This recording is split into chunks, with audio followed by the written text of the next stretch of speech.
mage today. We're going to try to hit level 10. And then we're going to switch over to the Pugilist and get him to level 10 as well. Where we left off is we had just gotten the mage job and finished clearing off the very first quest with the mage, which was to kill 3 of each type of critter outside. Now what we're going to do is we're going to clear out chapter 1 of the mage's hunting book, and that should hopefully get us to 10. That would be great if we can do that. Once we get that character, or this job, to level 10, we're going to switch to the Pugilist, get them to 10, and then we're actually going to start with the story again. Now, for the story, I think I'm going to progress through as the Gladiator, because I was completely wrong with my data from the last stream, which, by the way, I apologize for. The volume was a complete mess for various reasons. The biggest one, which isn't really an excuse, but I guess I didn't test it properly, and I didn't realize that the volume was so different. I could barely hear myself on my stream when I played it back. I hope this time it's better, but if not, I guess round 3 will be the deciding factor. So if you did watch the first stream, I'm very grateful and surprised that you managed to muddle through that. But hopefully this one will be a lot cleaner, a lot better, and a lot more interesting. But as I was saying about the Gladiator, that's right. The data that the information that I provided was really outdated, and I was like, well, the Gladiator is harder to roll with at the beginning because they only have flash, blah blah blah. But since then, apparently, they've updated the class, and now you've got an AoE attack on the Gladiator, essentially right out of the gate, which they didn't have before, which is why the Warrior was, or the Marauder, I guess for low levels, was considered the better option, because while the Gladiator had Flash never really worked that well in comparison to the Warrior using overhead slam, which was a good AoE attack. So what you would do for the first couple levels until you got better attacks was you would quickly hit your Western Thanalan, okay. You would quickly hit overhead slam once or twice, maybe even 3 times. And you would pretty much guarantee that you had that aggro for the rest of the fight, no matter what anyone else tried to do to pull it off. Whereas with Flash, it was a much weaker version, and it didn't really seem to matter. Like, you could use the overhead, or you could use Flash as many times as you wanted, and it just seemed like, even with tank stance up and that after 1 or 2 hits, the enemies would just run around and go after your party members, and you basically spent the entire time chasing after them, which was really annoying, trying to chase after the mobs and get them every time. So that's why I was like, oh, well, if I'm going to be doing instances in that, I'd rather have the Marauder or the Warrior unlocked, because better for, reasons. And then I find out, oh no, you're completely wrong about that. But it is what it is. I've corrected the information, and now it basically is which class should you use for tanking? It really doesn't matter at the end of the day. It depends more on skill at the end of the day than the class itself. I personally think all the tank classes are viable for endgame content. I know some of the really hardcore min-maxers might disagree with me, and that's fine, because they're probably right, because I don't min-max, at least not to that degree. So maybe there is a chance that I'm completely off base and they'll be like, oh no, the warrior is still the ultimate main tank, and the paladin should be an off tank. Or, oh no, the gunblade is now actually the main tank and the warrior can off tank. So I don't know the updated min-max ideas out there as far as tanking goes. For the content that I do, I have never had any issue with any of the tank classes.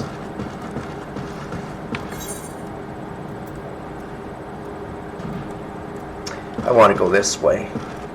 Again, with my sense of direction, it's horrible.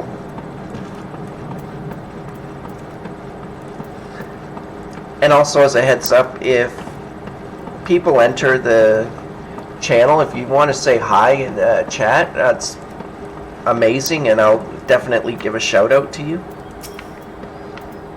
I just don't have the Twitch chat open.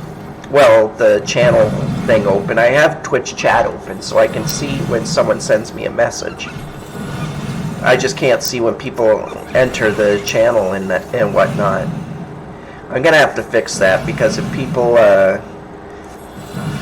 give a follow or whatever, I definitely want to see that so I can thank them right away for it. As it is right now, I don't see that information. So if anyone can tell me actually how to set that up on OBS, that would be fantastic. I tried to set or look it up myself, but I don't know if I think I'm looking for the wrong keywords or something, because nothing really popped up. Like, I tried looking for ways to show the channel information versus the chat information, and it kept thinking I wanted to do multiple streams, so it kept trying to tell me how to do multiple streams on my window, which is not what I wanted.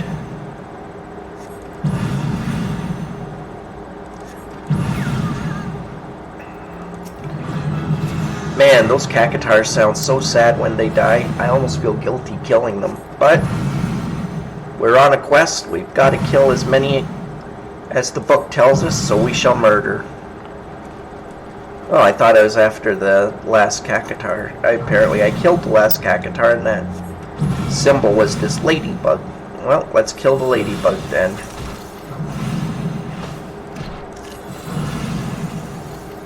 And you're dead. Perfect. That's another hunt complete. Oh, we got the ladybug, we got the cacatar. Now we need Blackbrush Station? No, let's go to Hammerley first, because that's closer. And there's at least 2 critters in Hammerley that we need to get, so let's do that. This Hammerley is right here, so it doesn't make sense to go to Blackbrush.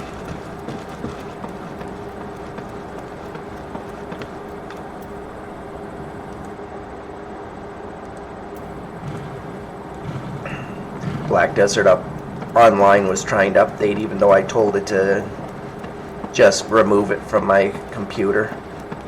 I know that game is both liked and unliked, mainly because the combat is quite unique in it. But for me, it's really, really, really hard, because it feels more like a fighting game than an MMO. I mean, you can play it as a traditional MMO, but it doesn't feel nearly as efficient. I think that was done on purpose. And it's just not a good system for me, so...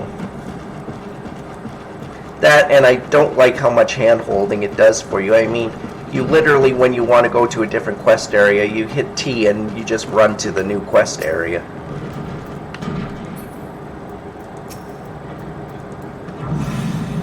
At the opposite end, I don't really like the extreme ones where you start a new character, they put you into the world, and then they're like, now good luck finding something to do or whatever, and don't really tell you what you're supposed to do.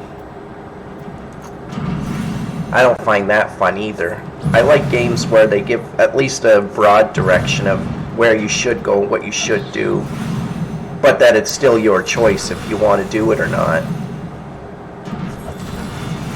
Like this game, for example. there's the main scenario quests, which will continue your journey, but there's nothing that directly says you absolutely have to do this now. Oh, a fate just opened. That's good. We need fates. At this level, fates are going to be our bread and butter for leveling characters. Oh, Cacatars again. Well, I'm sorry, Mr. Cacatar, but I must shoot fireballs into your face. I know it hurts, but it hurts me more than it hurts you, I'm sure.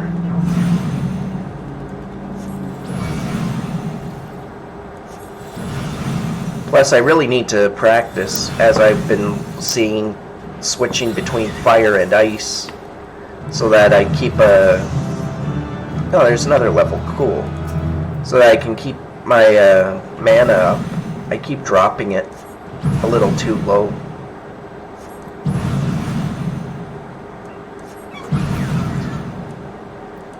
And the funny thing is, well, not really funny, but interesting in my opinion, is the player base here is pretty much understanding and welcoming of any kind of noobing, with most classes except the mage. If for whatever reason, if you're not switching properly in that, you'll have everybody like yelling at you. Maybe it's just my bad experience and why on my main character, mage is like the one class not really leveled much. But that's just how it feels. It feels like you can make mistakes on any other class, but you mess up the mage and people are like, whoa, wait a minute, dude, what are you doing? You suck. I mean, I'm not going to argue with the fact that I suck. I'm not the best mage. But I also don't have, like, oh, I don't need that spell. I don't have, like, tons and tons of experience playing it. I think I should put Thunder as my first attack.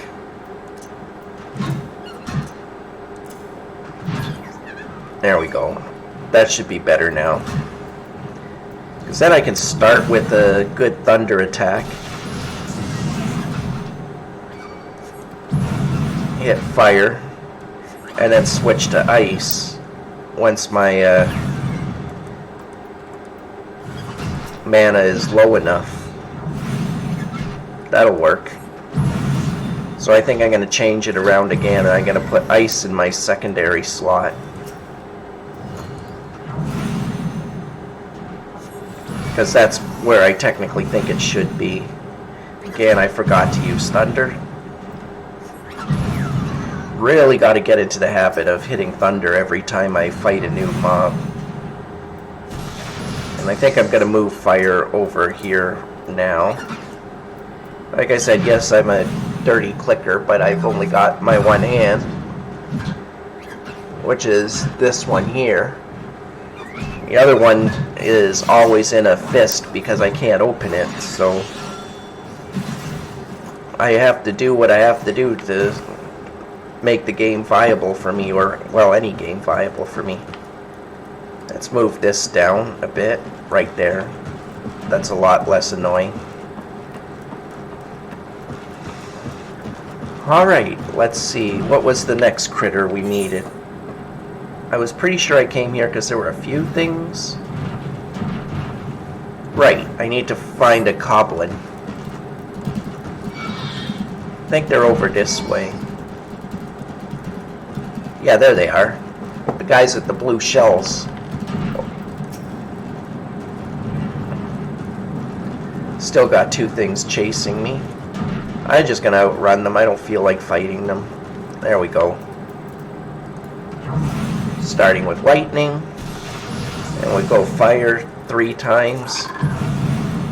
Maybe 4.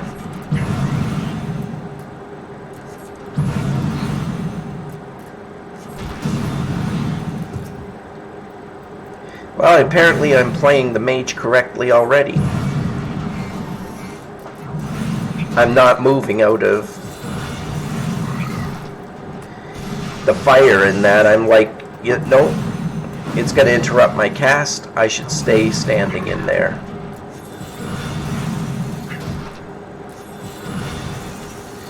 It's almost funny because that is one kind of true thing you see, is a lot of players like to play roulette, as I call it. They like to see, can I stay alive long enough to get that last cast off?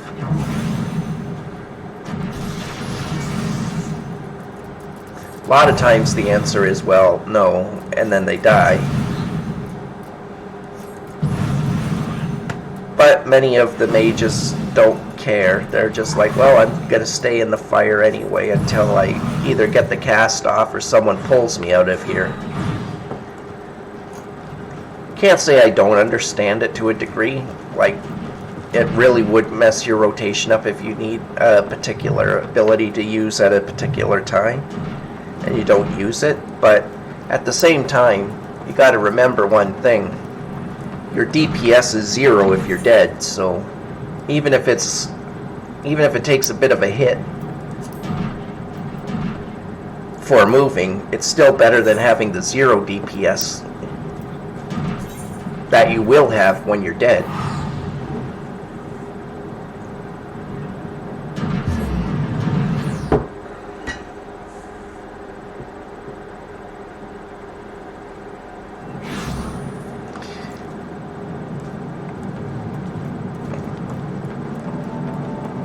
Alright, let's get rid of these clouds. I'm not doing so well level-wise. I was hoping I would get a lot more experience, but at the same time, level 5 lets us open our class quest, so hopefully that gives us a full level. That would actually be nice. If it doesn't really matter. We'll just hit a couple fates along the way. So that's fine.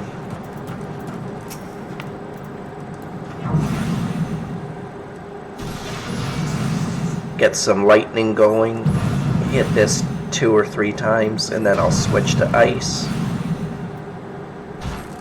Like so. Now we're going to fire off an ice spell or 2. There we go. And we've hit another level. We are level 7. Not bad, not bad. We're actually going up faster than I was thinking. So I can live with this. There's lightning again.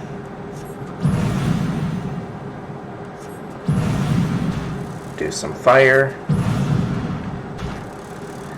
Hey, what are you doing hitting me? That wasn't very friendly. Okay, let's see. Now we need to find Spriggans. And I'm not even going to pretend to pronounce that name. I'm going to just call them kobolds.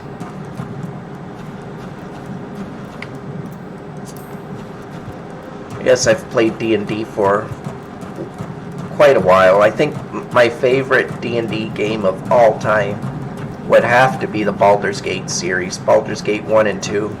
I know Baldur's Gate 3 is in early access, and I do have it.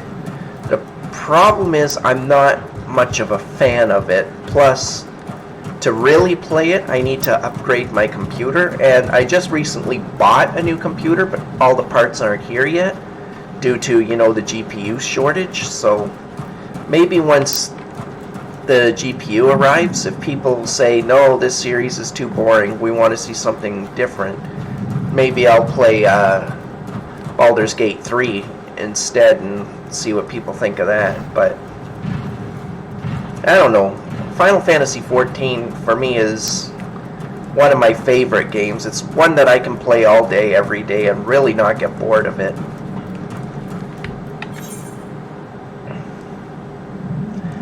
Gonna guess that the kobold things I need are gonna be around the rat's nest. Kind of makes sense. Kobolds are kind of rats, in my opinion.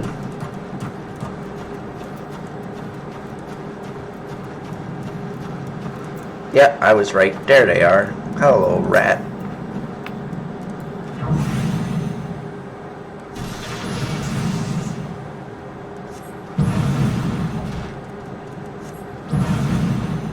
starting to get into some guys that can actually take a hit, so I think I better not stand in the fire.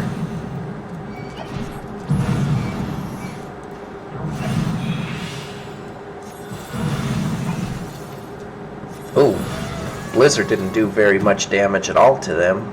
That's okay though. It doesn't need to do a lot of damage, it just had to do some.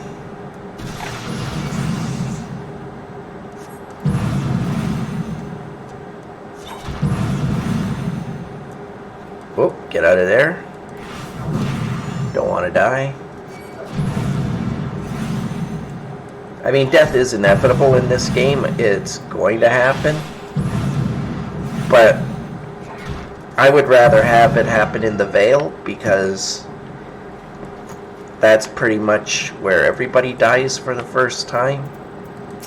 Because that particular instance is actually really freaking hard. And especially for newish players, it's really, really hard. If you know what you're doing and have been there a few times, it's not that bad. But if you're brand new, if you are a legitimate sapling and you get there, it's probably going to kill you. Because some of the pulls can be pretty difficult. You really have to know what you're doing to pull in there properly without, you know, having everything come after you and your party. Okay, let's see. What do we have left? The Grave Robbers. I'm gonna guess...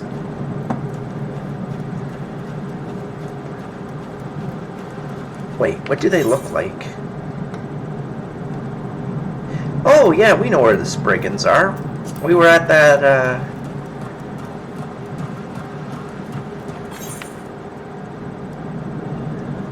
It's right here. Down here. Yeah, was that... We were at that, what do you call it? Fate yesterday. On the Gladiator, and we got the critter down to about, I don't know, 50% or so, but I was nearly dead and I didn't have any healing potions, which I sadly still don't have.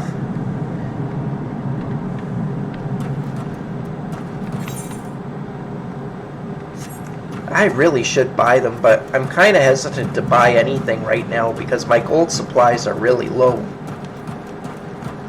And apparently we do need to check the mailbox because it looks like we've got some more mail to look at.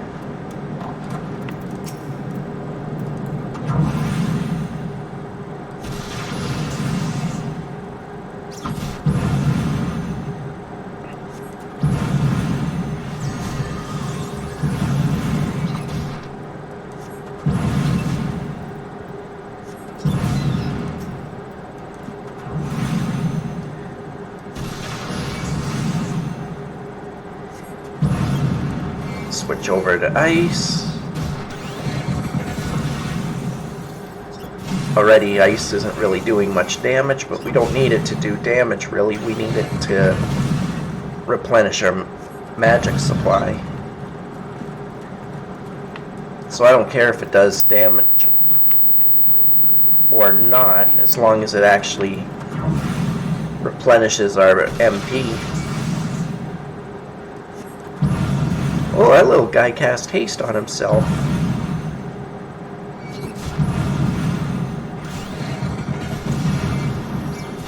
That was pretty cool.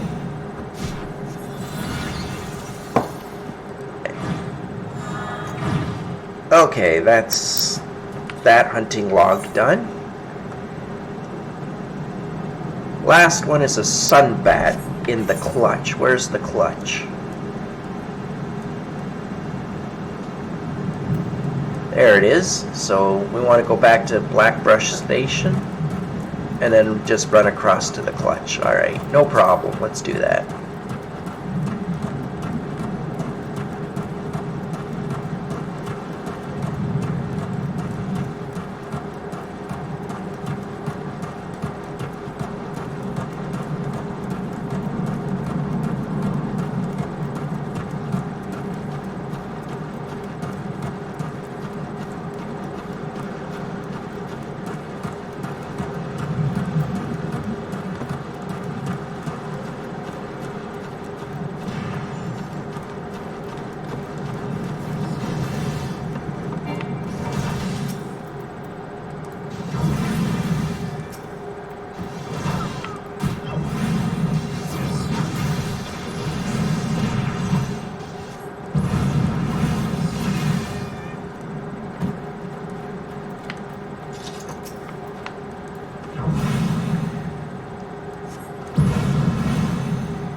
Oh, that was a little too early.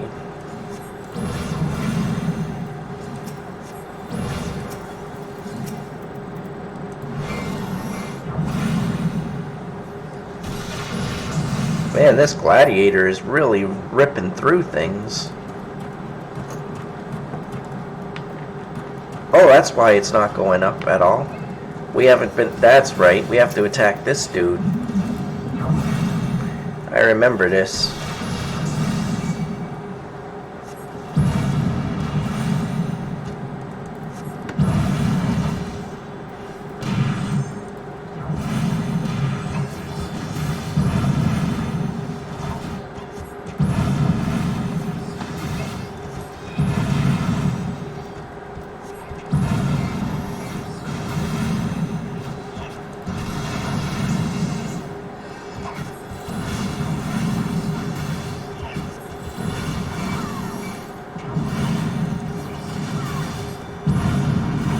I don't think we're gonna win.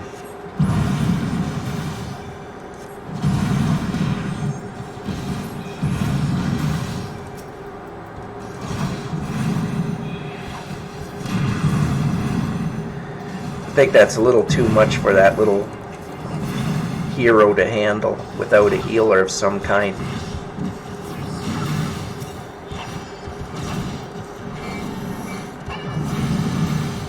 Maybe I'm wrong. Seems to be doing all right.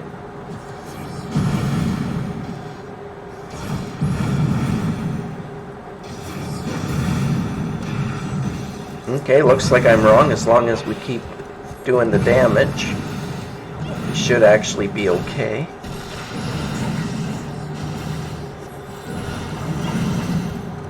Yeah, I take it back. I'm apparently completely wrong.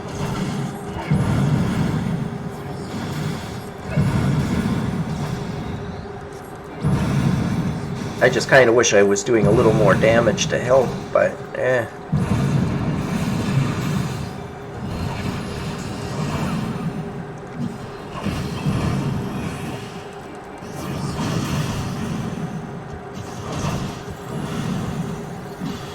Oh, should kill this thing.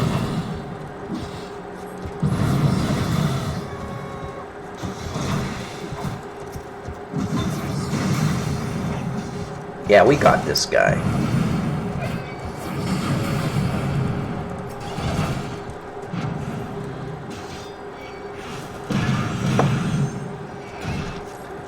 Well, we did.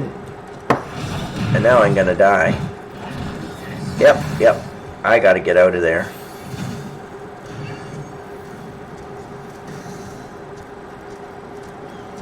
I got way too many on my butt. This guy I can handle, I think.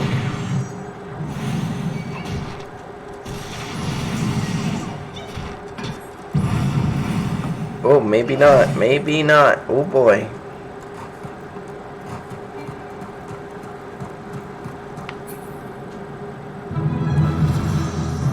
Well, now I could. I just leveled up.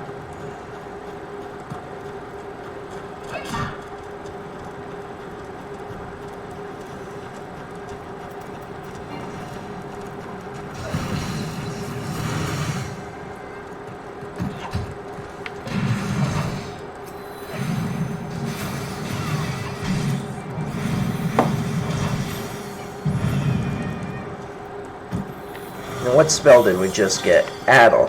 Lowers target's intelligence and mind by 10%. I think that makes them more susceptible to my magic.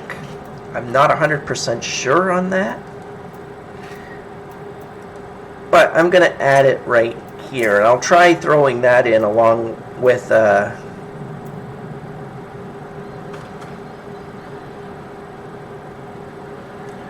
it's one of those class abilities. I think I'm going to try it on this guy, just to see what happens. Okay, damage is fire did 18 points, 26 points. Let's try with this. 27 points. 27. Or maybe it, no, I think I know what that would do. That would lower the magical damage in that they do to you. Probably by 10%, which isn't a huge deal.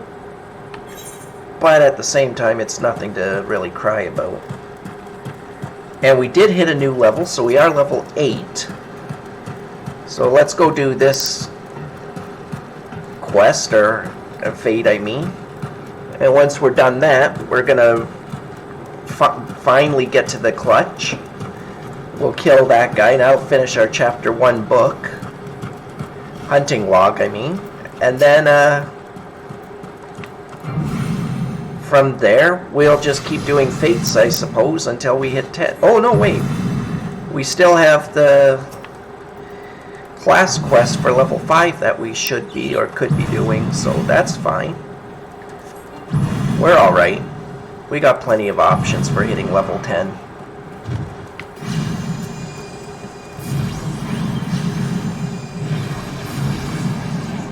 Well, that's a relatively high level summoner.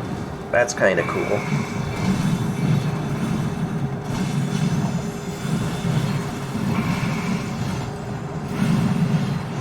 The Garuda effigy that she has out, this yellow creature, that fight's another one that's kind of a pain in the ass for newbies.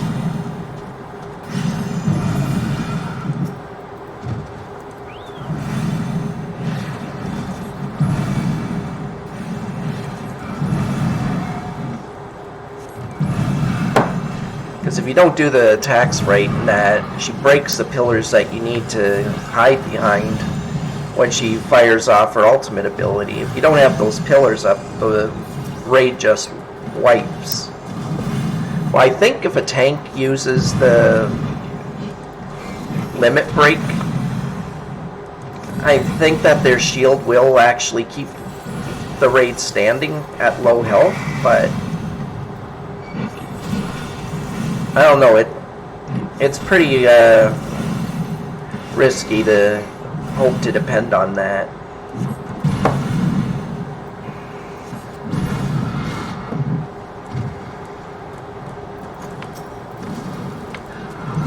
But as an effigy, Garuda is just insane.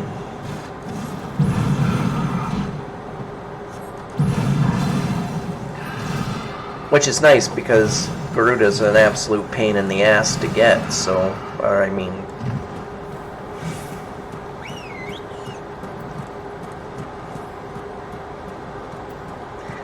Alright, that's level 8 still, but we did finish that, so now we're going to the clutch, which is this way. We have to get back to Blackbrush, and then we're going a little east. And another fate just opened up. This is the one thing I do like about the game. There's lots and lots of fates, so leveling characters isn't so bad.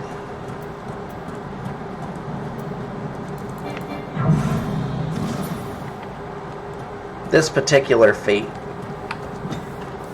isn't bad, but it leads to another one up the hill a bit. That's the other cool thing about the fates.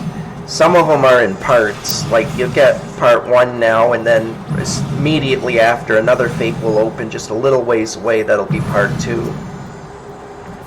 And there's some that are connected based on the previous fate's performance. So say it says, protect the station, as an example.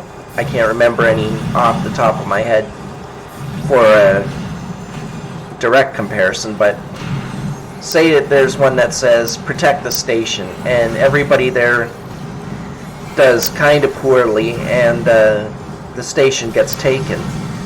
Well, immediately after, another fate will open that'll say basically kick everybody out, all the baddies out of the station. Oh, I only got silver there. That's another wrong bit of information, because last stream I was like, oh, you can get gold easy without even really trying. You just have to like kill 1 or 2 things. But I definitely killed one or two things, and I definitely did not get gold there. Ah, well. I mean, it sucks not getting gold because it's not optimal experience, but...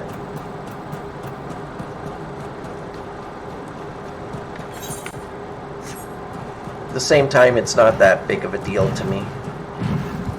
I would like to get to these whatevers, but since they... I think it was the last major patch, like 4.0 or something, they added flying to the new areas too. So a lot of these fates are going to be impossible to get to with the high levels around because they'll just fly to it. By the time you can walk or run to it, it'll already be done.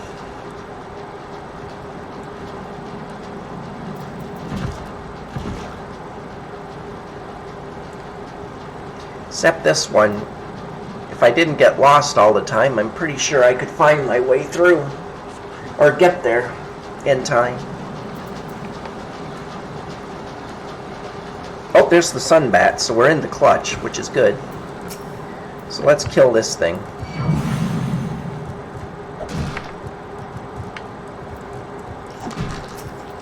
Level 10 soldier. Maybe smarter to get this off of our back first. Oh yeah, he hits hard. So I don't want to stand in that. That's gonna hurt.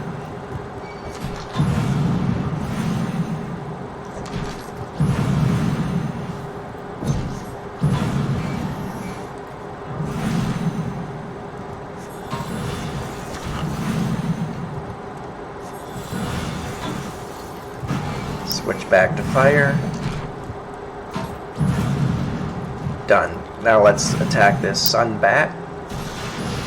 I don't know how many of these we need. I forgot to look. I think it's 3 again. For some reason the developers really love the number 3, which is fine by me.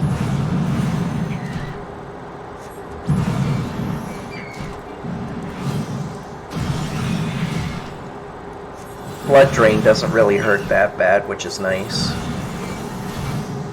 Because as a mage, I definitely shouldn't be trying to face tank everything, especially since I don't actually have any really good gear. You have to remember, everything I'm wearing now is cosmetic. It doesn't actually have any stats on its own, except for the earrings that I have on. The earrings will last quite a while, and they do give pretty good stats, so...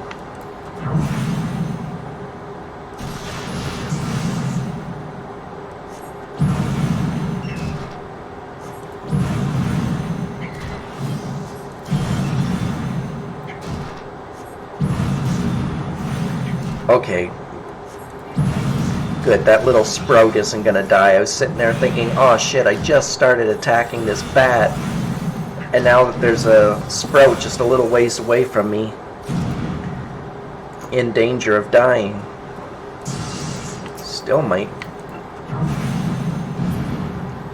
Oh no, Sprouty is fine. Alright, let's get this last critter.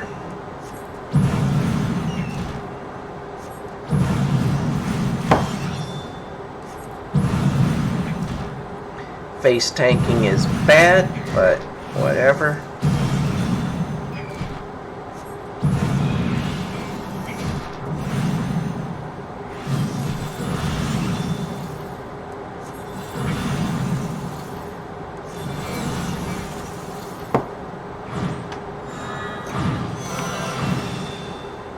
Okay.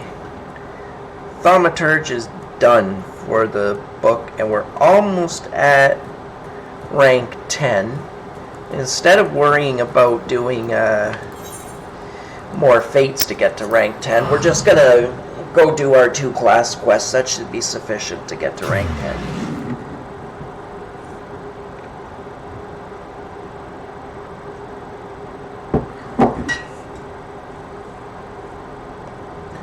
I don't see it. I don't see there not being a chance of hitting rank 10 That sentence came out weird. What I was trying to say with that very awkward sentence is I don't think there's going to be a problem hitting rank 10 using the story quest, or class quest. That's what I meant to say.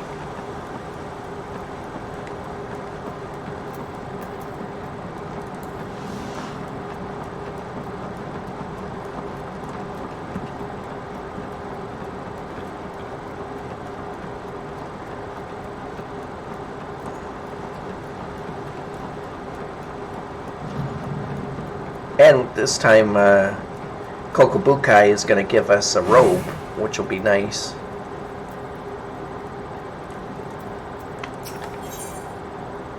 See, I can either choose a robe, or a hat, or a ring, or bracelet, or just pure cash.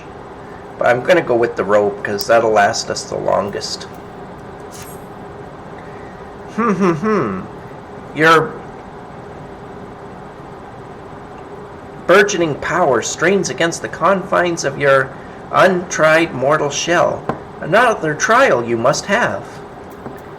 From this day forth, your tasks and challenges will be shaped by the teachings found within Thaumaturge, the Yawning Abyss, a tome penned by the renowned Thaumaturge Zozomia. My brothers, who have not once tasted the bitter draught of defeat, will instruct you on the vital lessons to be gleaned from the 4 extensive chapters that comprise this exemplary work. Much shall you learn about the threats with which a practitioner of our art must contend. The first chapter, The Threat of Intimacy, falls within Kokobaigo's purview. It is only fitting that one so adverse to being approached should teach you the wisdom to be uncovered therein.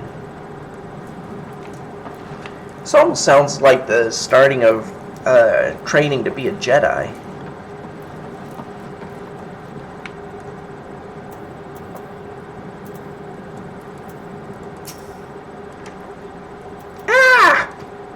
Ah, yes, Razor. I've been expecting you.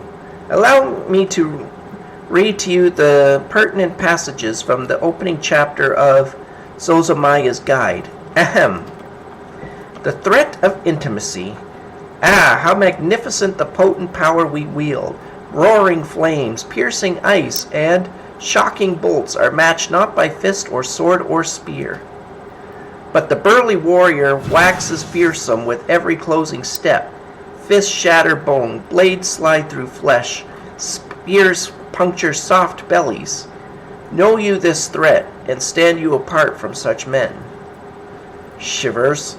Ugh, that last part makes me queasy no matter how often I recite it. The lesson, however, should be obvious. Keep your distance from your foes. Apart from the agony of being hit, or stabbed, or worse, you'll have a devil of a time completing an incantation with an enemy flailing his weapons at your person. Thus the wise Thaumaturge always strikes from afar. The farther the better. Now, let us proceed with your trial.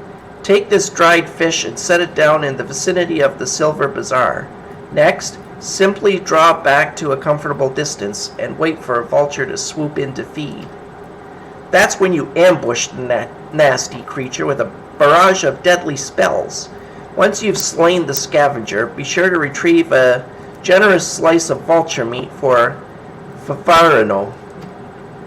He doesn't mind us conducting trials so close to his shop, so long as he's properly compensated.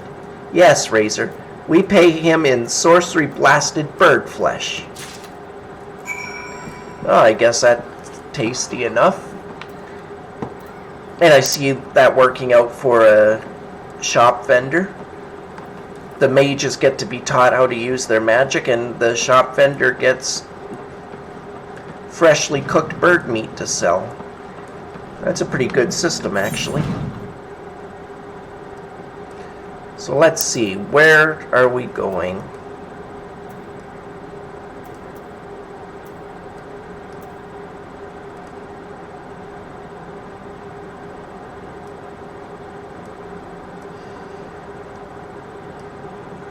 Okay, where would be the...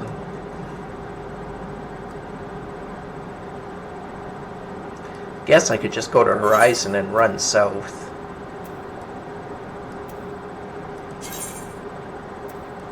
Yeah, let's use a ticket.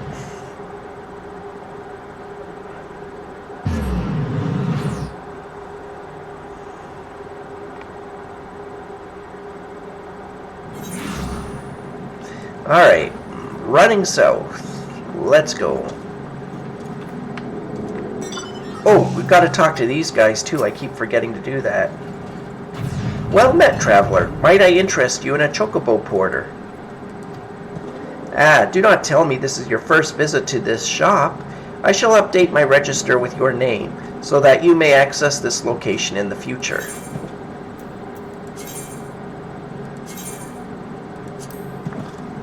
These things are kind of like auto-running to a new place. Kind of like a taxi service in like Star Wars, The Old Republic, or Flight... a flight path in World of Warcraft.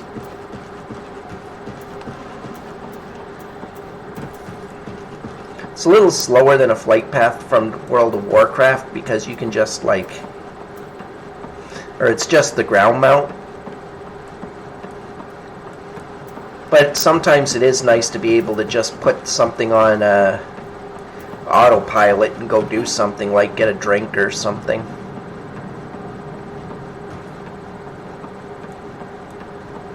Now, if you saw that warning that popped up, it said, "You are below the recommended level for this fate. Your contribution will not be weighted as heavily." Which means if you want gold, you have to do a lot more work.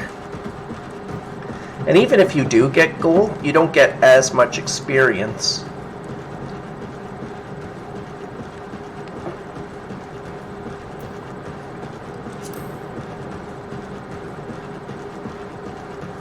I hear the argument all the time. It's like, but it's only one level off. Like, why should it matter? And it's like, well, there's got to be a cutoff at some point.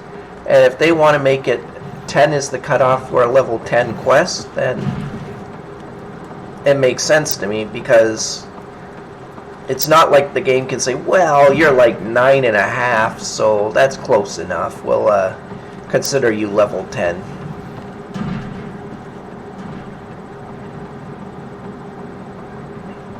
I think we're going to take the worried workers, though.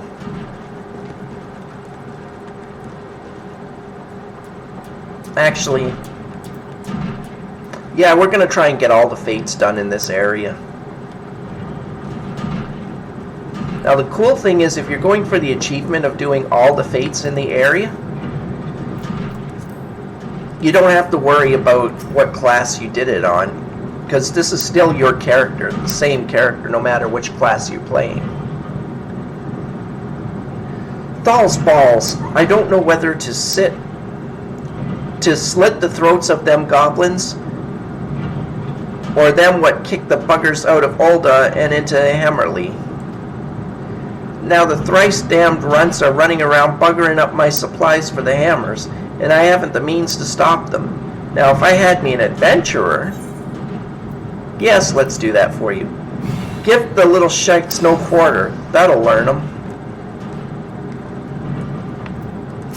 These guys you have to actually watch out for, because they like throwing bombs. And those bombs can actually hurt. Now, if there's no other adventurers around, the blades are going to be quite helpful for us. And a little tip, if you're doing this solo, the bombs hurt the goblins too. So it seems like a really bad choice in weapons, but when they go to do their big blast, if you just, instead of interrupting it, if you let them cast it right on top of themselves, it can kill them, like that one just did. I wasn't done casting and he died. It's because the bomb killed him. So you really want to take advantage of letting the bombs do the work for you too.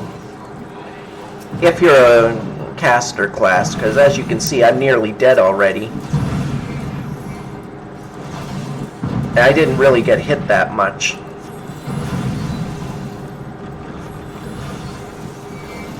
Someone took the D&D mage to heart. They're supposed to be absolute glass cannons, and someone was like, done.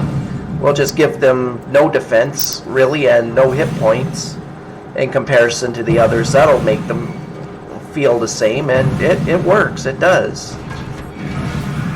Because like I said, my biggest problem with D&D, playing a mage anyway, was that for the first few levels, and I get why they do it, but for the first few levels, you feel like if anything even sneezes on you, you're gonna die.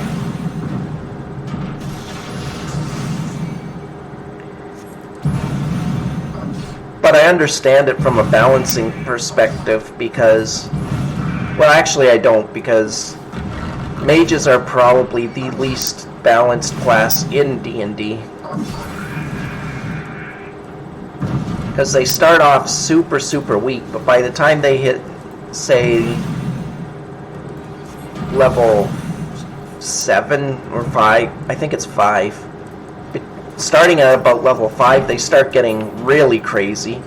And then by the time they hit level 9 spells, they're essentially gods. Like, it's really, really, really, really hard to kill a mage. Because they pretty much have an answer for everything that the enemy can throw at them. It's also why a lot of the times in RPG games that are based off of D&D, the final boss is almost always a mage type. Because in Baldur's Gate 1, they tried playing with a warrior, and even though the warrior had like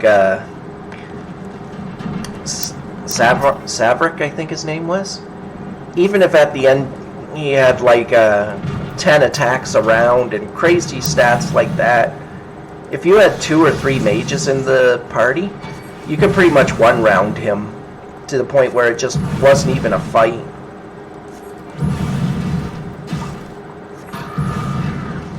Whereas in the other one, they were like, okay, let's put a mage as the final boss. If you don't build your party right, your entire party is gotta have a heck of a fight. And even if you do everything correctly as far as leveling goes and that's still a pretty tough fight.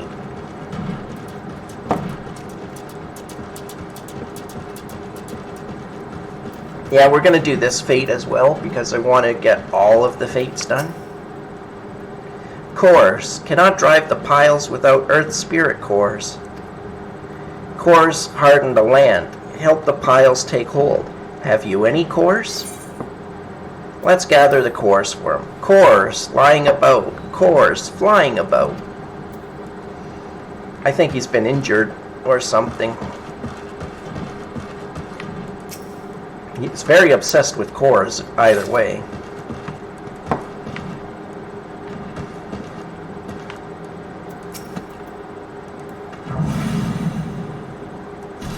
It reminds me of World of Warcraft Grunt from not World of Warcraft, sorry, Warcraft 2 or 3, I think it was.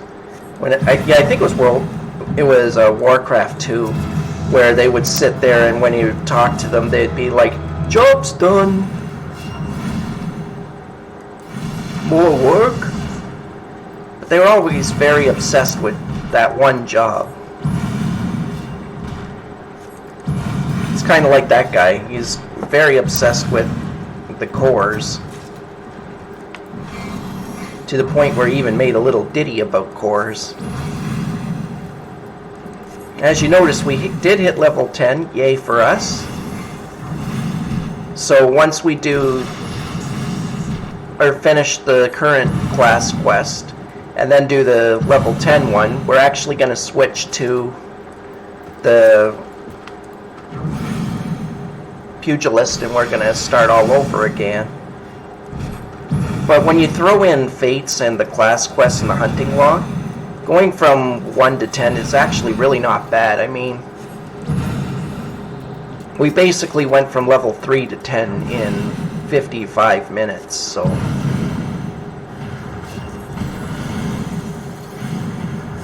That's not bad at all. Just wait until we get up to the point where going up one level is going to take like hours of work. What's this? Sleep. Oh yes, I like sleep. I'll put that right there.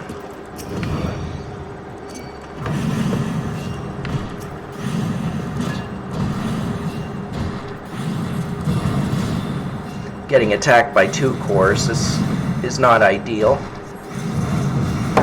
But we're starting to be able to throw some weight behind our fire spells, so...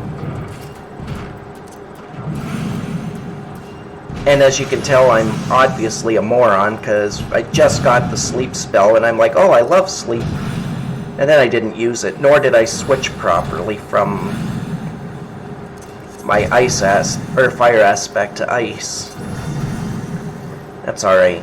I really got to get in... Well, it's not alright. I need to get into the habit of doing that, because when you're in an instance or you're in a dungeon, not switching properly really does hurt your DPS. Like, I kind of get why people get all complainy about it, because it really does drop your DPS by a large amount. But at the same time, it is a game.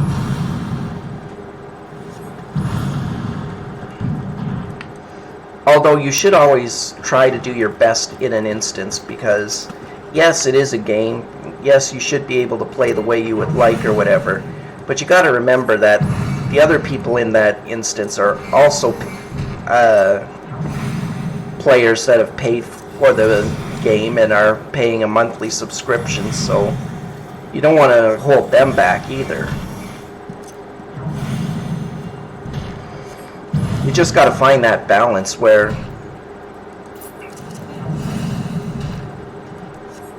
you take the game seriously, but not to the point where it's life and death and you get all in a tizzy, because that just adds extra stress to your life. There's no reason to add extra stress to your life. There's plenty of stress out there in the world right now, especially with the pandemic.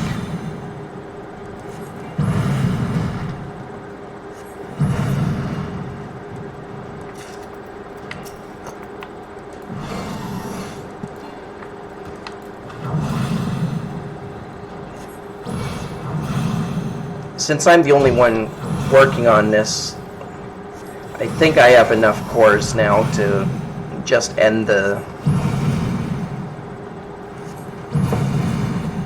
this particular fate, so I think I'm going to do that. I'll just kill this guy because he's right here, so might as well.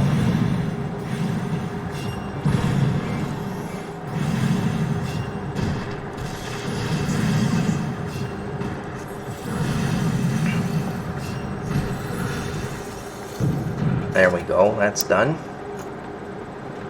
Now let's turn this into the Diligent Worker. Cores, got 13. Let's see how this does. Oh, I need about 13 more. And he was sad. He was like, cores.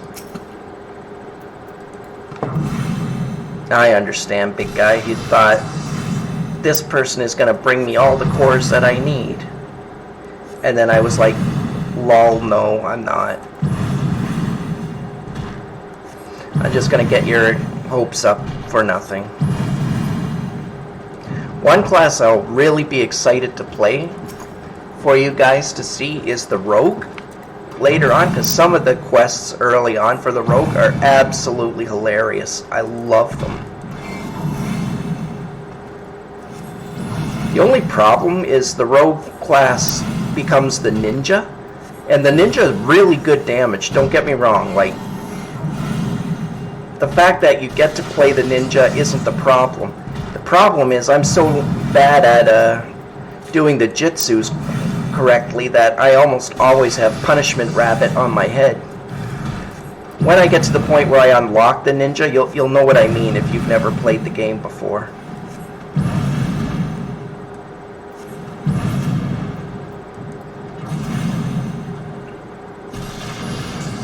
Unless they've, for some reason, done away with that mechanic, but I doubt that.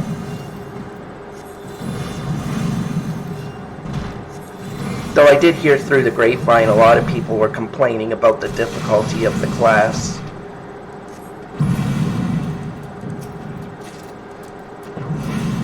Although I was always fine with it because not everybody is going to be a master of every class. So if they did dumb it down for the majority of people, or so everybody can play, that'll be a little disappointing because, yeah, it might make it more accessible, but for those people that legitimately took the time to master the class, that's kind of insulting to them.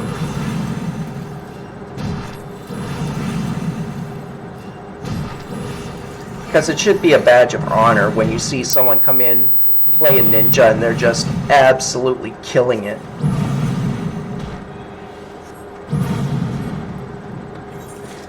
I'm going to lower sound effects too.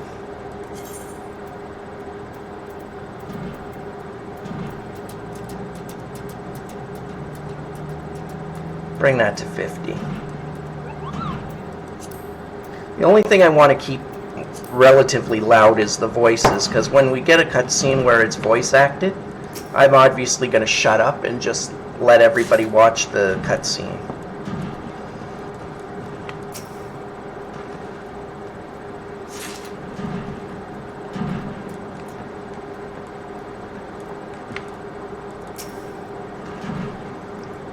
How many cores do I have? Don't know, but it says I have 13 delivered. I think I got about the same amount now, so I'll kill this guy because he jumped me, and then we'll turn these in and see if it's enough. Let's hope. Done. Oh, let's pick this up. Another one is attacking me, alright. We'll just take out all the guys that are attacking.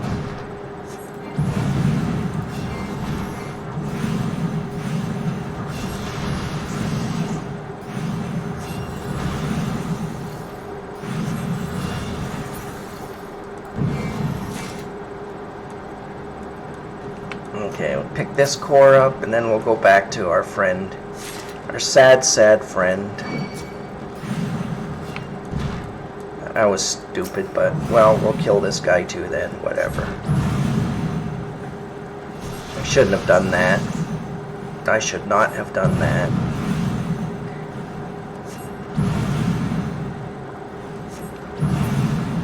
There we go. Cores? And we have less than last time. Beautiful. Hand over. Cores! He's not happy with us yet, but I think we can finish it off in another... maybe 5?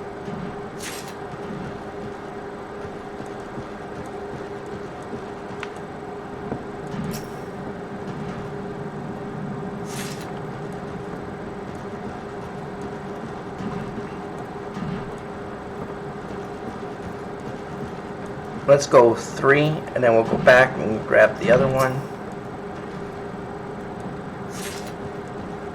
Actually, I think we can get all 5 without having to fight anything. So let's do that.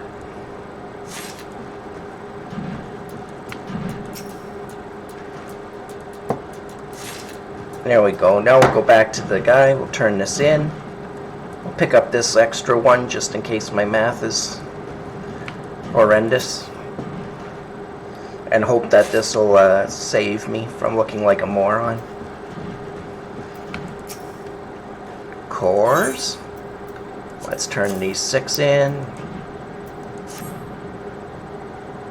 Cores. I think that's done though. Well, it did go from 3 minutes left to 1 minute, so I think that's right, because when you get the delivery quests like this, after it's been completed, everybody has 1 minute to finish off whatever they might be fighting and collecting and go run back and get rid of the extra items. Oh yeah, it says right there at the bottom as well. It says, objective accomplished. If applicable, please make sure to submit items within the time limit. So there's 15 more seconds. Technically, we can leave the blue circle now, and we'll still get our reward for completing this successfully, but I always like to wait until it's done just to make sure that there's no mess-ups or anything. Okay, we're done with that. Perfect. Now let's talk to FF14. I think I'm going to call him FF14.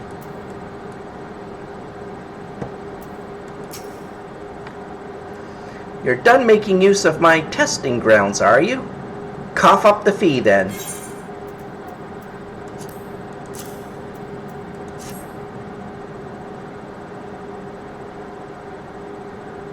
Hee. There's nothing so tender as a bit of meat pummeled with wanton wizardry. Nice doing business with you, Thaumaturge. Did you say Thaumaturge? Has this mage just completed a guild trial? Ah, Master Alchemist, what brings you out to our bazaar this fine morning? The gentleman here just slew himself a plump vulture. You'd be surprised at how many of these scepter-wielding sorcerers end up sliced to ribbons by beak and talon. And that's not the sort of flesh I have a taste for, you understand? My brothers! Not again!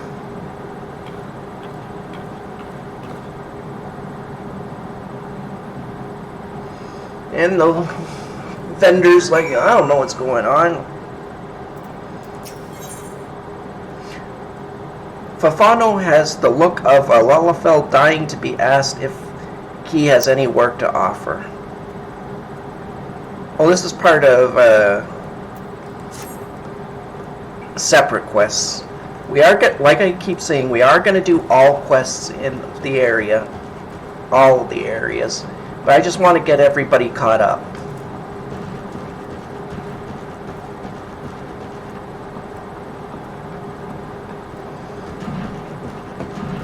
I have a little bit of ADD that way, in the sense that I like doing things in a very, very specific order. Once everybody here is level 10, then we're just going to go through and start clearing out the quests.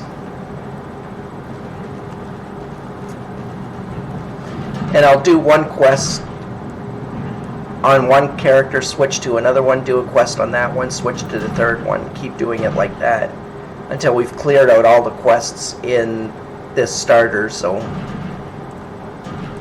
Have I done this one? Did I just do this one? Things that make you go home.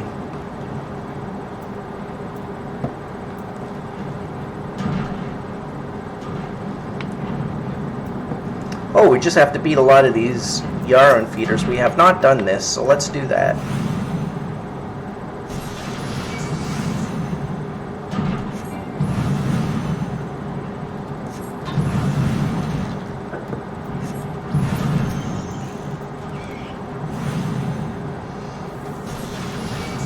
Ah, our summoner friend is back.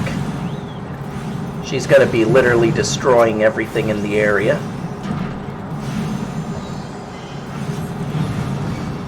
Once I get to about her level, I'll be able to do some wanton destructions as well. But right now, doing large AoE is a little difficult. Once I get Ice 2 and Fire 2, it becomes a lot easier. Well, to a degree. I have to get really close to the creatures, but that doesn't matter too much. And I can't wait to get my Chocobo, because the Chocobo itself has classes as well. Like, you can set it up to be a DPS or a tank or a healer. 99% of the time I play with my Chocobo as a healer. Oh, I got gold this time, even with her attacking everything, so that's a bonus. I'm happy about that. Okay, back to town. We'll turn in the quest that we have.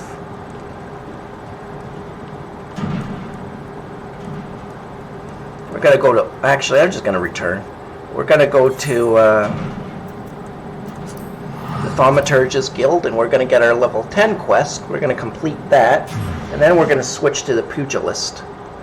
And then once we get the Pugilist to level 10, then we start clearing out all the quests in the area. I'm going to skip the main quest, like, not skip it. I'm just not going to do it right now until all the quests in the central to, what am I trying to say? Well, essentially this old beginning zone area, up to the level 10 zone area, I'm going to clear out every single quest. Then once that's all done, I'm going to go back and do the main quest with the Gladiator, I think.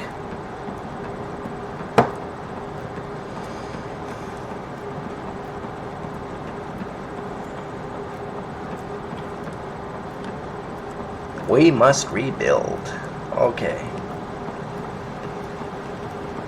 Going up.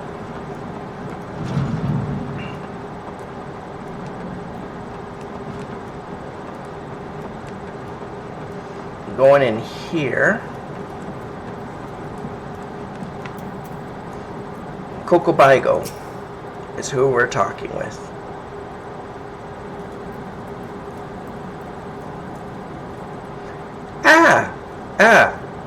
Welcome back, Racer. You seem to have done well. Both eyes intact. Face appears unshredded. It truly is the most terrible feeling to have one's casting interrupted by heinous injury. It's one of the easier trials, if you ask me. Keep well away from pointy, slashy, bashy things if you want to reach the end of an arcane utterance. That's just common sense. Fortune favors the fighter who flings fire from afar. I simply love the look of loathing leveled at me by the distant duelist distressed by my deadly downpour.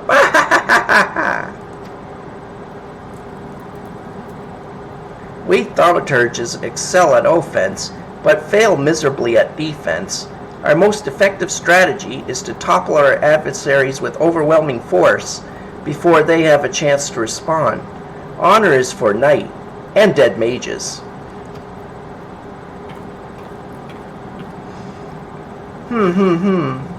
Razor, your studies appear to be progressing nicely. It won't be long before you dominate the battlefield as an avatar of sorcerous destruction.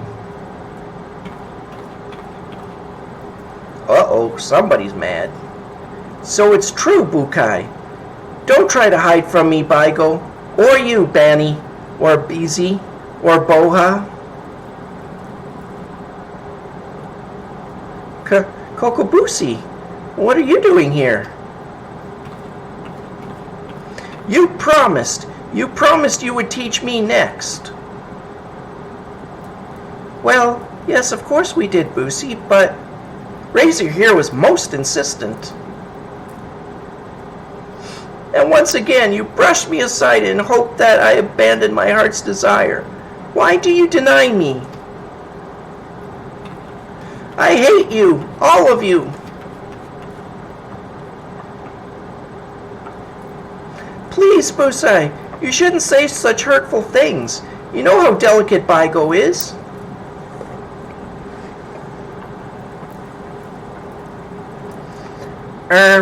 That was Kokobusai, our youngest brother. He so dearly wishes to become a Thaumaturge like the rest of us, but it simply isn't possible. The poor boy's etheric levels are pitifully low. We thought we had convinced him to accept fate's cruel quirks when he entered the Alchemist's Guild, but he yet yearns to walk the path of Thaumaturgy. Such is Kokobusai's determination that he spends all his waking moments experimenting with alchemical concoctions, seeking a method by which he can expand his capacity for arcane manipulation. Well, this obviously is not your concern. Back to the abyss with you, young Thaumaturge, and I mean that in the most encouraging manner possible. I'm sure you do. So we're going to take the robes, because that'll be actually the very first piece of, quote, real gear that we have for this class. I now feel like a real mage. I'm wearing a dress. Okay. Kokobukai again will give us our level 10.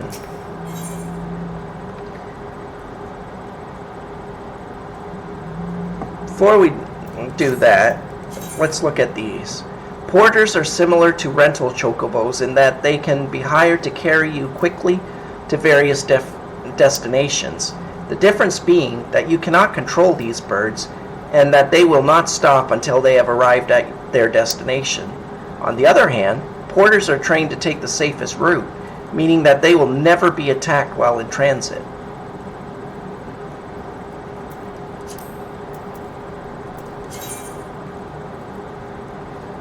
Key items can be used on targets by first right-clicking on the target, then right-clicking the appropriate icon from the key items window and selecting use.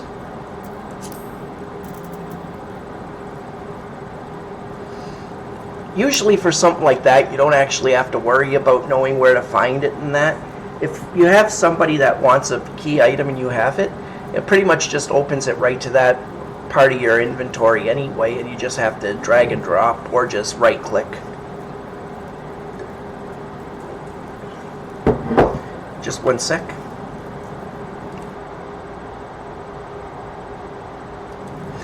Perfect. Give a shout out to my friend Rick. He said that he's watching my stream right now and that my voice is coming through a lot better than last time, which is nice. That's perfect. That's what I wanted to know. So, let's continue. We're going on with our level 10 quest, the Threat of Paucity. Guildmaster Kokobukai wishes you to learn from the second chapter of Thaumaturge, the Yawning Abyss. I think this time I'm going to take the hat.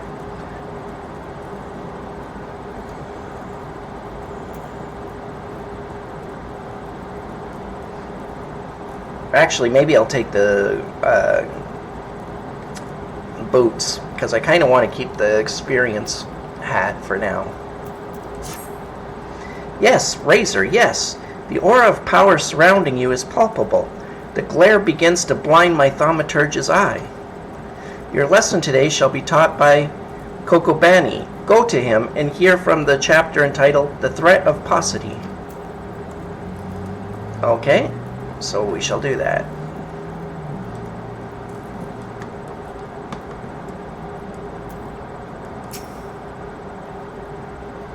Aha! So, Razor, you have come to learn at the foot of the third eldest brother, have you? I promise you, however, your education shall not be third-rate. Let us read from the second chapter, shall we? Are you settled? No last-moment trips to the privy? Very well. The threat of paucity. Ah, how magnificent the ruthless power we wield. Flame devours, ice entombs, and lightning courses through the stricken bodies of our foes. But oh, such desperation when the wellspring runs dry. Flame sputters out, ice melts to slush, and lightning sparks no longer. Know you this threat, and mind you the limits of your mortal vessel. A terrifying thought, isn't it? A thaumaturge who has exhausted his arcane reserves is not but a man with a stick and a funny hat. For we mages, you may as well equate the etheric energy flowing through our veins with our very lifeblood. Should a battle find us lacking in this precious resource, we are as good as dead. Controlling the expenditure of your power requires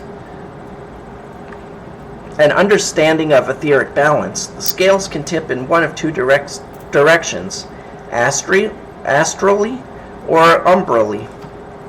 When your mind and spirit learn in the umbral direction, your thaumaturgy is affected by a state known as umbral ice. The potency of your spells is diminished, but they also require less energy to invoke. On the other hand, A Thaumaturge in the astral fire state will find the potency of his incantations enhanced, but at a greater cost to his etheric stamina. Now, with the concepts of etheric balance and effect casting foremost in your mind, I bid you go forth and slay 8 Fs. Pray do your best to stay alive. It reflects badly on me when the mauled corpse of one of my pupils is returned to the ossuary. Yeah, I bet. Okay, so now we gotta find these creatures. Might as well just go straight to Blackbrush.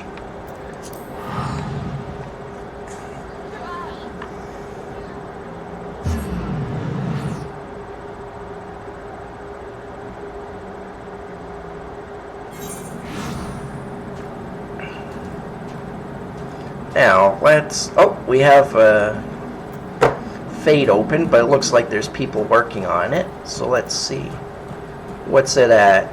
Only 11%, so I think we can jump in and start helping. It's one of these gather ones, okay, that's fine.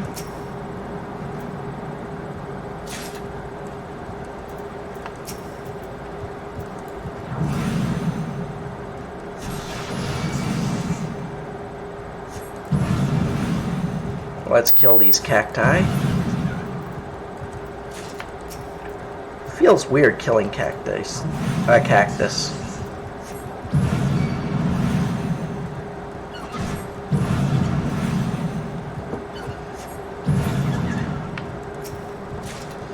But we fight much weirder creatures than that eventually in the game, so...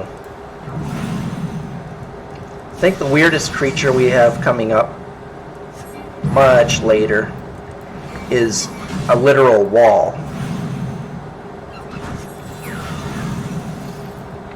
But I think the Doom Wall has been part of Final Fantasy for quite a while, so at the same time it's no real surprise. It's not really that hard of a fight.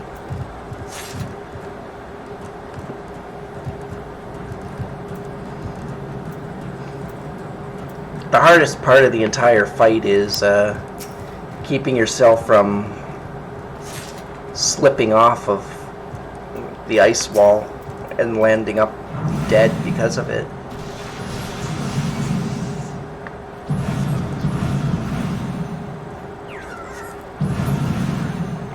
Okay, I better turn this in because this guy's going to turn his in and then he's going to finish this.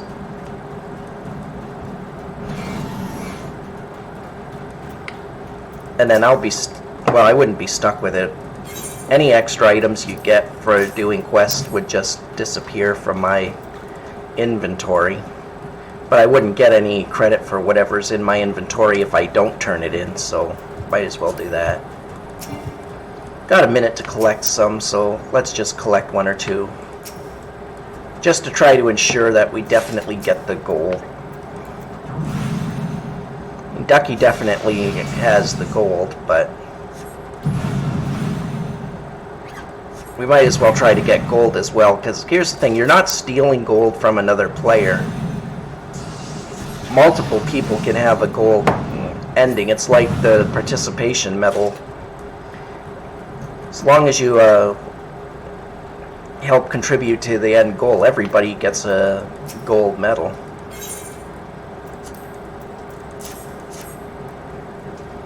Oh, thank you. My baby brother will be so happy if my older brother doesn't take the leaves and sell them for more somas. Oh, man. So her brother is selling their food for drugs, essentially. That's kind of heartbreaking.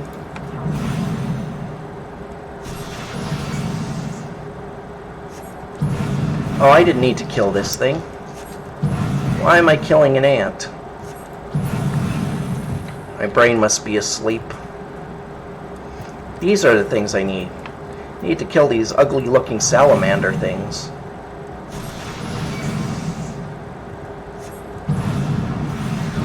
I must kill all the salamanders.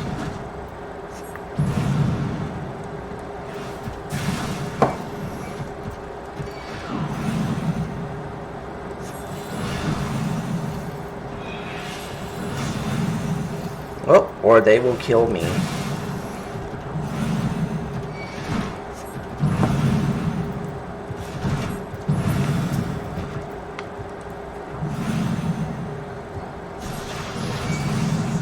Man, he's not an easy teacher, is he? 8 of these things I have to kill?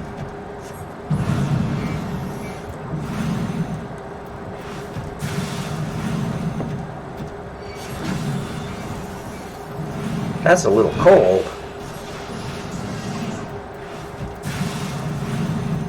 Oh well, that's fine.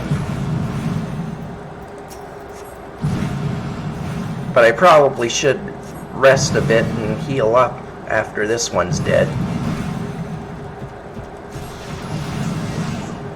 I've definitely been pushing my mage to the max.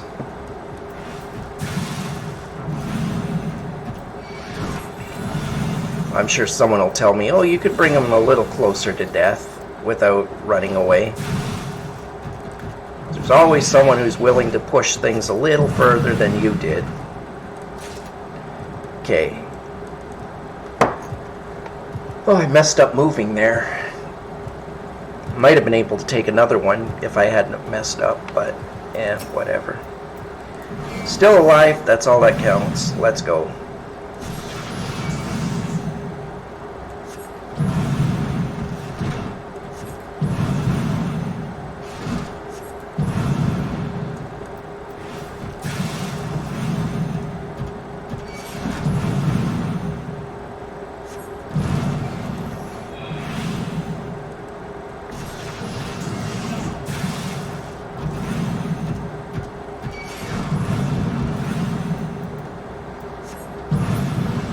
Okay, we've officially killed half of our targets.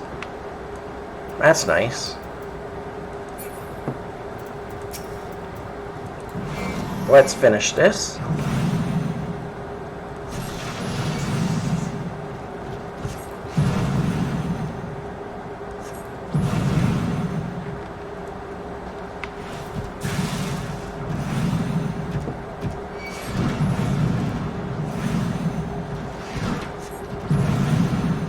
Almost dead. These things are actually pretty strong. I have to give them at least that much.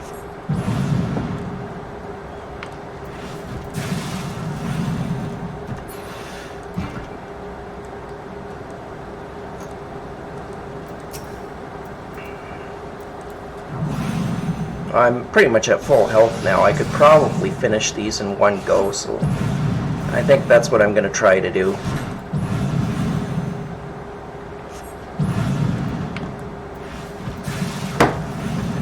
No more rest for the wicked.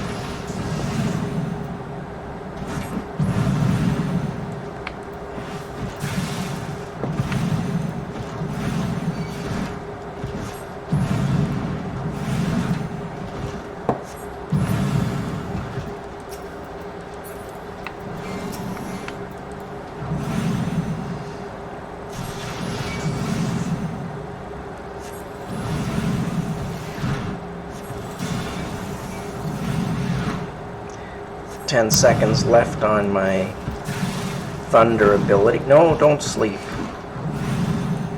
3 seconds, so I'll replenish that attack.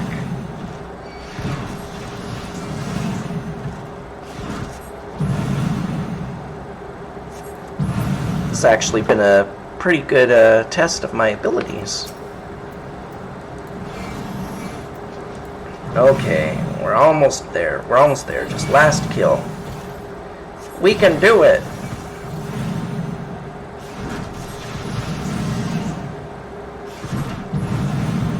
Oh, we're gonna avoid that. Don't want to be hit by that.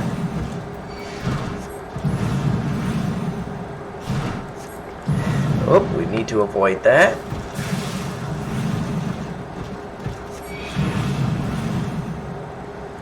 And dead. Perfect. We are done. So now we can go back to the Mage's Guild. Thaumaturge's Guild. Turn in our level 10, and then we can officially switch to the Pugilist, which will be fun. And that's when it starts getting interesting, because that's also a disciple of war, which means we can start sharing the gear from the other class.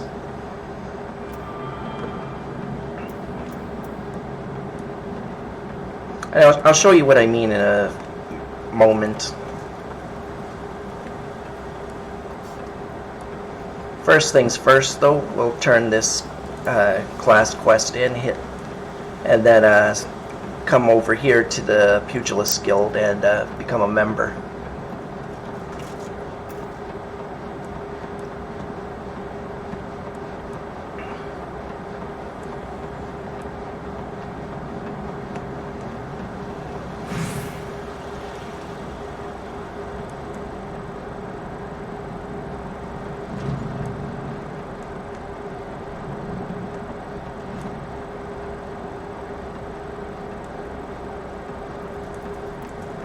Alright.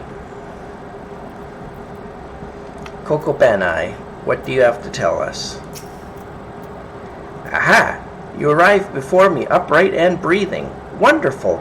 It is so much simpler to pose questions to a student without having to resort to necromantic divination. Tell me, Razor, what action would you take if you found your thaumaturgical endurance exhausted in the midst of battle? What would you do if your mana ran out during battle? I'm going to say flee. Oh ho, most practical indeed. A discreet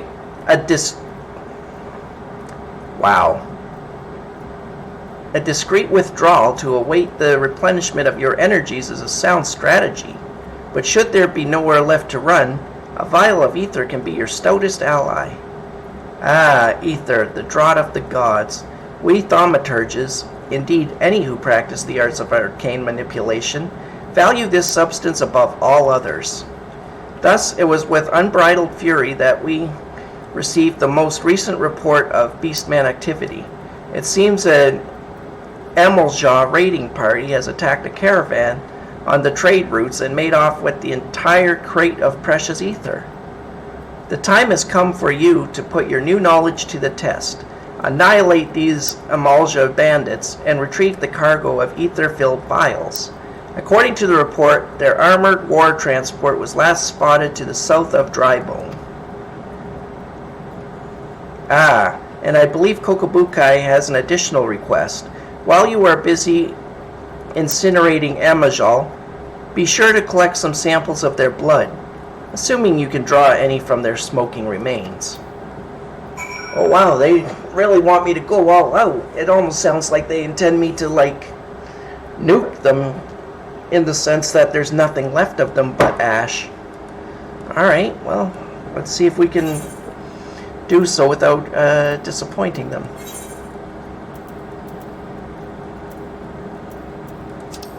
On the map. Camp Drybone. Oh, I'm not attuned to there, so guess we can go to Blackbrush and then run across. Yes, that sounds like a great idea.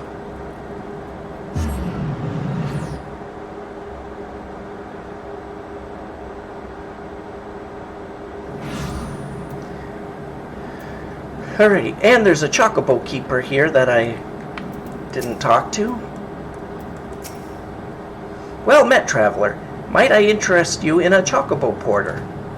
Ah, do not tell me. This is your first visit to this shop? I shall update my register with your name so that you may access this location in the future. Hire a Chocobo Porter. I'm not going to hire one now. I don't really need one now.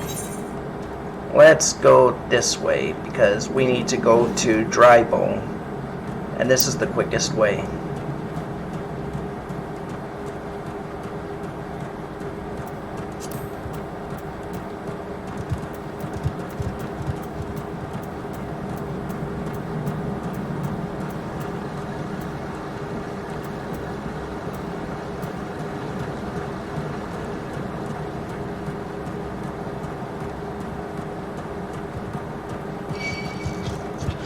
Whoop.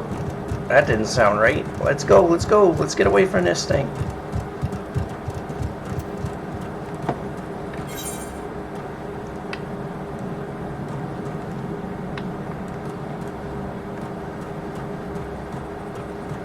Oh, I gotta beat these toxic toads too for my book.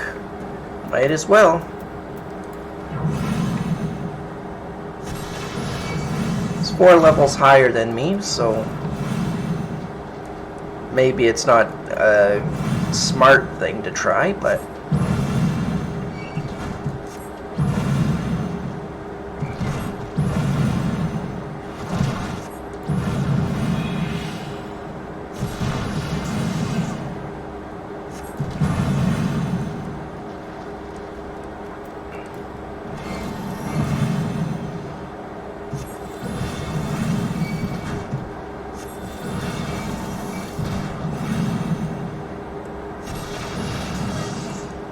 dang this leap.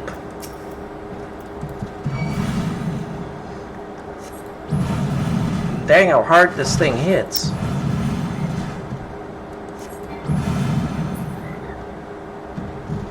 Whew! Okay, that was a little more frightening than I thought, but we still won, so that's the important part. That was probably not the smartest thing I've ever done, but we're okay, so at the end of the day, I'm going to go with that's all that matters.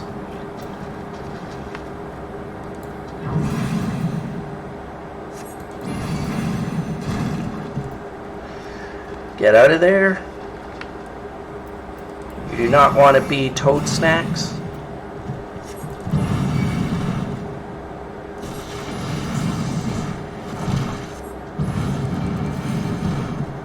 You absolutely don't want to be a toad snack.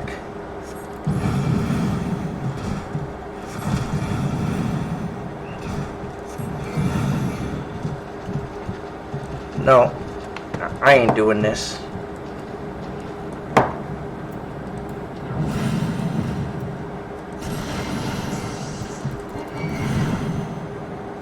Yeah, no, I don't want to do this. If I die, that can be expensive. Because I have to run all the way back. I just messed that rotation up. I think maybe it's a little too close yet. I don't know.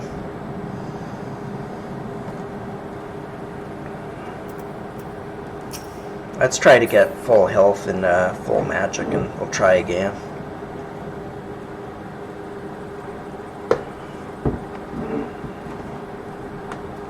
Could switch to the Gladiator. Well, no, actually I can't, because this is the hunting book for the mage, so that would be very useless, because even if I did win, and even if the Gladiator needed this as well, they don't share usually. Meaning if I beat it with the Gladiator, I'd still have to do the 3 again with the mage. So there's no point in switching. It's not actually going to accomplish anything.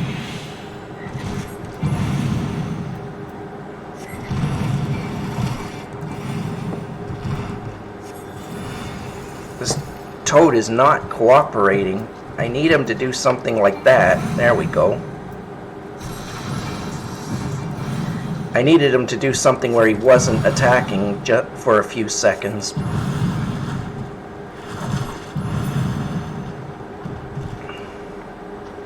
There, so I can do it, but it's going to be close every time. But that's okay, because he's 4 levels higher than me, so I probably shouldn't even be able to do this. Or, at least I shouldn't be trying to do this. I only live once, right? If I die, I die. Whatever.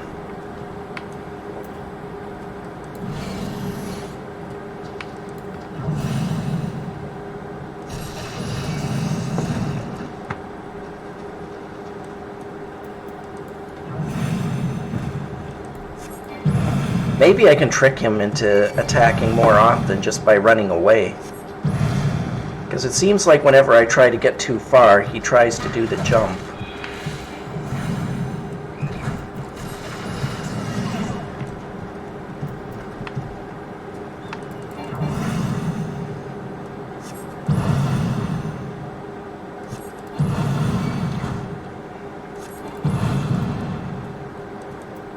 It's actually working, which is nice.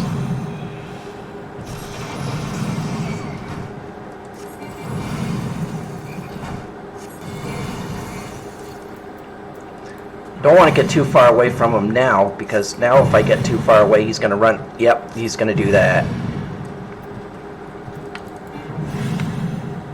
Dang it, now I have to fight him all over again, and he'll be at full hit points. I'm just going to run away. I knew I was backing up too far. I knew it. Oh, that's frustrating a little bit. That's okay. We're alright. Keep hitting that one button with my knuckle. It's mildly annoying.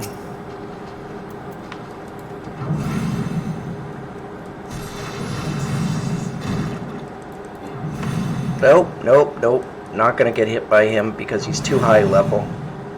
He hits me with something like that, he's gonna frog splash me into the ground.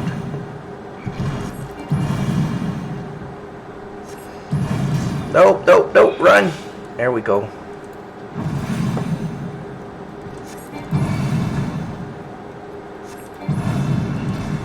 I kinda got lucky this time. He really wants to just frog splash me, which is fine. Because that gives me at least a couple seconds each time where I can try to get one or two attacks off. Come on, dude. Do your froggy splash one more time. Frog splash! Alright, don't do frog splash. Still got a level. Perfect. That was scary, but we did it in the end, so that's all that matters.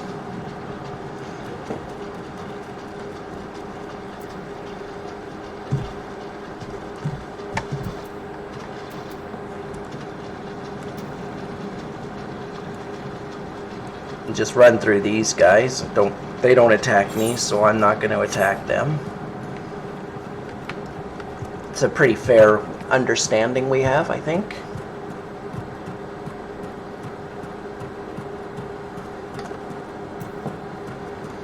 Okay, here's where I wanted to be a little while ago. Ah, now we've got the achievement for mapping all of Eastern Thanaland, which is nice. Oh, these guys are level 15, but it's no different than what we were just doing because we gained a level, so it's still a 4-level spread, which is fine, I think. Maybe these guys hit harder. We're about to find out.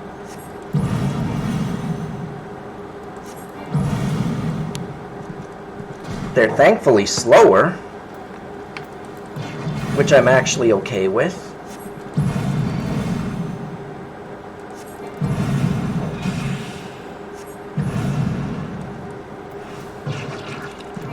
And I think as long as I don't get hit by that ability, we should be good.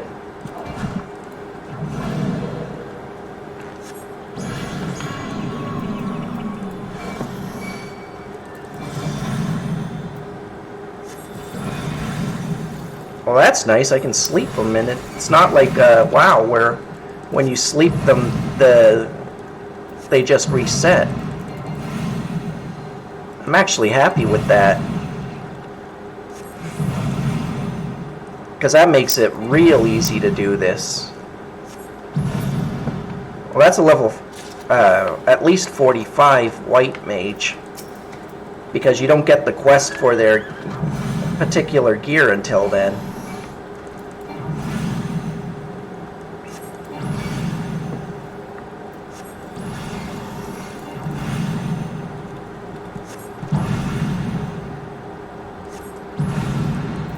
These guys are actually easier than the toads because They're slow. They try to do their spine attack pretty often.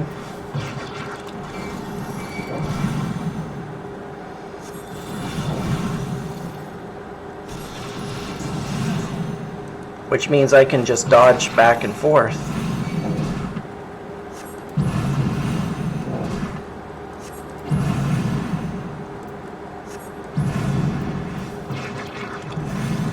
Yeah, we're not going to come anywhere near as close to dying with these guys as we were. Well, actually, that's not true. I just got proven wrong.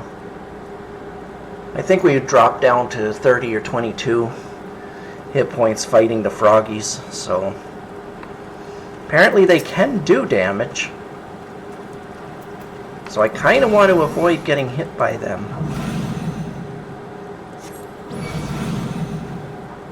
But that's what our masters were trying to teach us a little while ago. Black Mage should not be face tanking. Black Mage should be running.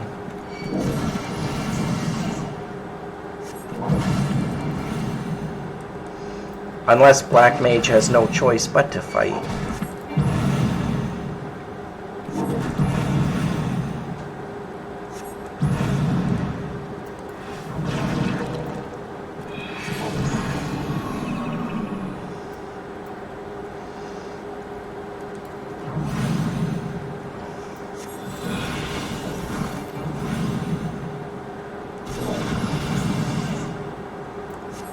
Oh shit, that hurt.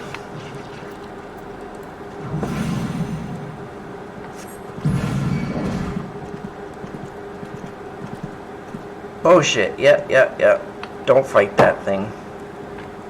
I waited too long with the attempted sleep strategy.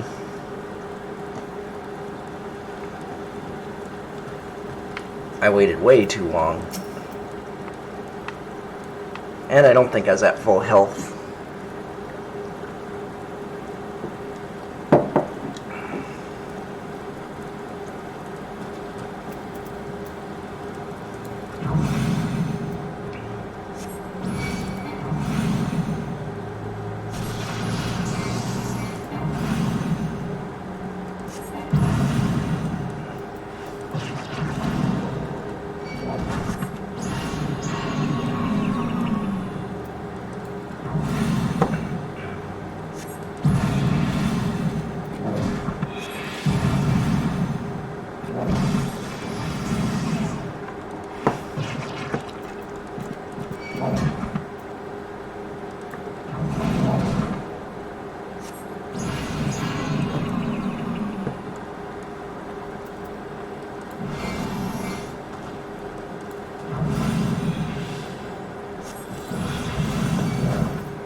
Let's try to give myself 30 seconds to rest here.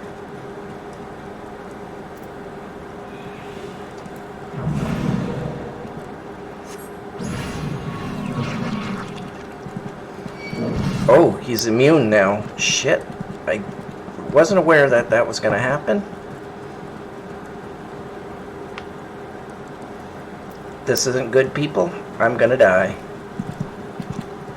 Oh wait, no, he decided to try to use his roly-poly move instead of killing me. Okay, now he just ran away, which is fine. Do I have any healing potions yet? I don't think so. Well, let's try to use some food. Well fed might still help, because it does do a little bit of give me a little extra speed with my casting and that. So maybe just that little boost is going to be enough to help.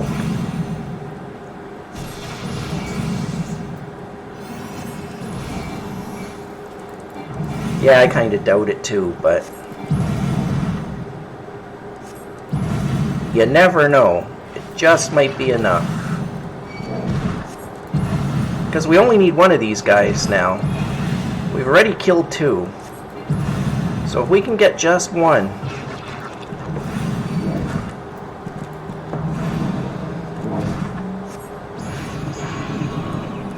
we can get just one dead, we're doing okay.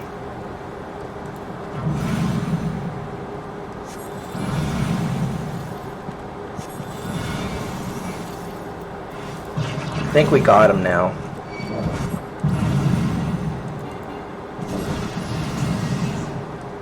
I believe we've got him. We're gonna get low on hit points. Probably lower than I would like. But we got him. Okay. Well, that's the 16. The entry for the level 16's done, which is nice. We're doing alright. Alright, now we just got to get to Drybone.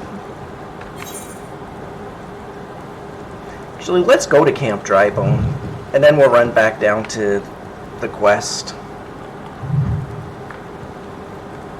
Because I can see the Aethernet shard over there that we need to get to, so let's get that.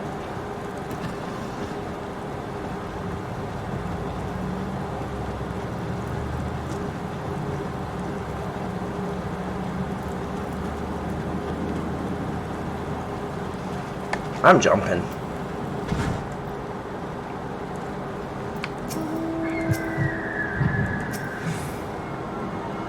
Because here's the thing with Final Fantasy XIV.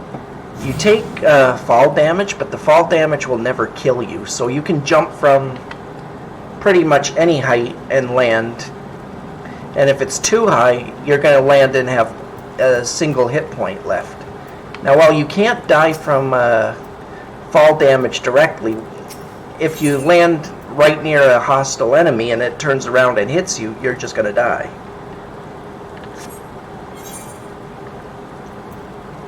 Makes sense though, right? One hit point, you get hit, you're going to be dead. Yeah.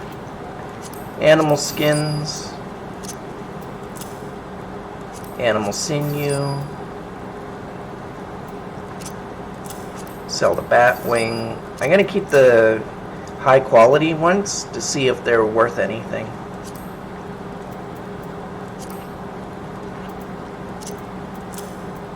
I think a lot of these can be used in my early on crafting, so I better keep that too. Although, no, actually, the really early on cooking stuff you can just buy, so I'll just sell it all. Except for the high quality stuff, you can't usually buy that. But things like the copper ore and tin ore and that, you can just buy from a vendor.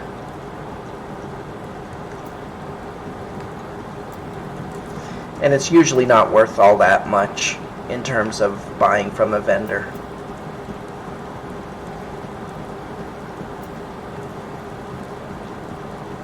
So it isn't a huge deal to do that, what I just did, but let's go. Camp Drybone. Well, we want to go directly south, but before we do that, I just saw the chocobo icon again. So I'm like, yeah, we better get that porter while we can. Is this the porter? Soon as my girl's fit for travel, we're gone. This is no place for the living. So I take that as a no. Maybe this is the porter?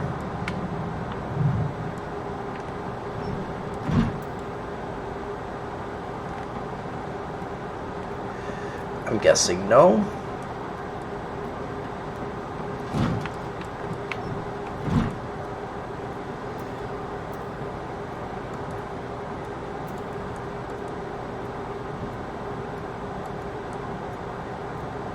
Yeah, I'm guessing not.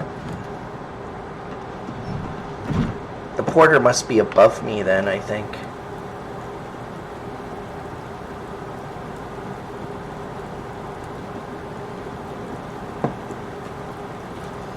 That's, oh yeah, there he is. That's one thing that I think is missing. I don't know if I was too far, but it just shows you on the map. It doesn't have a little arrow saying this is on the upper level or this is on the lower level. Well met, traveler. Might I interest you in a chocobo porter? Ah, do not tell me this is your first visit to this shop. I shall update my register with your name so that you may access this location in the future. I wish they said something different every time. That would be kind of interesting. I think I'm going to just stop reading that, just click on it, and at this point you all know what it's saying. Because they literally never changed what they say.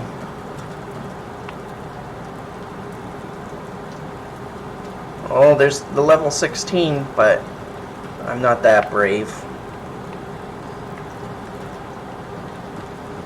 Or actually, I'm sure at least a few people will say, or you mean that's stupid, like, once it starts getting 5 levels higher than you, your chances start going down really, really fast.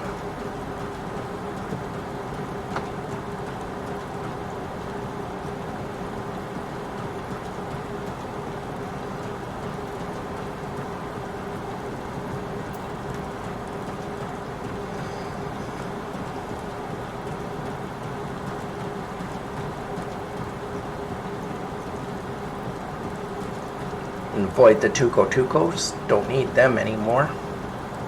I think that was so far the most fun battle that we've had yet, but that's mostly because we got them 4 levels early, so.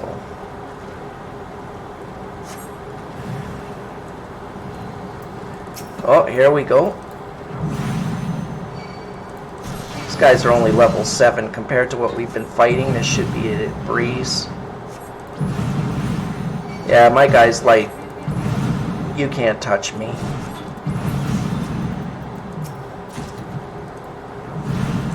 I definitely should have done this before those other guys, but eh.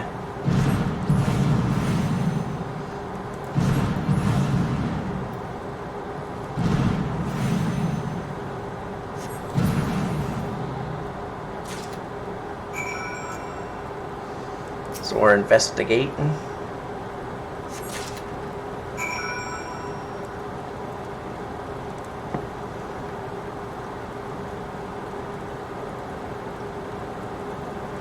Oh, we have to return back to Cocobenai and give all of the things back. Shops.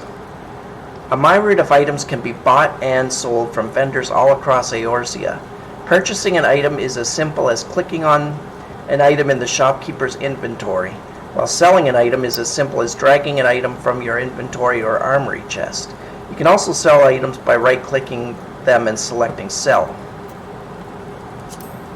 If you happen to have second thoughts about a sale, you can always buy back your item from the vendor, but only if you have yet to leave the area or log out of the game. Yeah, that's kind of important. Remember, if you accidentally sell something, once you leave this area and go to a new area, it's gone. Like, you can't rebuy it. But as long as if you make a mistake and are in the same zone and you're like, oh shoot, I shouldn't have sold that, then yes, you can always just run back to that spot and rebuy it. I've learned that lesson the hard way many times. So I guess I didn't really learn the lesson. Alright. Oh, I don't need to use a ticket for this. I can just return. There we go. That's a better way of doing it anyway.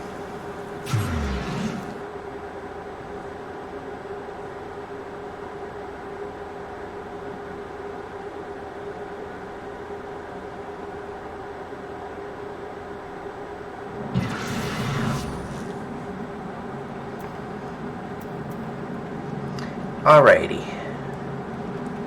I'm gonna turn this quest in. And then we can finally get to the Pugilist. That guy's the ninja.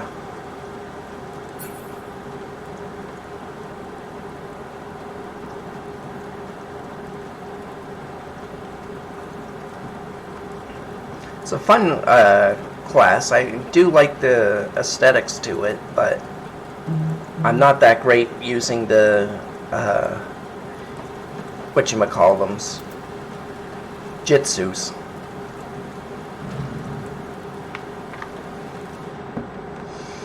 Alright, let's see. Where's Coco Benai? There he is. What has he got to say to us? Do I detect the scent of ether? And I trust that stench is Amaja blood? So we'll give him the 2 things. And over, done. Ho ho, 10 vials. 20, 30. The sight of so much ether is just so very comforting. What have we here, Coco Benai? Is this the crate that was stolen? I see Razor's lessons have had the desired effect. I will assume the vial, viscous liquid you have there is Beastman blood. Kokobusi should be pleased. Kokobukai, you left word for me to visit the ossuary. Have you finally decided to begin my training in thaumaturgy? Ah, Kokobusi, good of you to come. Razor here was kind enough to obtain a supply of Amaja blood for you. An alchemist acquaintance of mine explained how you had been using the substance in your research to create a mana-amplifying elixir. Naturally, we are most interested in the results of such experiments. So you see, Busai, your work as an alchemist already puts you in a position to work alongside us. You needn't become a thaumaturge to be part of our family. That's right, Busi. Besides, the battlefield is a dangerous place, and our skills are not exactly suited to keeping others safe from harm. I see. This is but another attempt to dissuade me from pursuing my true calling. I do not want to cheer you on from the safety of my workbench. I want to fight at your side. But Busi, we cannot stand the thought of you being harmed. Pray do not do anything foolish. I do apologize, brother. I sometimes forget how difficult it must be not having a natural aptitude for the arcane arts. As I mentioned before, Razor, Kokobusi is dangerously unsuited to the wielding of thaumaturgy. Even with the proper training, he would be unable to cast magics as we can. Were he to attempt to force a manifestation of power, the strain on his etheric reserves would likely kill him. But let us not dwell on this unpleasant circumstance. For you, on the other hand, are brimming with thaumaturgical potential. Remain diligent in your studies, and do not cease in your efforts to expand your wellspring of power.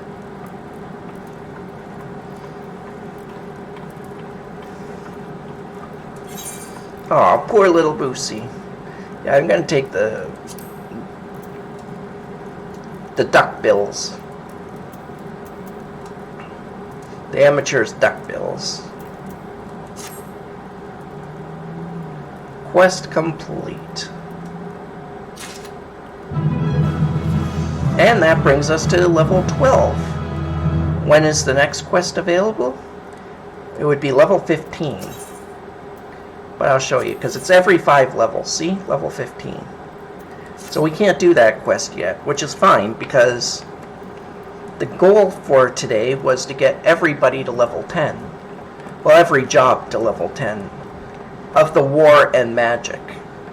Crafting I might do, I don't know. I don't have as big of an interest in crafting. And I don't think it's quite as exciting to watch, because you're literally just sitting there hitting a craft button over and over and over again.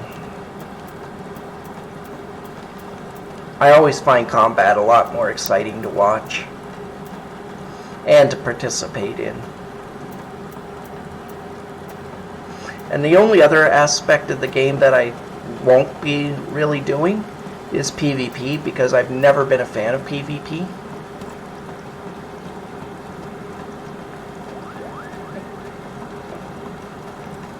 When you've only got one good hand, PvP just isn't fun, because every time I enter I just get absolutely stomped every single time. So that's why I avoid it. It's just not fun for me. Bashing my head against a wall for like a match after match after match just is not exciting.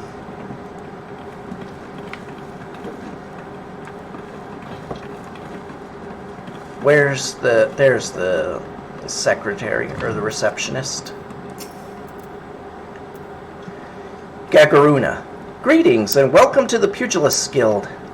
We pugilists are specialists in hand-to-hand combat. Through rigorous training, we forge devastating weapons at our fists and feet, which we employ to great effect in battle. There's no better place in all the realm to train in our discipline than here.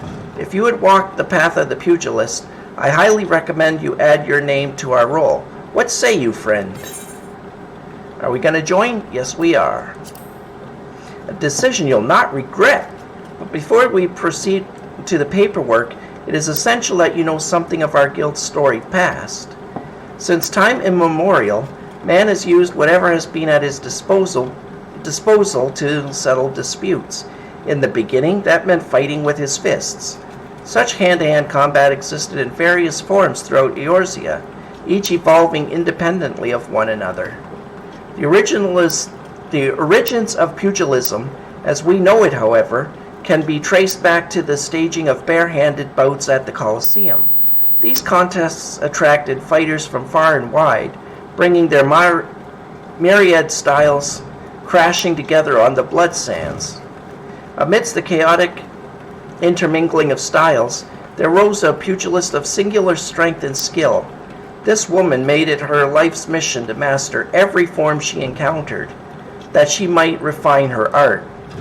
Among her many song-worthy exploits, we pugilists remember her participation in a gladiator tournament most fondly. Back when barehanded fighting was still seen as a pastime for peasants, she took on fully armed and armored gladiators and effortlessly bested the lot of them. Word of her feat spread across the realm like wildfire. Of course, and Alda swiftly transformed into a center of pugilism, with people flocking from all over to train under this master among masters. This woman's name was Cornelia, and it is said to her that the Pugilist Guild owes its existence. The art practiced here is based on her all-encompassing style, and this training hall is modeled upon the one which she once built. And there it is, a brief history of our guild. I've told this tale 1,000 times, but gods, it never fails to fan the flames of my fighting spirit. Now then, before we can proceed with your enrollment, you must first obtain the Guildmaster's approval. Let me know when you are ready to meet him. Okay? So, are you ready to present yourself to the Guildmaster's inspection? Yes, we are.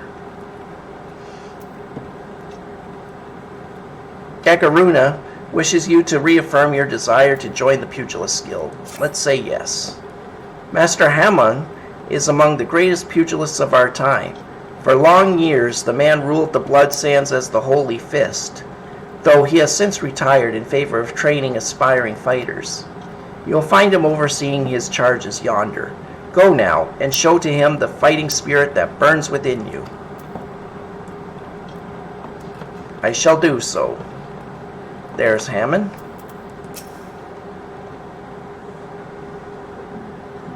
Heh. Past time you got your arse back here. Well, what did the dancer have to say about my proposition? Eh? Yeah, you're not my errand boy. There's no dancer, there never was. I'm not doing anything indecent, I swear to the gods. What? You're here to enroll? Ho ho ho! Well, why didn't you say so sooner? In my capacity as Guildmaster, I would be glad to give you a primer on the art of hand-to-hand combat. Doubtless you already know this, but we pugilists fight with our fists and feet. While these don't deal as much damage as a blade, it hardly matters when you can land several blows for each swing of the sword. What we lack in destructive force, we more than make up for in speed and cunning. Under my guidance, not only will you master striking techniques, you'll also learn to string them together to deliver an endless flurry of blows. Only through such fierce combinations can a pugilist realize his potential. Yeah!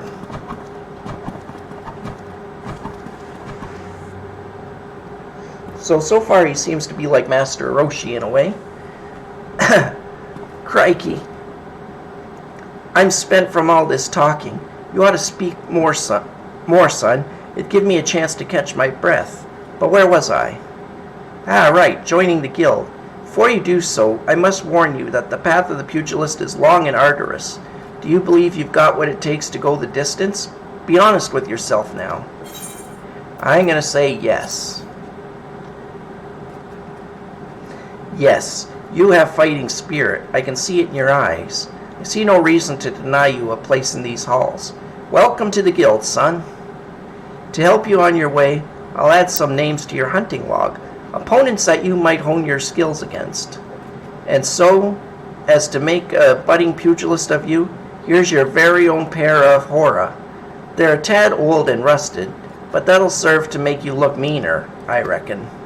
Now, I have a mind to assign you your first lesson. Arm yourself with your weapons and let me know when you're ready to begin.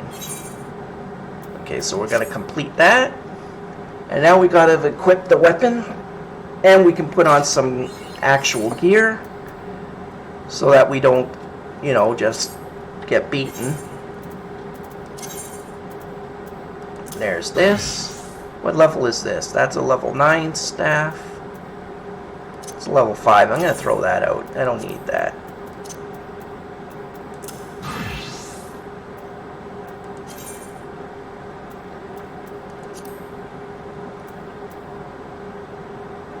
Oh, I don't need the weathered staff at all. Maybe that's why I was getting beaten so bad. I forgot to update my gear. Whoops. Oh well. Weathered scepter, yeah, that's a level 1. I don't need that. I'll throw that out. Same as I don't need that bronze bastard sword.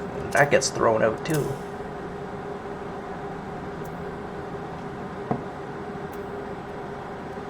Okay, now we can put on this. We can put on... Well, I guess we have nothing we can put... Oh, that's because that's a level 5 item. Oh, and it already says I can't wear it as a pugilist. Well, isn't that just terrible? Oh, this actually I thought was cosmetic as well, but it's not. It actually has some defense, so we're going to wear that.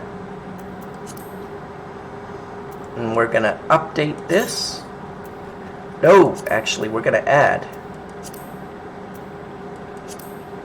We're going to equip set. Perfect. Equip set. Perfect. There we go. That's what we want. Alright. Harmon wishes to teach you your first lesson. Looking every bit a pugilist, son. Now the learning can commence. For your first lesson, I want you to test your fledgling skills against the vermin of Thanalan. Get out there and put down 3 marmots, 3 hornets, and 3 shrews. Return here when the deed is done. Now, this goes without saying, but I expect you to fight using the Hora I just gave you. It counts for naught if you skewer the beasties with a spear or fry them with a spell, say. Yeah, makes sense. He's trying to teach us how to be hand-to-hand fighters, so it would be kind of stupid to switch classes. We're going to get rid of a few things off the bar. We don't need the play guide. We'll keep the teleport up there, there, so it's out of my way. And now we've got our Fists of Fury. So let's go to the first area just outside of town and start our journey to becoming a monk. It takes a while to become a monk, but that's the same with all the classes, so that's not really saying much of anything. It's still not bad. It's going to start slowing down now, unfortunately. I think I'm going to still try to get everybody up by 5 levels each time.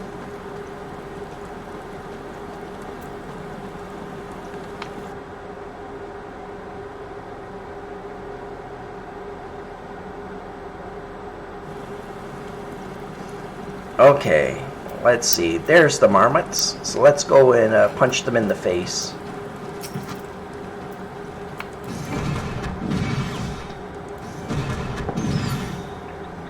Marmot 1 is dead.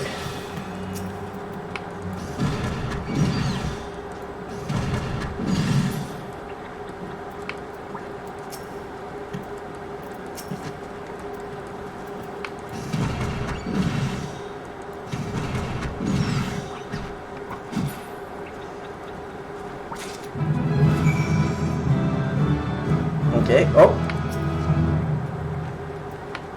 I actually need these for my hunting log too, so might as well. Maybe that way I can get to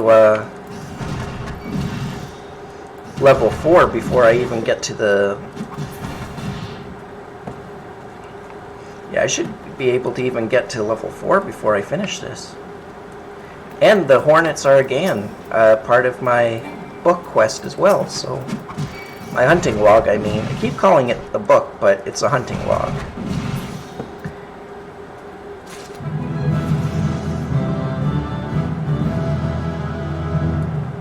Okay, there's another huge hornet.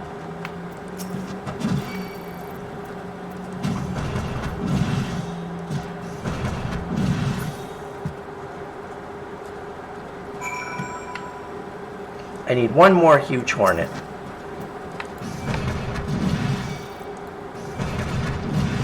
So I might as well finish this.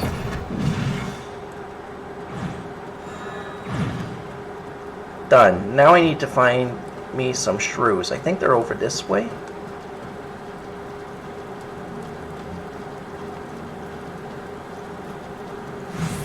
I'm gonna keep an eye out for any other creatures that have the hunting book icon over their head.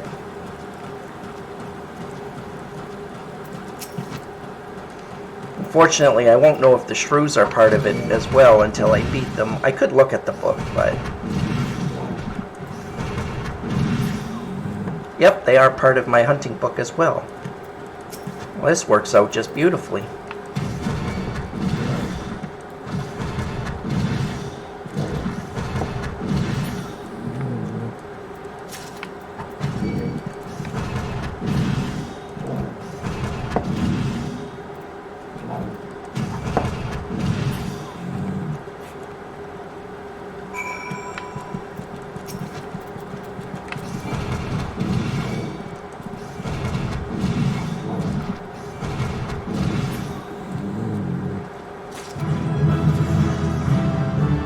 Okay, we're level 4. Now we kind of want to hit level 5.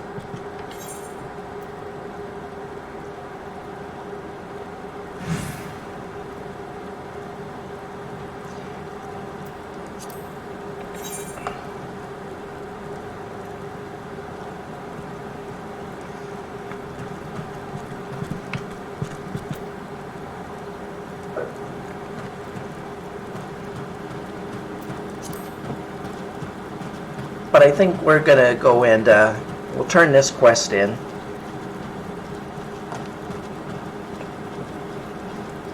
Get some armor, and then we'll go and do the level 5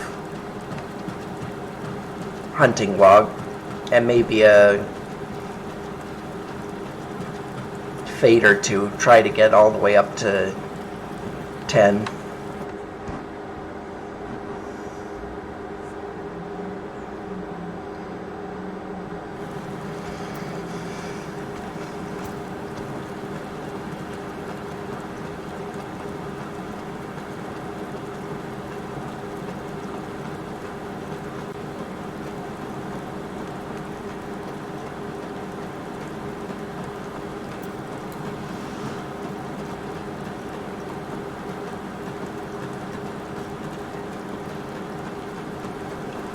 Quite the run every time. Oh, I almost ran too far because I think it's right here.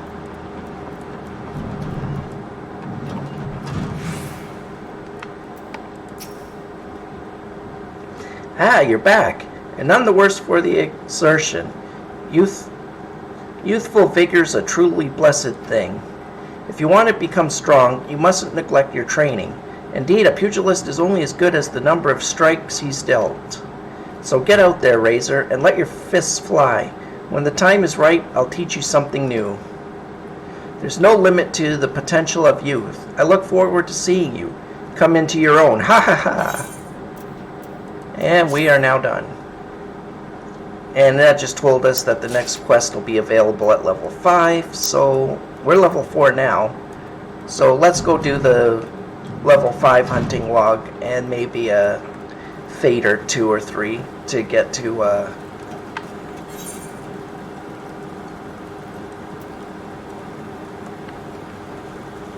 so that we can get to level 10, so that we can do the rank 5 and 10 quests back to back. And then we can finally get going with the main story.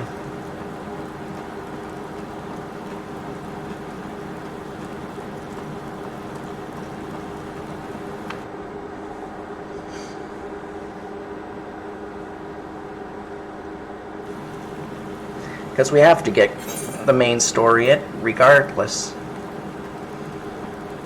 Because otherwise we'll always be stuck here, because I don't know if there's any way to get to the other towns until you do the main story.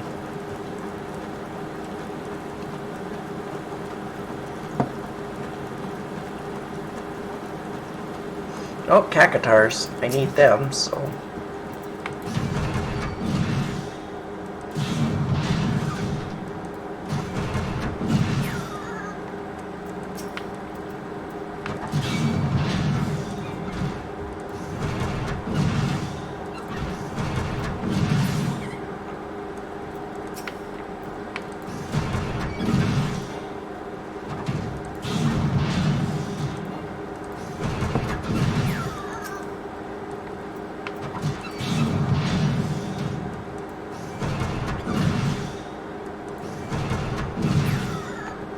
Okay, need one more of these guys. Well, that got us to level 5, so that's good. That's good. We ought to get in there.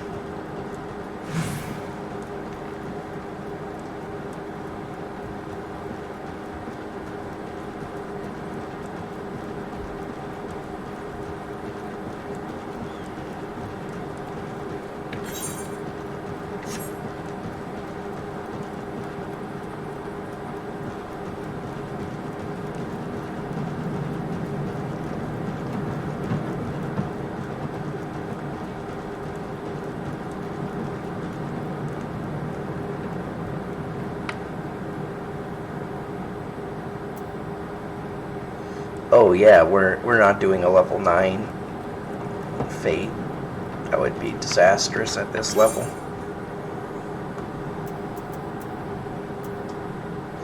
Yeah, that's the one we want. We want the level 5 one.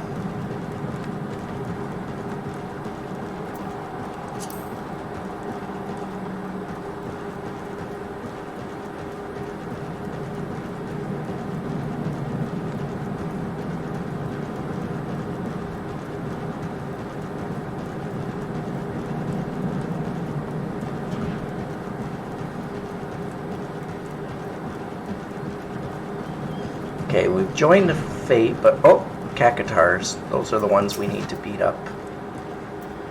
Alright, fine.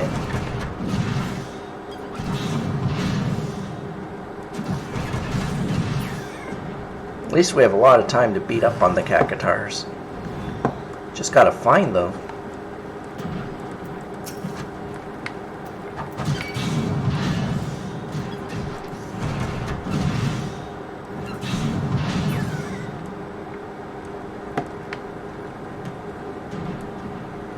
There they are. Now I see a few more that have spawned.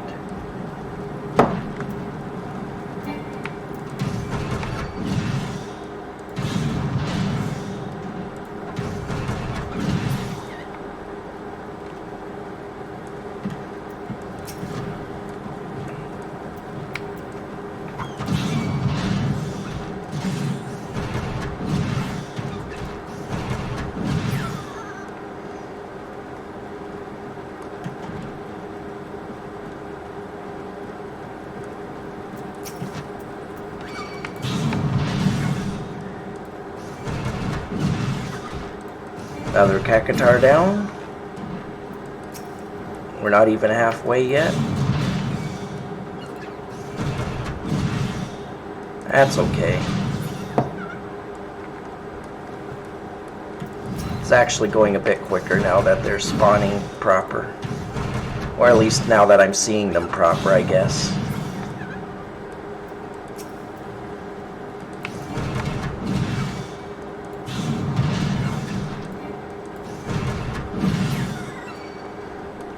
Okay, that's that. Oh, I was scared there for a second. I thought, and we're gonna instantly die because I somehow ticked off that big turtle and he's gonna bite me and he's level 17.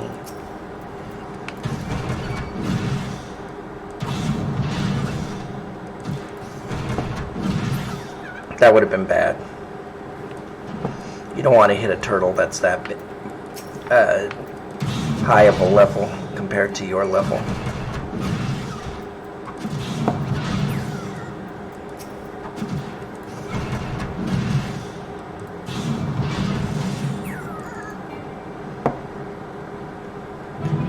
There we go.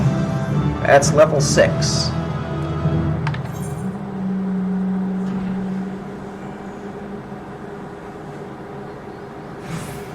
I think there was something in Hammerly that we can get. Let's check. Black brush. Yeah, we need to find buzzards. And the goblin muggers. And sand toads, apparently. So we can get a lot of things in this roundabout area. Oh, I see the buzzards, so that's good. Now, bet you the goblins are just a little ways. And we got a new ability. Snap Punch. So now we have a 3 combo rotation to do. That's always nice.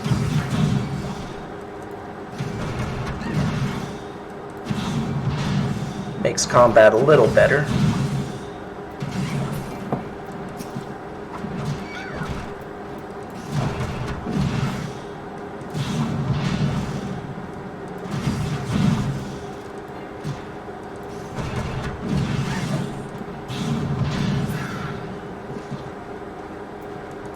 Well, I still have to kill another one, so let's go.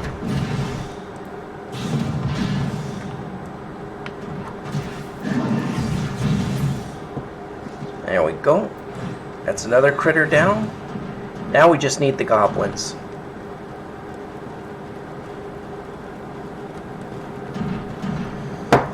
And the goblins are over here. Now they're a little harder than the buzzards in the sense that they actually will aggro.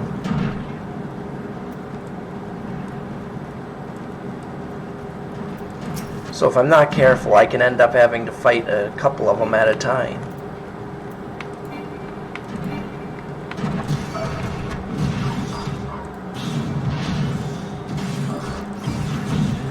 And they use bombs. I guess I was wrong before. I was saying that the bombs hurt them too. Maybe they fixed that, because I know originally the bombs would hurt them. Or maybe I'm completely wrong and they never got hurt by the bombs. Now I don't even know.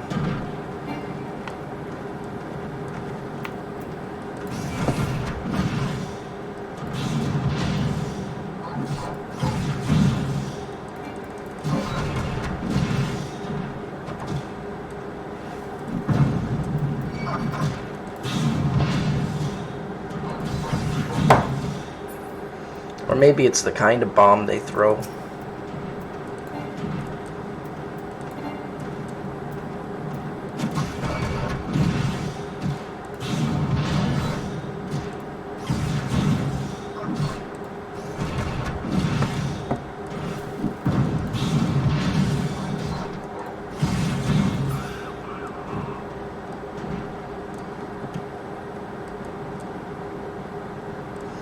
Need to kill one more of these goblins.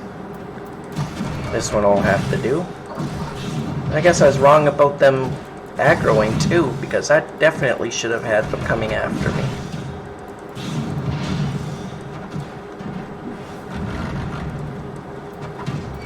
Oh well. Works out for us, because we can just kill this guy and move on. That gets us all the way up to 7. We're doing good.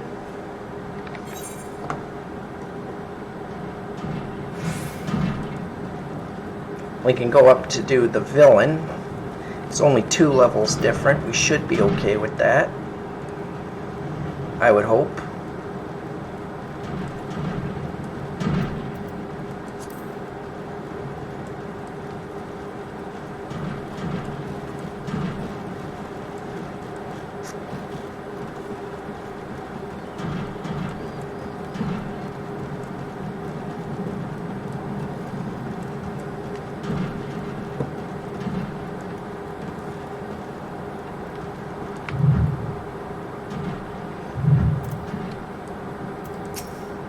It's a level 9 Cactuar.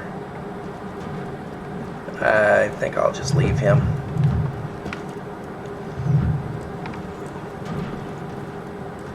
Oh, there's someone else there, so maybe we can do it together. And I kind of need the sand toads, so yeah, we'll join. Ooh, I do not want to fight with such loss of hit points. Yeah, do not get hit by the 100 needle attack or the 1000 needle attack.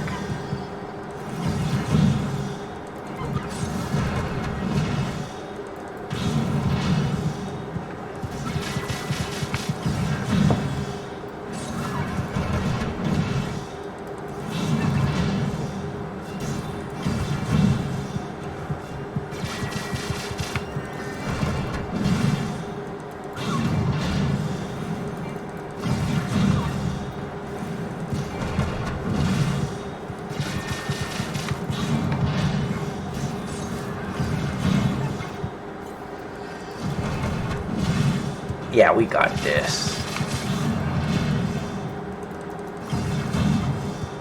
Person's a white mage, so they pretty much just have to heal themselves. As long as they heal themselves, we're good.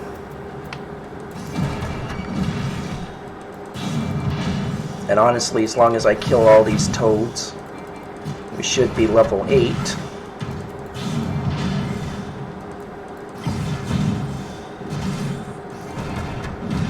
And then we can take on pretty much any of the quests in this particular area, because they only go up to 10.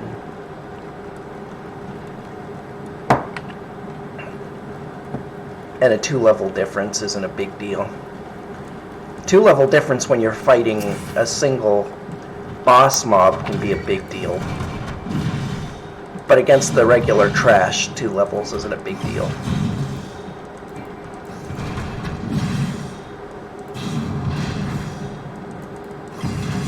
Killing these sand toads. That's the second, only the second one dead.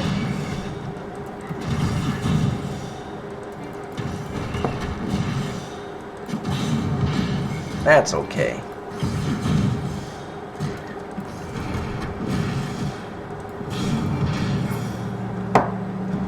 Alright. One more and then we're good. And that should get us to level 8, I would hope.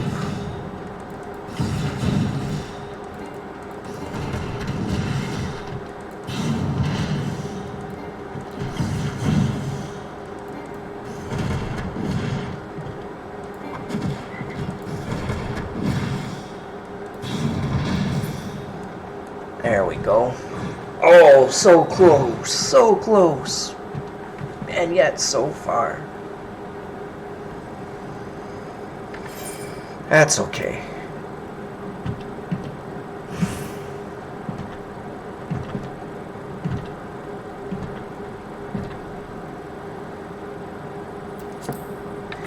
Next place we want to go to is Horizon's Edge. Well, we're here anyway, so we might as well find the next level of creature. I think we want to run up that way, so let's go there.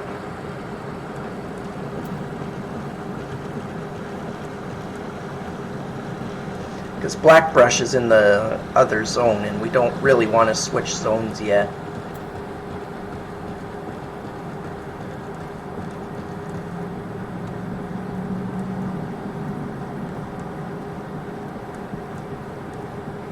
So we'll go up here,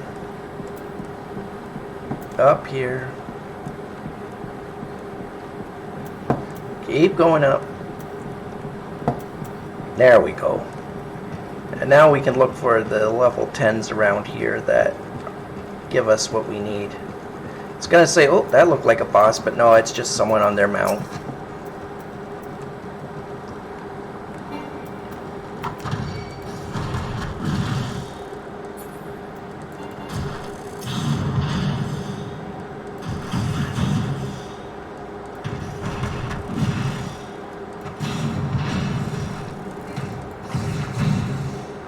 I don't know what all the mounts in the game really are because I never really paid much attention to it. I have mounts that are my favorites that I use a lot, but short of the I think two or three mounts that I use a lot, I don't really know many of the mounts. I know that there's for the level 50 trials against like Leviathan and that. I know there's horses for each of them. Ifrit, Titan, Bismarck, and Shiva, and Ramur, and well, I think I said Leviathan already. All have a different horse or different pony that you can get. And people like to do what they call pony runs, which is everybody gets together and they fight those bosses until somebody gets a pony drop, and then they just keep redoing the fight until everybody in that group has got a pony, and then they go on to the next type of boss. We'll probably be doing that later on because I would like to have all the mounts that you can get from like instances and raids and that for this character, but it's not really a huge deal. Oh yeah, the thing I just got is a self-heal. It seems powerful at the moment, but it doesn't really scale well, so at the higher levels it's practically useless, but for these low levels it's amazing. It's almost as powerful as a mage casting Cure 1 on you. In fact, I think it might be slightly more powerful than Cure 1. The problem is, it never scales to like the equivalent of Cure 2 and Cure 3 in that. At the higher end levels, it's basically one of those things where you're sitting there going, is this actually going to keep me alive? Is it worth using? Okay, the rest are in Central Thanalan, so let's go there. But like I said already, I know I'm kind of repeating myself, but the ability Second Wind for the low levels, absolutely amazing. It's more than a will this save your life. This is more like a this definitely will. I just wish it scaled better, but can't have everything. I mean, if it's scaled like Cure 2 and Cure 3 and whatnot, what would be the point of having healers in the game? You could just stock up, because I think there's two different abilities that essentially do the same thing. You could just stock them up and they're on different cooldowns, so you could stock up and just burn the two at once, and all of a sudden you're back up to full health, and it's like, well, why do you need a healer? So I get why it doesn't scale.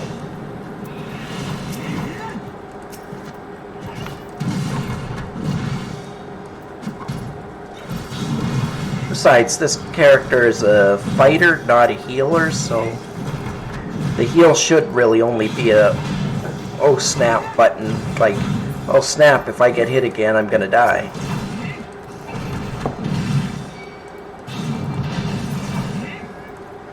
And I think it always stays at least that strong that it'll save you so that if you're only going to take one more hit and the fight is that close, if you use it, you'll win.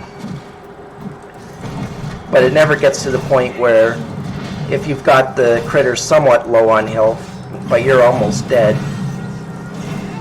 that if you use it, you're going to be able to fight them from like 25% health down. So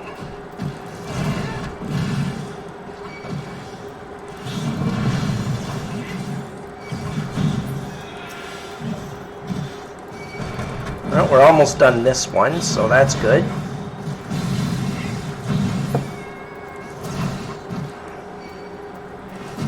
I can guarantee we're about to hit a new level. Oh, I guess we can. We're over half, so that's good. That's good. We can survive with this. I remember how I was telling how you get multiple fates based on how the fate went. This is one of those examples. Even though this one didn't really correlate with the last fate, it's the fact that these things are trying to push into other territory. If you beat the first wave, then you have to beat the second wave with the boss in it. And this boss, we've already fought him on the mage. You can see that he's kind of a tough fight, only because of the amount of spawns of these little guys that keep coming at you.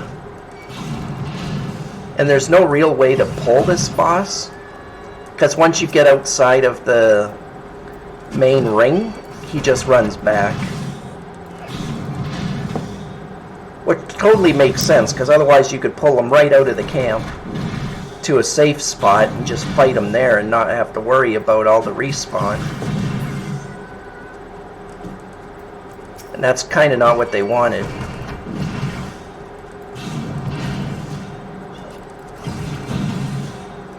That's kind of what I like. They try to make the fates so that cooperation is kind of necessary.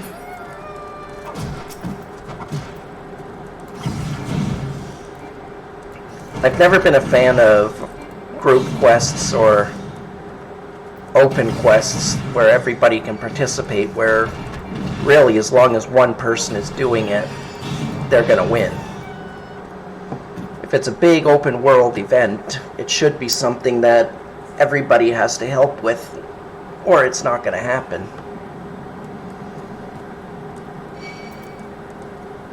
Though at the same time, I do get how some people feel cheated in that scenario, where if they're fighting it by themselves and they're getting really close, but they can't quite do it,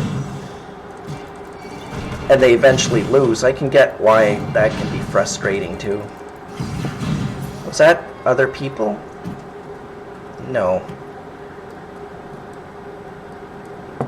My brain was playing tricks on me.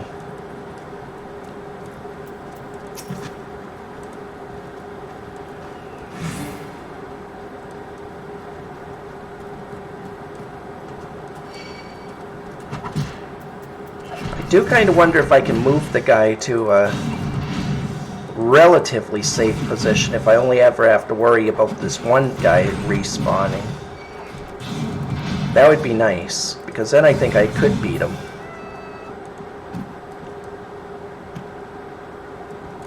Yeah, if I can get him here, pull him inside, I might be able to beat him.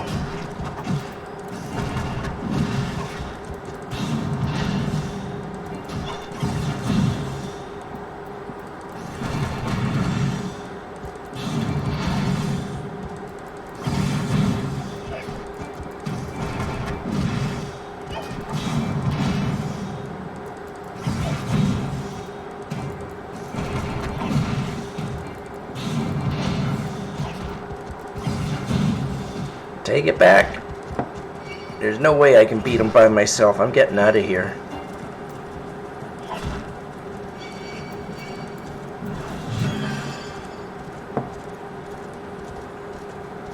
Second wind just saved my ass, which is nice.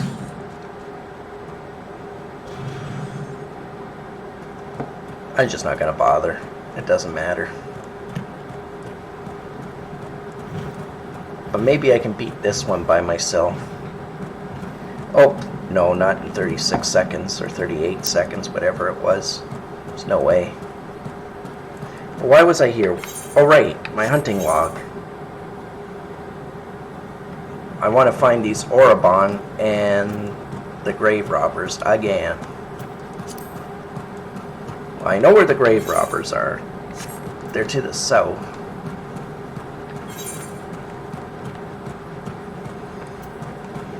A little over and then to the south.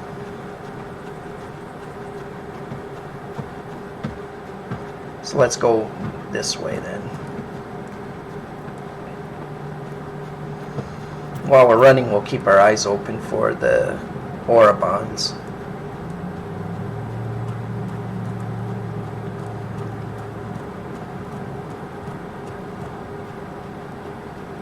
Because I'm pretty sure at this point, whichever creature I defeat first will get me my level.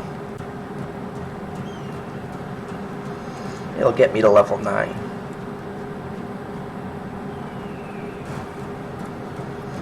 So, we found the Spriggans first. I think I know where the Orobons are. I think they're by the river. We'll go check there after we get our quest, or our hunting log clear of these guys.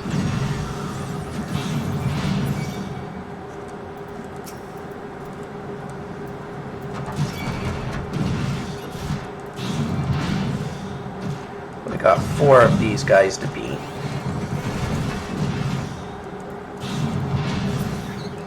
Two more. We can do it.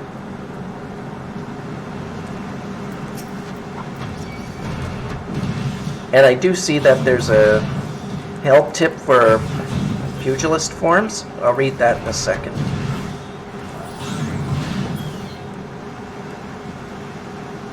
One more of these guys, and then once I get back to the safety of town, I'll read. I think it's just going to tell about Oppo form, which is basically like monkey style, and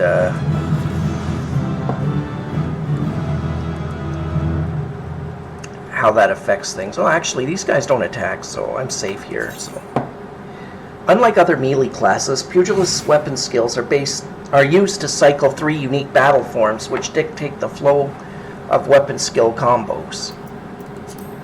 Many Pugilist weapon skills will either change your form upon execution or require you to be in a certain form to execute. There are also weapon skills which will grant damage bonuses when executed while in a certain form. These 3 styles of forms are as follows: Raptor, Coral, and Oppo.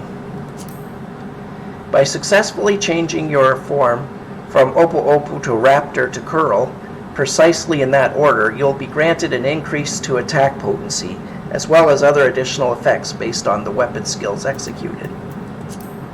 Swiftly flowing from one form to the next, as the situation demands, is key to becoming proficient in the art of the monk. Yeah, it's kind of like the mage with the ice and fire.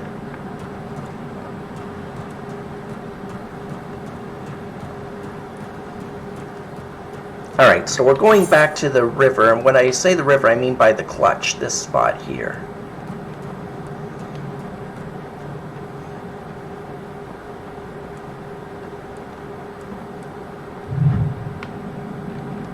Oh, we need Fs too, I think, so let's go kill those guys. Even if we don't get there in time to participate in the fate, we still need them for our book, so it's still worth our time to go down there.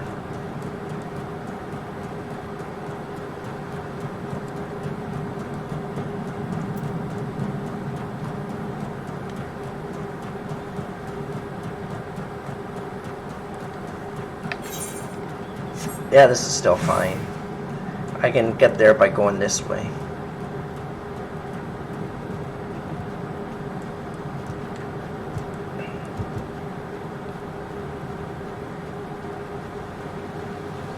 Well, there's the ore bonds too, so that's nice.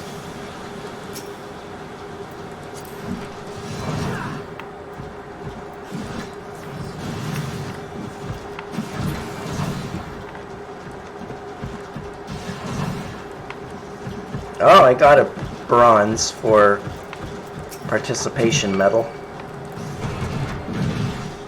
Oh, that one wouldn't have proved me wrong because I didn't even really do anything except like punch one thing once, like literally once, so that wouldn't have counted anyway. But like I said, it's not a waste of time because I need these critters anyway, so whatever.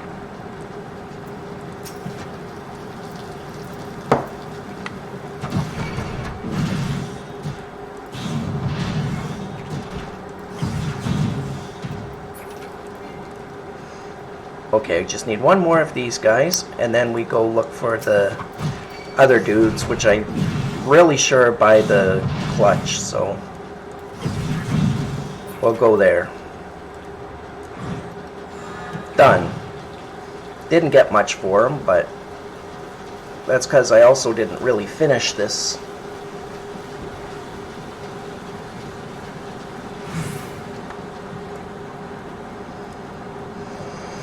Okay, let's go.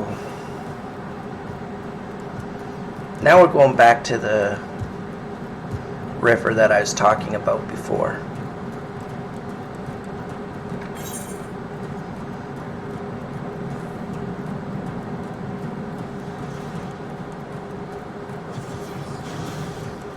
Might run up there for the Queen event.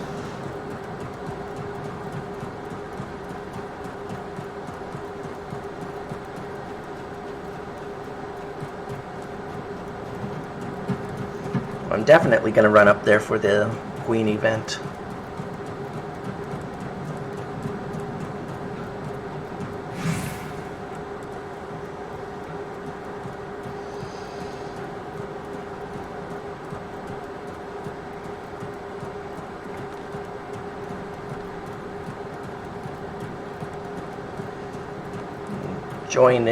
We're joined the fate, so now we can start fighting things. That'll be fun.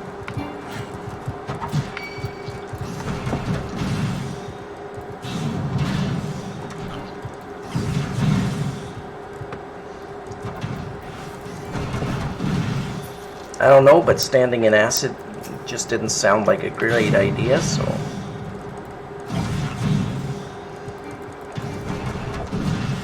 Though I'm almost willing to bet there's some people that would be like, yeah, just stand in it, bro. It's safe.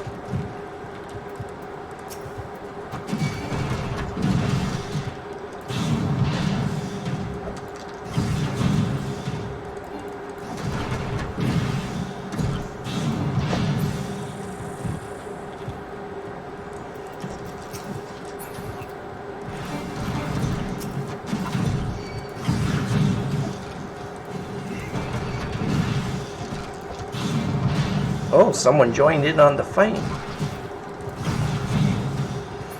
Okay, you want a piece of me? Let's go.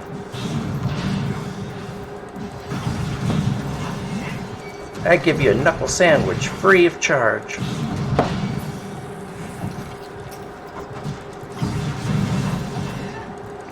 Step right up. Free knuckle sandwiches for everyone.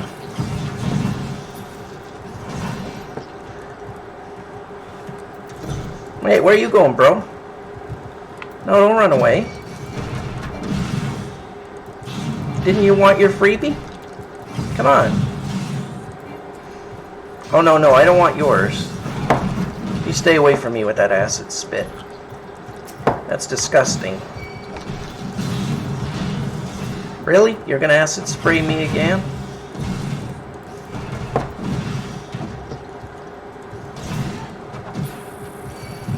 Then I punch you in the face.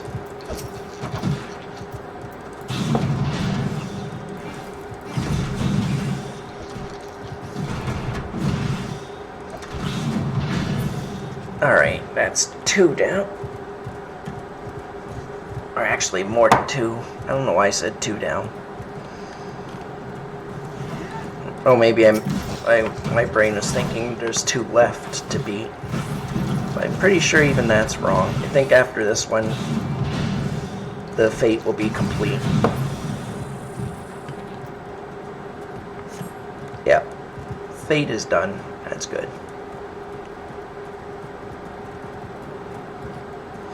Now we go get that, 1 kill. Oh! How did I get a failure there?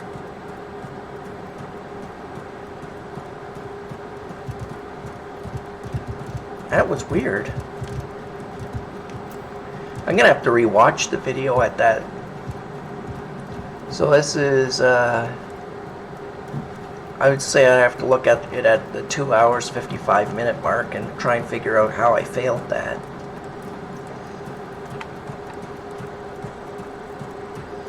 That's kind of frustrating. Well, whatever. We're at the F's now, so let's kill some salamanders.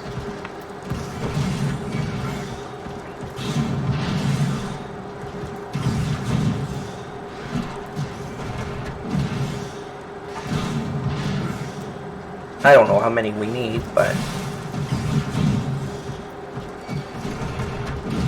we'll kill them all anyway.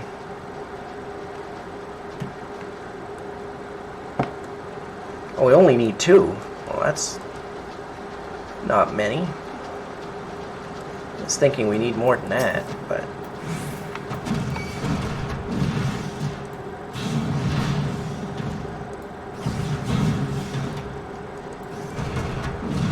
at the same time, that might mean that after these 2 I get my level 10 and then we can continue. Even if we don't, we haven't done the level 5 quest yet, so... Oh yeah, we got it. Okay, no problem. Oh, we got the leg sweep ability. That's nice. Put that up there.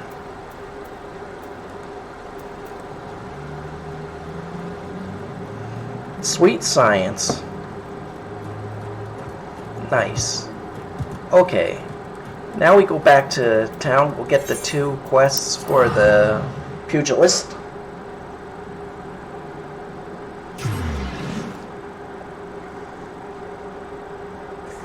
And we're doing really well time-wise, I think. I think we're doing very well, actually.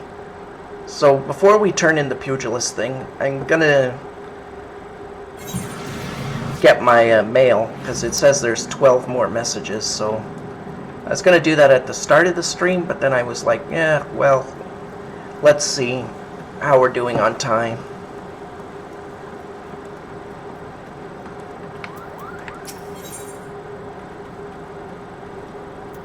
Oh, that's for raid stones. Those are stones that you use to buy gear, end game gear. I don't really need that. This is what I do need, though, is the delivery Moogle. So let's take a look. Look what we have here. 12 new letters have just arrived for you. So let's see. Oh, there are more thank yous, so... Thank you for playing Final Fantasy XIV. Enclosed is the following purchase from the Mog Station. Minion Wind Up Tifa. Thank you for your patronage. So we'll take Tifa. And then we'll delete this.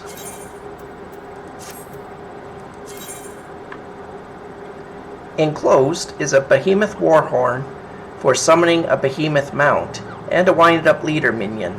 May they take you boldly forward in all your pursuits. That Behemoth just will prove what I'm talking about when I say that the world just seems overly small for the size of the mounts.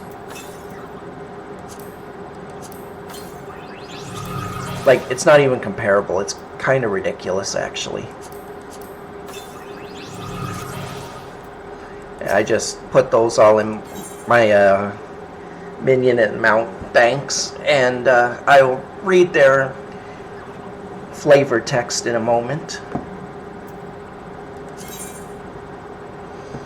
Thank you for playing Final Fantasy XIV. Enclosed is a set of Black Mage barding and a minion of light. May they blaze the way to a brighter future. I think I'm going to actually use the different bardings this time. I didn't with my main character. I'm going to set the barding to whatever character I'm playing. Oh yeah, I can't execute at the time. If you have any shop window or anything open, it won't let you do that. So if you see that message and you're not sure why it won't let you do it, it's probably because you've got a window like this or a shopkeep open. Maybe it's hiding under another window that you didn't see. Thank you for playing Final Fantasy XIV. Enclosed is a beady-eyed minion and a voidal resonator for summoning an Araman mount. May they offer insight into a world beyond our own. Yes, let's hope so. We'll delete that. Thank you for playing Final Fantasy XIV. Enclosed is a black chocobo chick minion and a Cascader uniform voucher. May they light an eternal flame deep in your heart. Well, we'll use those uniform vouchers later. I can't remember where I used them though, so I'll have to figure that out. Maybe I'll look it up later. Thank you for playing Final Fantasy XIV. Enclosed is a wind-up cursor minion and a vial of Fantasia. May they point the way to a better you. Again, these are used to change your... grants you a single opportunity to edit your appearance in the character creation screen upon your next login. That allows you to change from a man or a woman, race, everything. Like at the hairstylist, which we'll unlock later, you can change your hairdo and hair color and stuff, but you can't change anything else. Whereas the vial will let you change everything. Problem is the vials are rare to get and they're really expensive in the MOG store. Like they cost about $10 per one, so you definitely really should think about using them.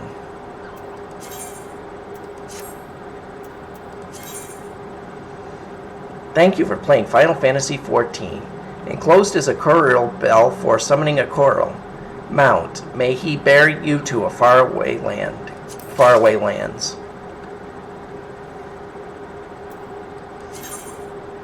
Yes, he will.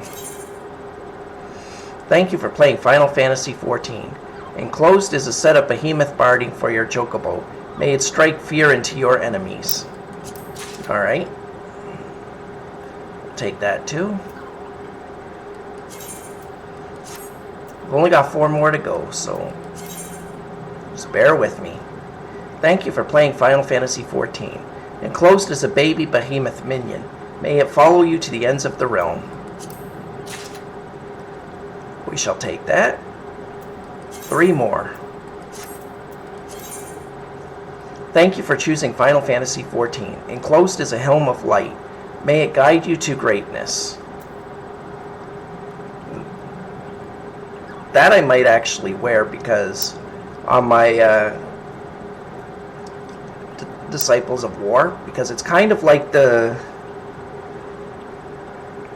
Well, actually, I should have got this earlier because now it's not really that useful, but I still have a few other characters of war classes to level. Like I've got the Lancer, I've got the Archer, I've got the Marauder, I believe, that I still need to level, so it'll be fine. I'll still have some use. And it grants you another 20% up to level 10, so Yeah, we can still use this. All is not lost. So delete that. 2 more. Thank you for playing Final Fantasy XIV. Enclosed is a Moogle cap. May it bring you joy when skies are gray. This is the same as the Warrior of Light. It's just for the Disciples of Magic. And like I said, it would have been nice to get this a little earlier, but we've still got the Conjurer and the Arcanist to level, so it'll still get some use, so that's fine. We'll take that, we'll delete this. Finally, we have one last. Thank you for playing Final Fantasy XIV. Enclosed is a Kate Sith doll. May it bring you hours of enjoyment. Kate Sith is from Final Fantasy VII. Kind of an interesting character. And we're done. Okay.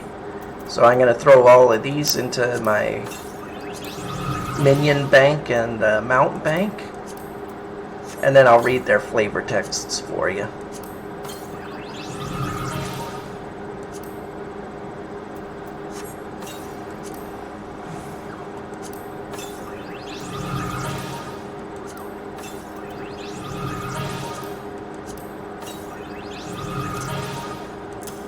Okay, that's all of them.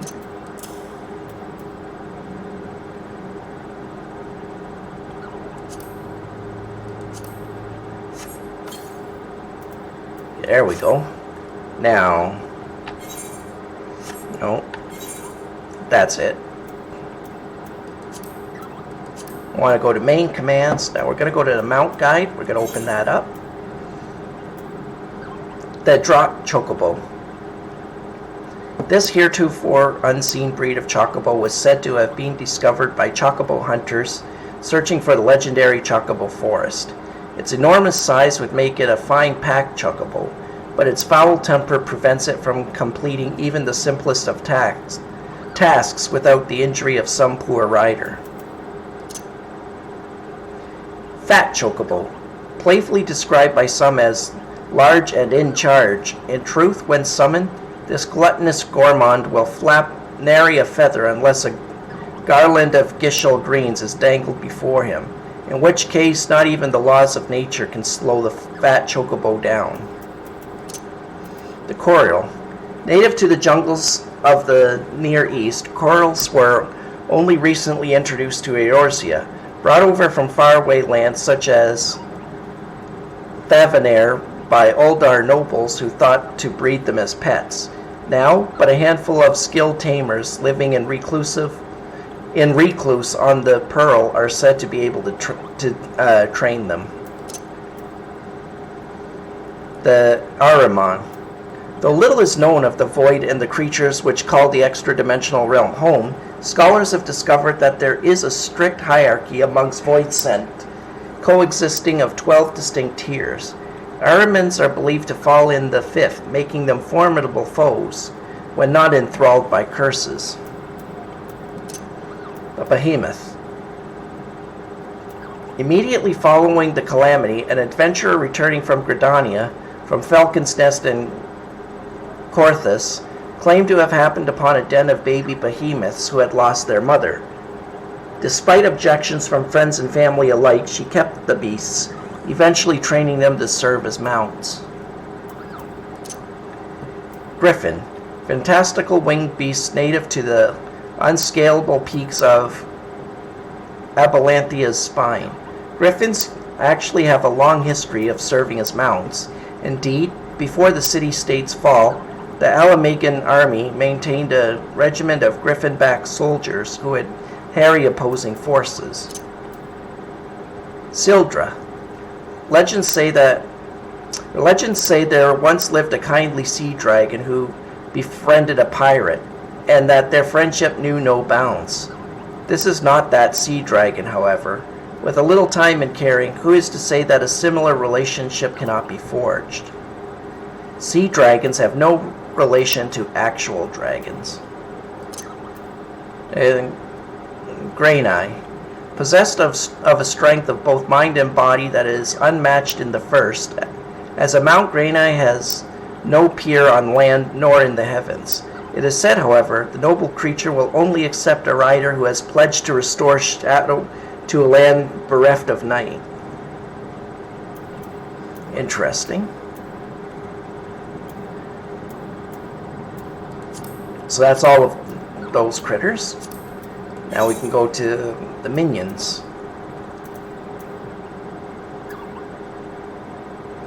Well, we read that critter. We read that one. The green dots are the new ones, so I'll read the new ones. Baby Behemoth. Obtainable in Ulda's Sapphire Avenue exchange for a fistful, a coin, and a smile. The pedigree of this baby beast is questionable at best. While displaying many behemoth-like features, a sleek violet hide, hungry eyes, and 2 polished horns, its squealing is not unlike a boar at slaughter. Beady Eye. One of the most outlandish theories recently posed by scholars of the void is that Amarants do not reproduce by typical sexual means, but rather by shedding tears which eventually grow into new creatures. Wind-Up Leader. Originally crafted to promote the grand companies of Eorzea, these clockwork dolls are often rewarded to company members for exceptional service. There are 3 models of wind-up leaders, one to represent each of the 3 heads of Limsa, Lomensa, Gridania, and Ulda. What that simply means is when I choose a grand company, whichever one I choose, that's the wind-up doll that's going to appear. So for example, if I choose Limsa Lomensa, I'll get the female captain here. If I choose Gridania, I get the female white mage, and if I choose Ulda, I'll get Rabon, I think his name is.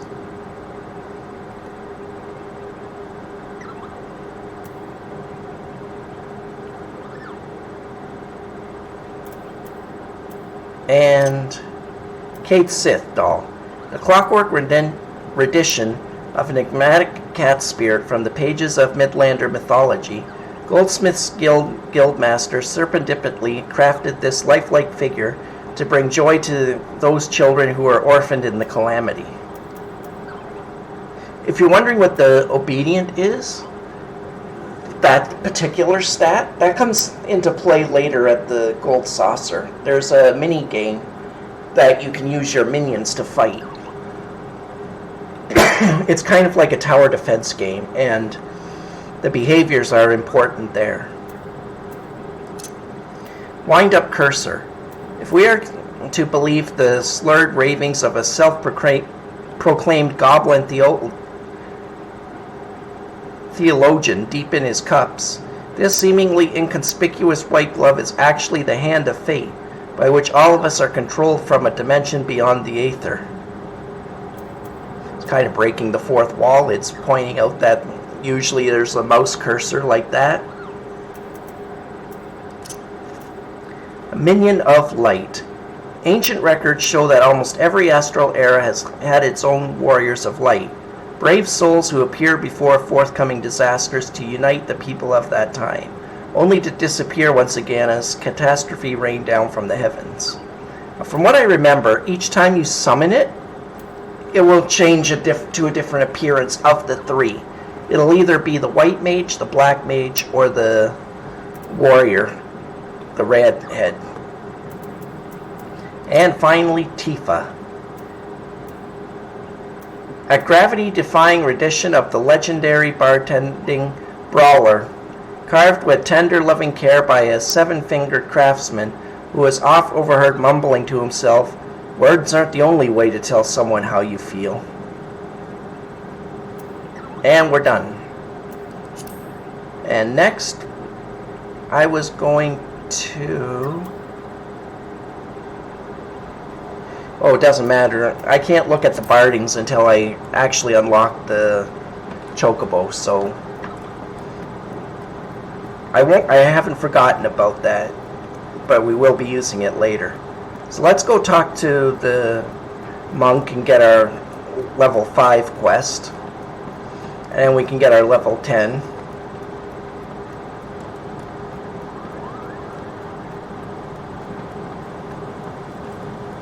And actually, no, I've changed my mind yet again. I know I'm a fickle person, but I think we'll take out as many side quests as we can. In fact, we'll eventually do all the side quests.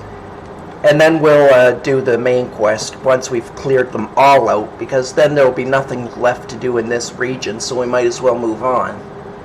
I think that makes more sense to me.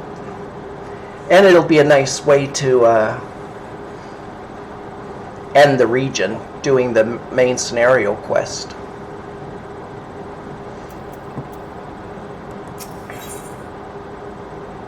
Guildmaster Hammond wishes you to learn the basics of combinations.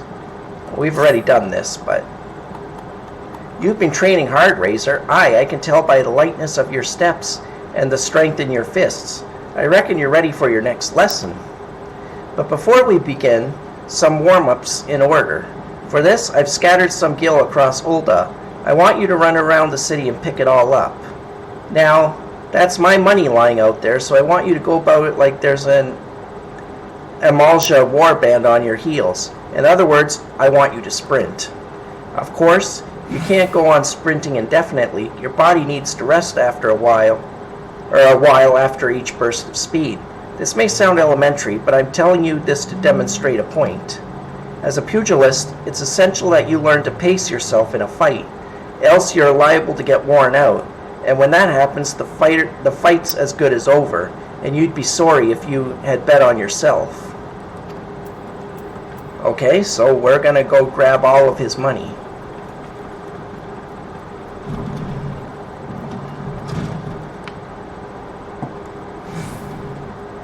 Crazy part is, I don't believe there's a time limit on it, so despite what he says, you don't actually have to sprint.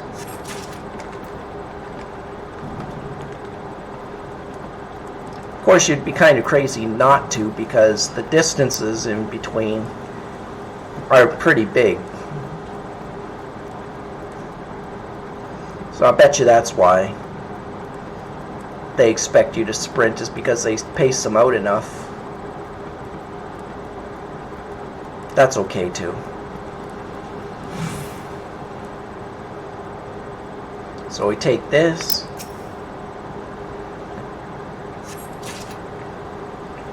Now we gotta go into here.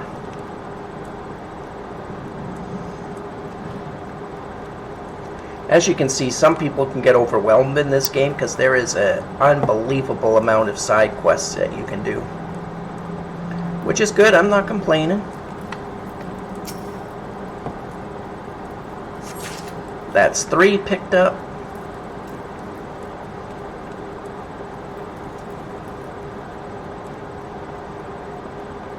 I'm gonna cheat, I don't care. He can punish me for it later, I guess, I don't know.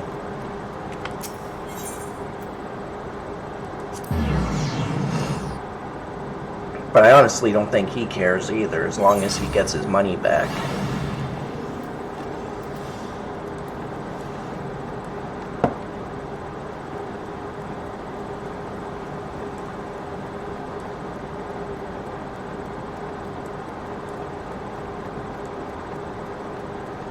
Okay, the next one, oh, of course, just like a Master Roshi, some of his coins are by the dancing girls.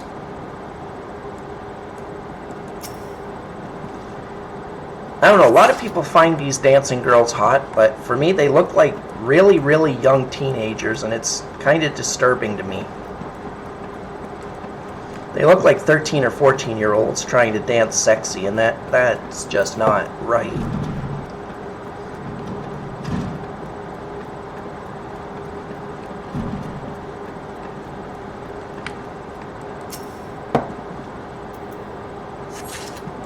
There we go. Got all of his coins. Now he can stop complaining.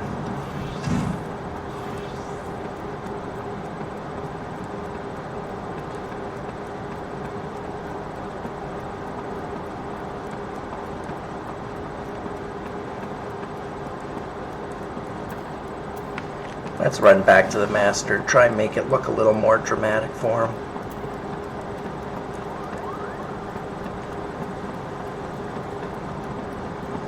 be all like, oh yes, yes, I was running the whole time. Never stopped running. Except when I took the teleporter and when I was walking. That's my money lying out there, son. I thank you to hurry and pick it all up before some vulture swoops on it. So we'll give him the faded coins? Bent and faded beyond recognition, even the most desperate of beggars will pause before accepting this coin. It's probably why none of the coins were taken. 500 gil? Crikey, this is good for a week's worth of... I mean, well done, Razor. Now that you're all warmed up, we can get to your lesson. A trial, to be precise. Take yourself to Scorpion Crossing in Western Thanalan. There you'll find 4 large stones. The trial stones, they're called. I want you to deal each of these stones a solid boot shine combo. The impact will arouse the earth sprites that sleep within, which you must then defeat. If you find yourself hard pressed, there's no shame in running away. You're still learning the ropes after all. Once you've gotten your wind back, you can hurl yourself into the fray again. And remember this, strikes bring down opponents, but it's your footwork that keep you standing. Now off you go, Razor, and good luck. Honestly, there would be shame in running because at this level, all of the quests are pretty easy.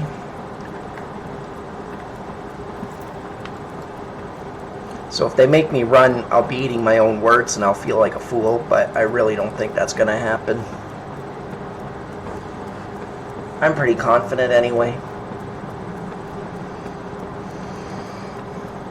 And it's not like being level 10 is going to help much because it scales based on your level to a degree, so it's not like I'd be fighting level 5 guys, I don't think.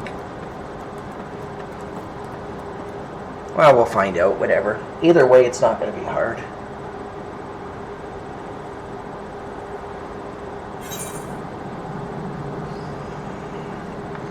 And, of course, we'll do the... Oh, actually, we're not going to run to that fate. By the time I get there, it'll be done. I think.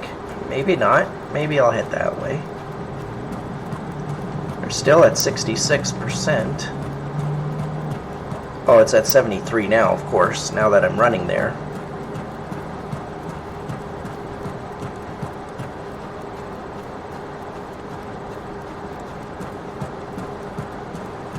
$93, yeah, forget that.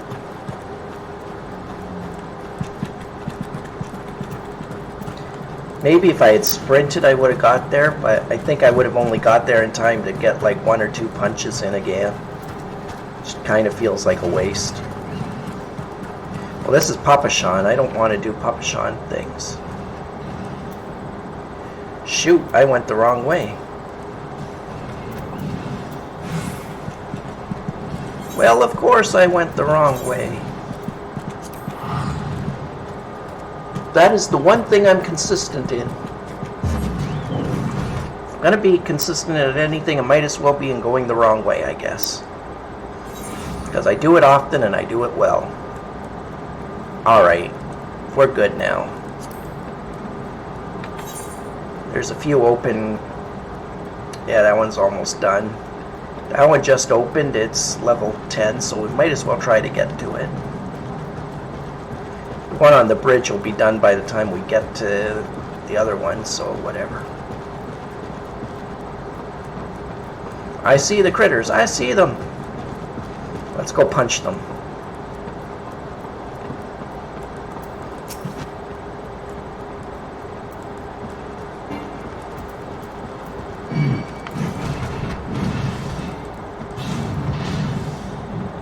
Now, if you're wondering why, whenever it says Fate Joined or Quest Complete, that there isn't a battle or a little ditty about it, it's because I also post these videos on YouTube, and YouTube hates pretty much any kind of in-game music or music in general. It will copyright claim your stuff for, like, even in-game stuff, so to avoid that, I just don't bother with music at all.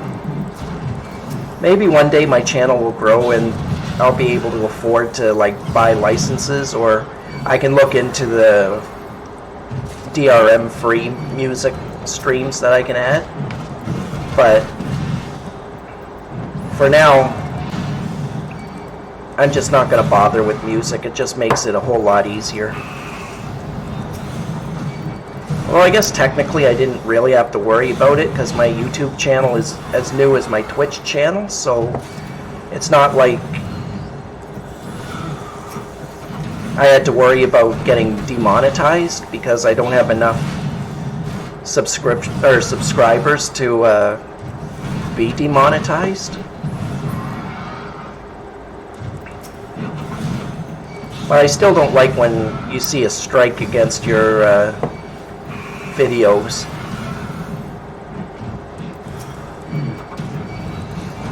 So at least for now, I'm just not going to bother.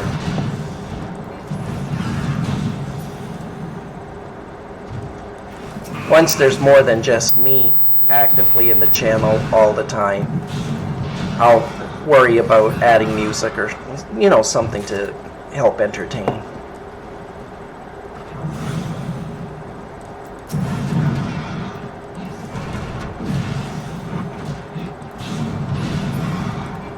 And that's that fate done. We're going to be about level 11 by the time we're finished with everything, which is good, which is fine. Because I think I'm going to keep going up by 5 levels every time. 10 just seems like a heck of a slog.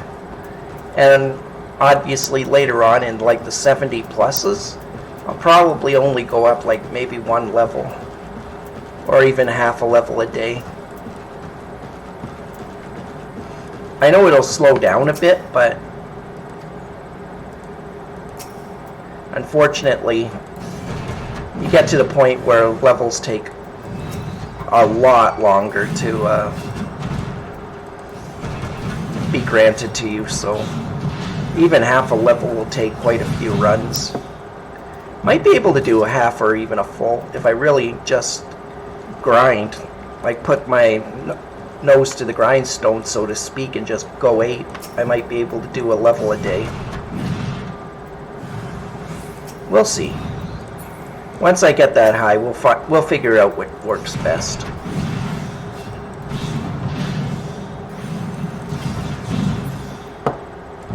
And I was definitely wrong. It doesn't scale you, so I am fighting level 5s, even though I'm level 10. How disheartening. Although it's fine, it just proves what I said before, where there would be shame in having to run, because unless you're really not doing anything at all, like not attacking at all, I don't think there's any way you could lose that fight.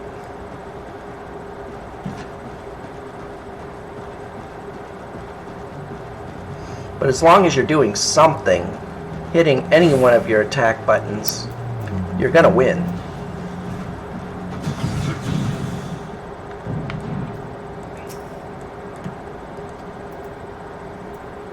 I always find it funny. You can always tell when someone is a PvPer at heart because they bounce around even when they're fighting NPCs like this.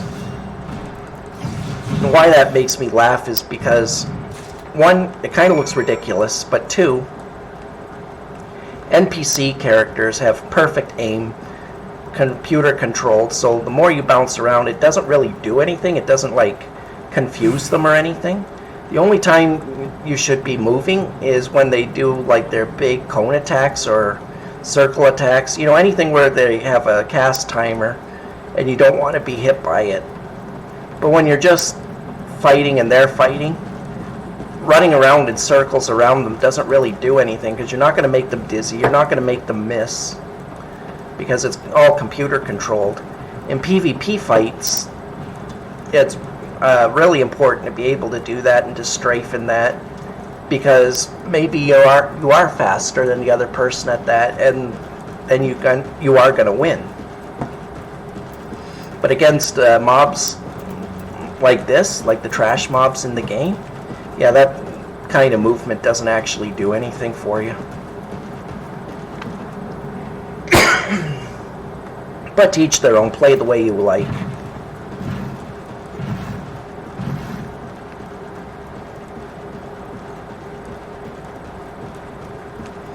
It's just that against trash like this, it just seems kind of inefficient.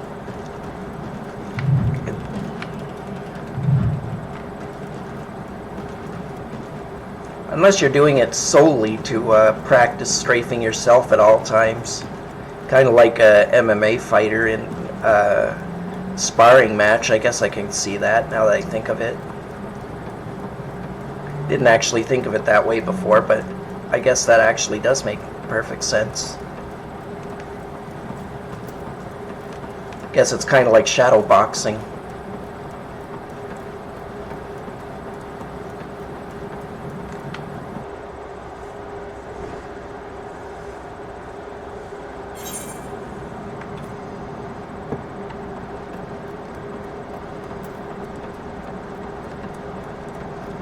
I don't know. Just not for me. I think every aspect of PvP is just a waste of my time, so I don't do it. I'm definitely not an expert or a master of what's a good way to train for PvP. Because I think in my 20 some odd years of gaming experience, I've done like maybe 10 hours of PvP.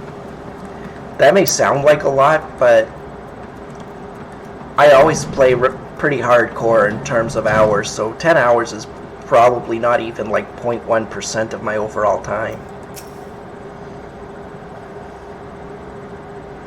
And it was actually that kind of experience that was kind of good, because it was what told me originally that I hate it. Oh, he laughed. I was talking over him. Oops. Oh well. So, you've given the earth spirits what for? Well done, Razor. By smiting stone and earth, you have forged unyielding weapons of your fists. You're a nigh endless fount of vigor, Razor. Aye, just like myself in my younger days.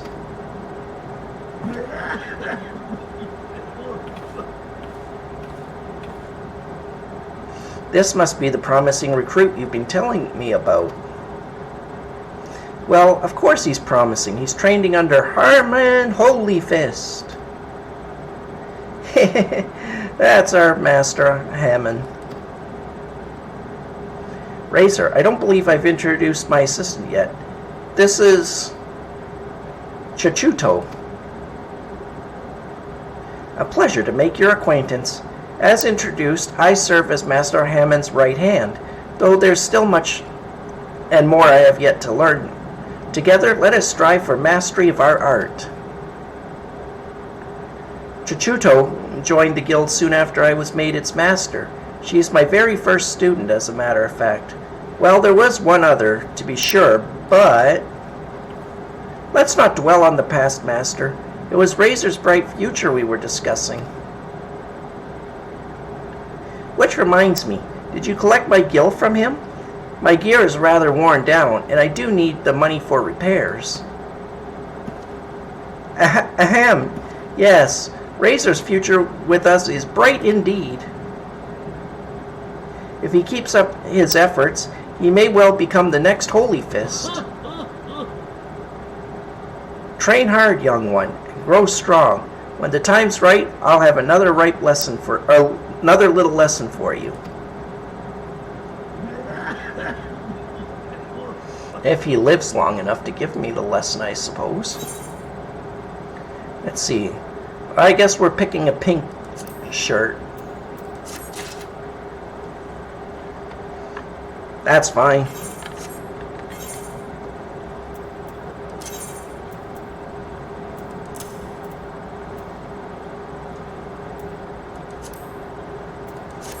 Typical of an RPG, we pick what has the better stats, not what looks better for the first couple dozen levels. Guildmaster Hammond wishes you to build upon your knowledge of combinations. Ah, there you are, Razor. I see you've been training hard as ever. Aye, your eyes are starting to have the sharpness of a predator about them. Last time, you learned the basics of combinations. Today, I would have you build on that knowledge. I've set up 5 wooden dummies outside the guild, along the merchant strip. By way of warm-up, I want you to deal each a solid boot shine combo. Oh, and don't mind the townsfolk who've gathered to watch. Okay.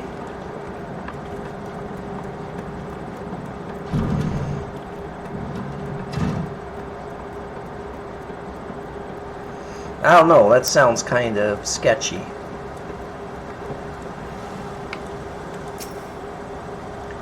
The mannequin stands there, and though it is silent, you cannot help but feel it's mocking you.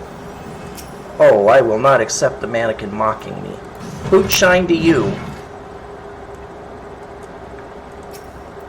And boot shine to you. Go to the other side, and I'll give these 3 a beating too. There's one for you. One for you. And finally one for you. There we go. Now I gotta report to Hammond again.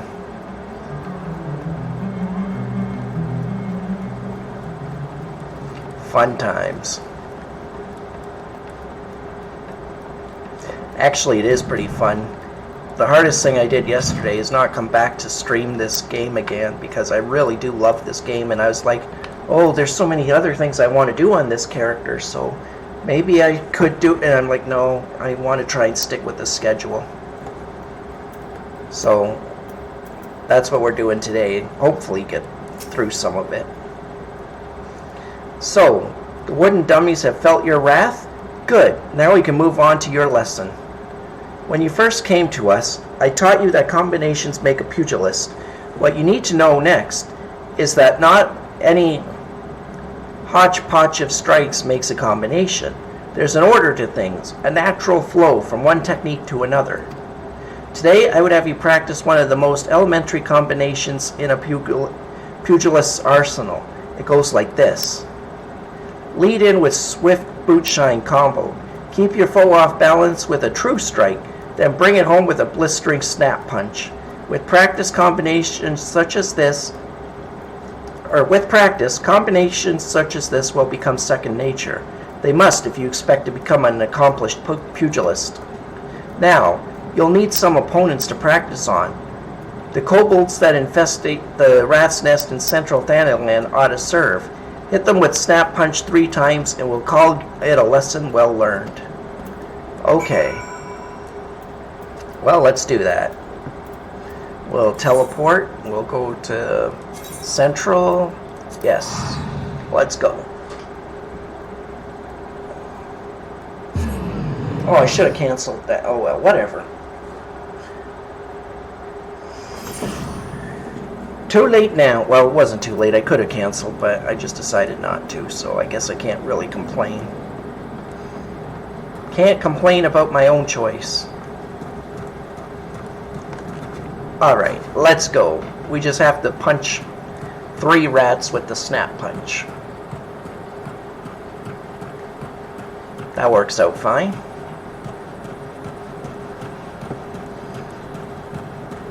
Up we go. There we are. Here's our little friends.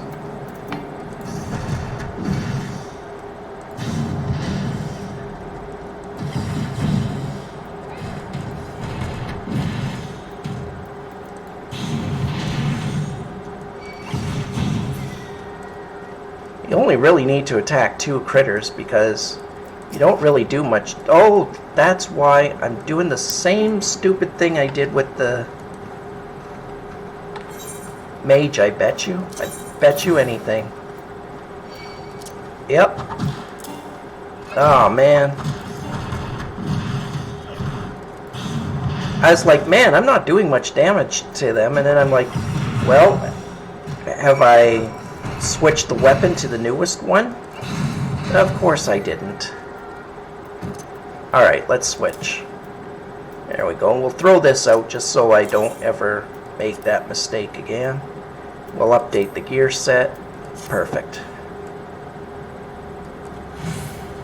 I could report back, but I want to see if the damage is increased. Not by all that much, but I guess it is an increase. Doesn't feel like it. Well, whatever. Maybe I'm just off. Oh, a fate just opened up. I'll take the surviving rats. Might as well, that'll get us to level 11, so I say, why not?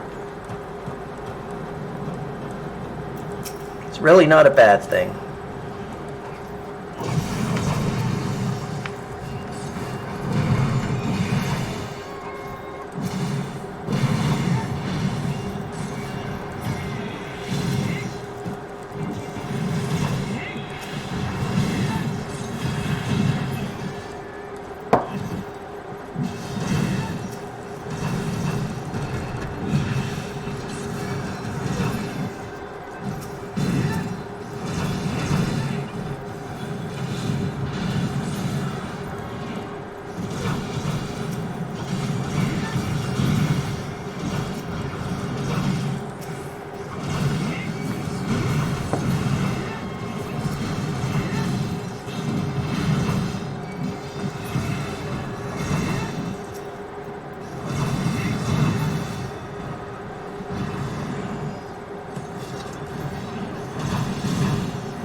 That was a gold, and we got our level, so awesome.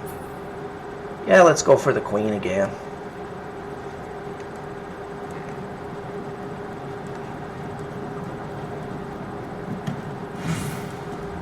The closer everybody is to 15, the better I'll like it.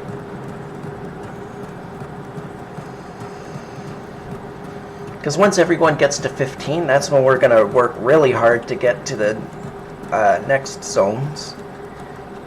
Be able to get to Limsa Lominsa and Gridania so that we can get the other jobs unlocked to us, and then we'll have to level them to 15 as well. Oh, these specific ants are needed for my Pugilist hunting logs, so let's get them.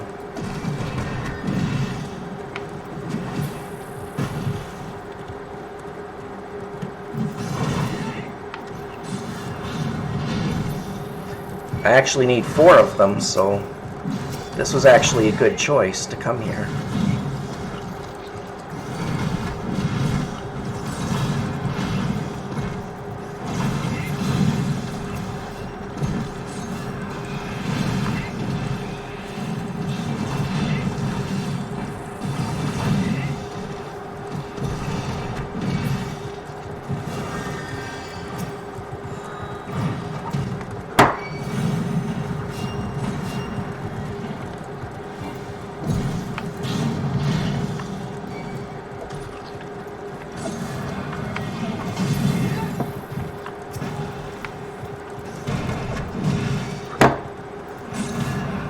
Okay.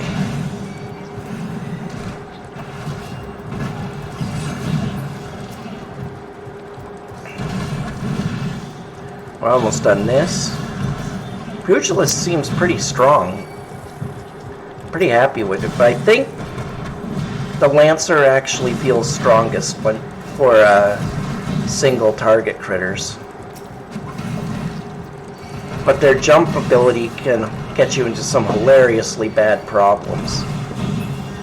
Like in the Titan fight, you can actually jump off the platform that he's on and kill yourself. Pretty sure every Dragoon has done it at least once in their time playing. Some have done it more than once. There used to be a little bit of annoyance going around where some people would purposely jump off a thing so that you had to fight without them. And then at the end they would get the reward and everything and never actually have to do anything.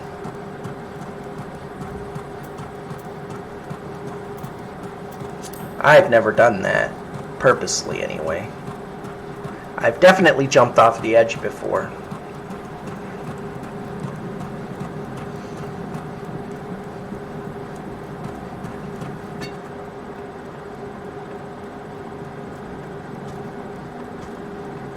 And I don't know if they changed it, they probably did, but back in the day, if you jumped off the ledge, you couldn't be rezzed. I think now I've seen where if you jump off an edge, your body respawns at the top of whatever platform you were on, so you can be rezzed. Maybe that's the same in the Titan fight, but I guess I'll find out at some point.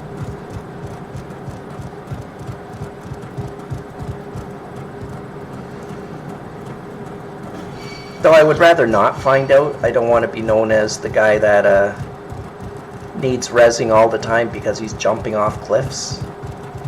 That'd be kind of embarrassing.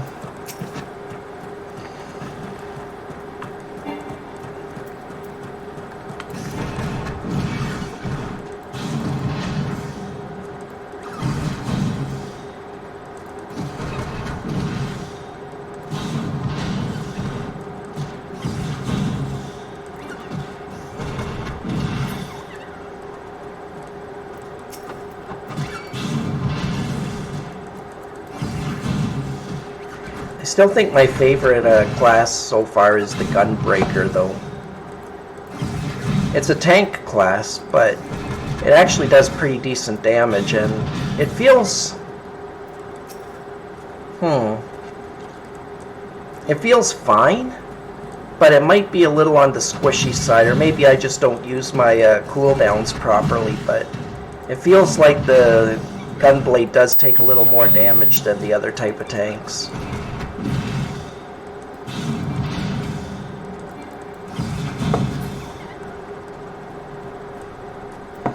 And using his essentially fall to one ability really sucks, because if the healers don't know you're about to do that, they'll try to heal you, and for the first few seconds, I think it is, you're immune to everything. Not sure how it works. Hyperbole, I think it's called. I'd have to look at it once we get that far, because I don't use it just because it's so dangerous.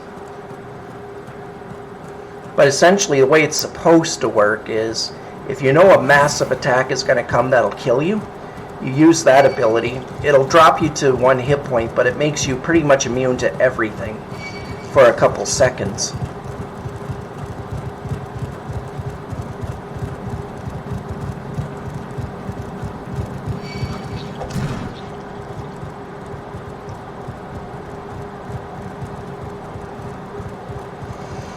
Okay.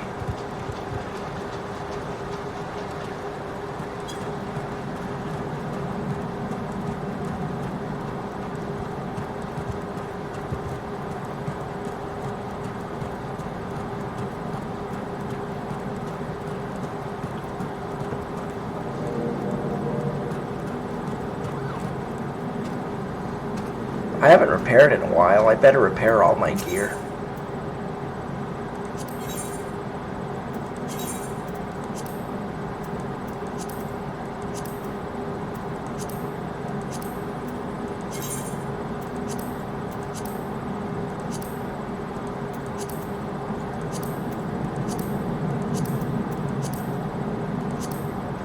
Okay, well, good to know. All my gear is repaired.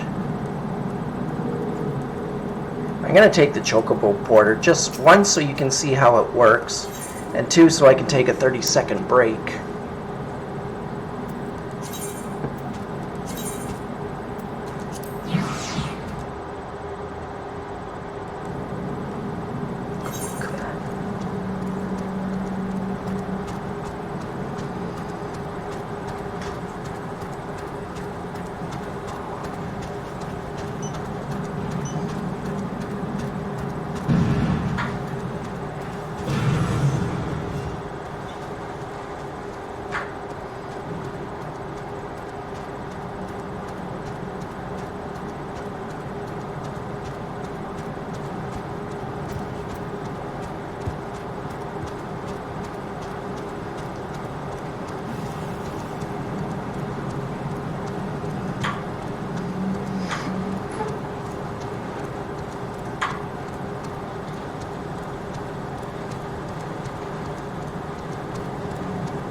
And we're back.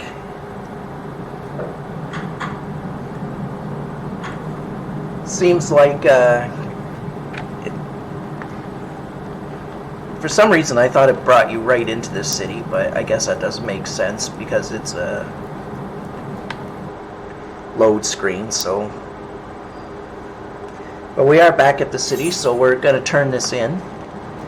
The level 10 quest. Dismounting porters. While mounted, a chocobo icon will appear in your status effects bar. You can end your ride at any time by selecting dismount from the pet hotbar. Be aware, however, that once you have dismounted, the chocobo or falcon will continue on to his destination, leaving you behind. It's actually kind of funny, because yes, you can actually watch him run off without you. So I don't see why it's a big deal if it's somewhere you want to be and you jump off. It's like, well, that's kind of what I wanted, so. But it's still a nice little detail.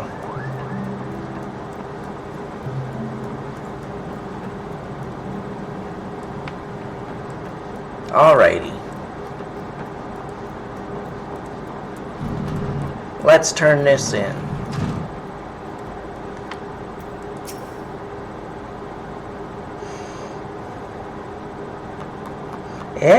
You've already mastered the snap punch combination? Crikey, Racer, you're a natural at it, just like I was. Not to brag, but I happen to be a veritable storm of flying fists when the mood strikes me. I treat you to a demonstration here and now, except I'm liable to tear down the entire guild in the process. Master Hammond has a penchant for regaling us with tales of his exploits, but these never amount to a demonstration. His favorite is his victory over the fearsome marauder Wide Axe, whom he felled with a combination so swift and seamless, they say you couldn't see his hands, or so the legend goes. That one never gets old. Our dearest master's humility aside, your progress is truly astounding, Razor. If I don't keep on my toes, you're like to surpass me in a matter of moons.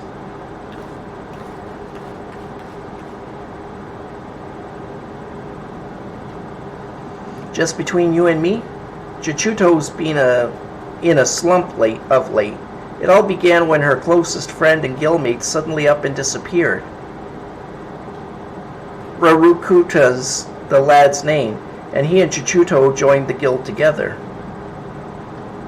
The two of them were born to refugees and were orphaned in the calamity not long after I was made guildmaster. I found them on the streets, starved near to death. I did what any decent man would. I took them in and clothed them and fed them. When they were strong again, they said they wanted to become pugilists like me, and so I trained them as well. Since then, they've been best friends and rivals both, one helping to raise the other up.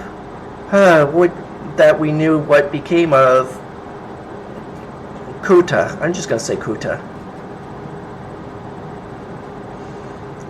But we were talking about you, Razor. You've impressed me yet again, and I hope you continue to do so. Keep up the good work, you hear?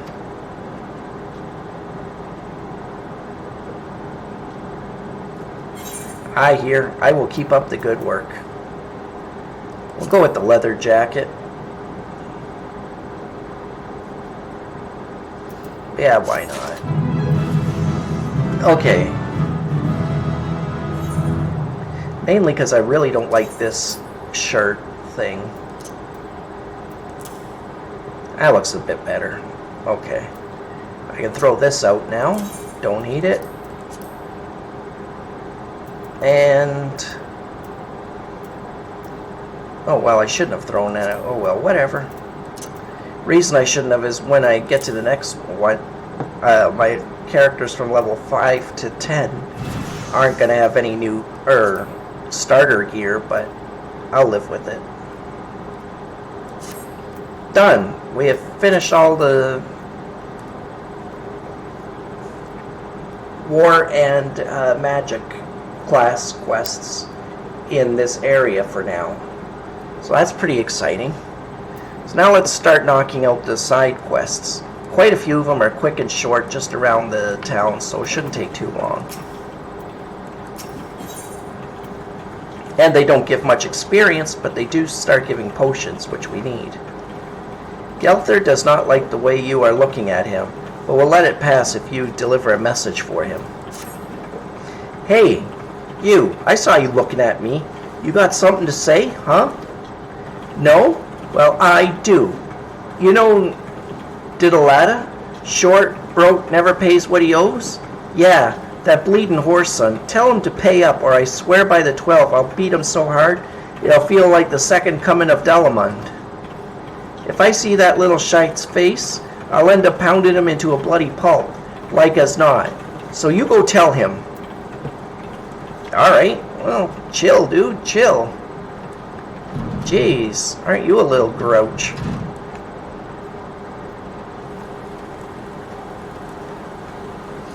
So for these little quests of like 50 experience, I think the way I'm going to do it is I'm going to do one quest on the Pugilist, then I'll switch to the Black Mage, and then I'll switch to the Gladiator, just to try to spread it out evenly.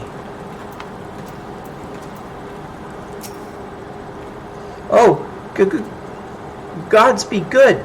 Gelther's goon. All right. I'll give back every gil I owe, I swear it.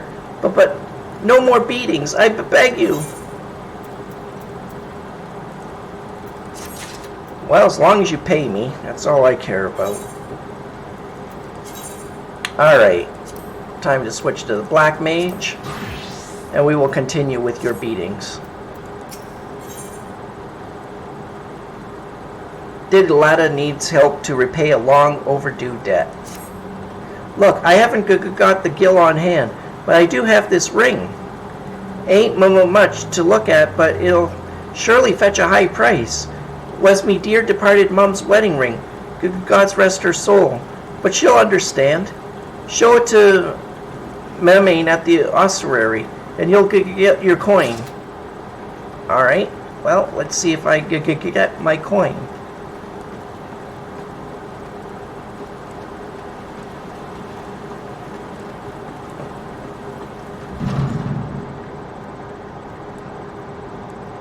Memain.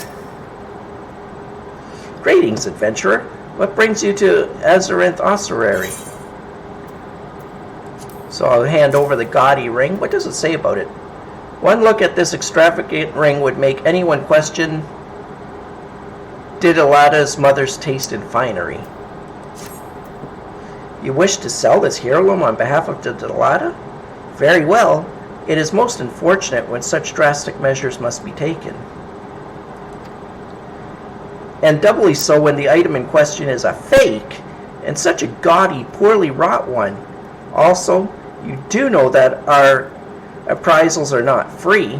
Normally, this fee is subtracted from the agreed value. Alas, considering the negligible value of this ring, I'm afraid you would still owe us. However, since this is a rather unusual circumstance, we shall waive the fee this once. No need to concern yourself with the bauble. I will personally see to its disposal. Okay, so it's a worthless ring. I don't really need to worry about my mana, so I'll go with hit points. It's 50 experience for you, 50 experience for you, and now we're going to go with 50 experience for you. I think. Oh, 147 experience.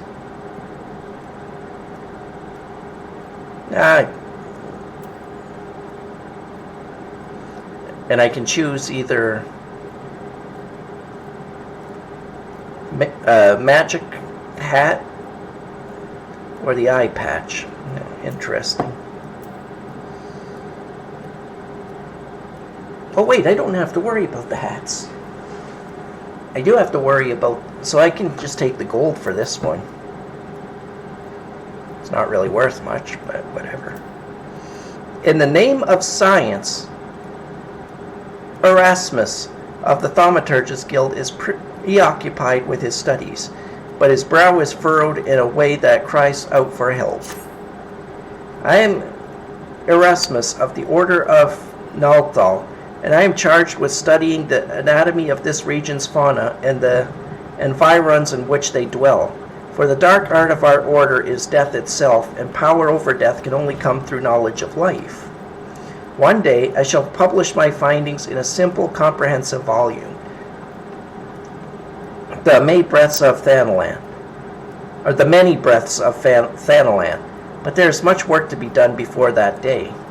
Aid me, brother. Bring me 5 bottles of marmot blood, and perhaps I shall name you in a footnote. Marmots are hardly creatures that thrive just nigh everywhere. You will most certainly find them just outside the city of Western Thanalan, by way of the Gate of Sultana. Or they're hardy, not hardly, hardy. Do take care.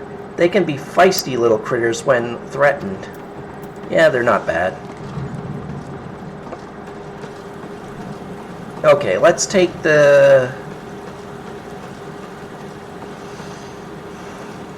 main portal. We'll go out the Sultana Gate like we were told. We shall murder some marmots and get their blood. Seems kind of grotesque, but eh.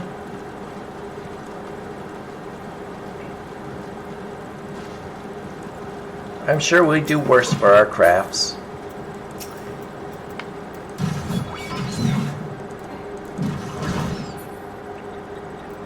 Yeah, these things are kind of low health.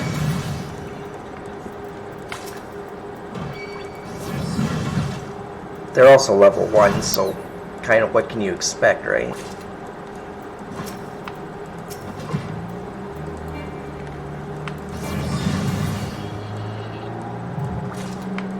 Ugh. I think I gotta remap that key or something, just so I stop pushing it by accident. It gets crazy annoying.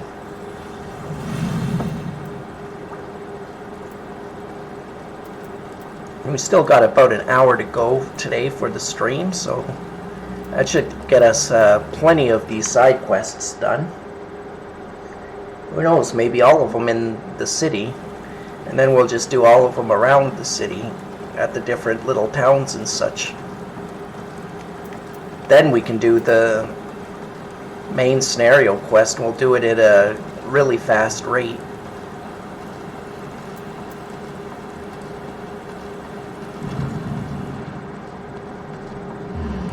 Okay, let's turn this in. The blood. Have you brought it?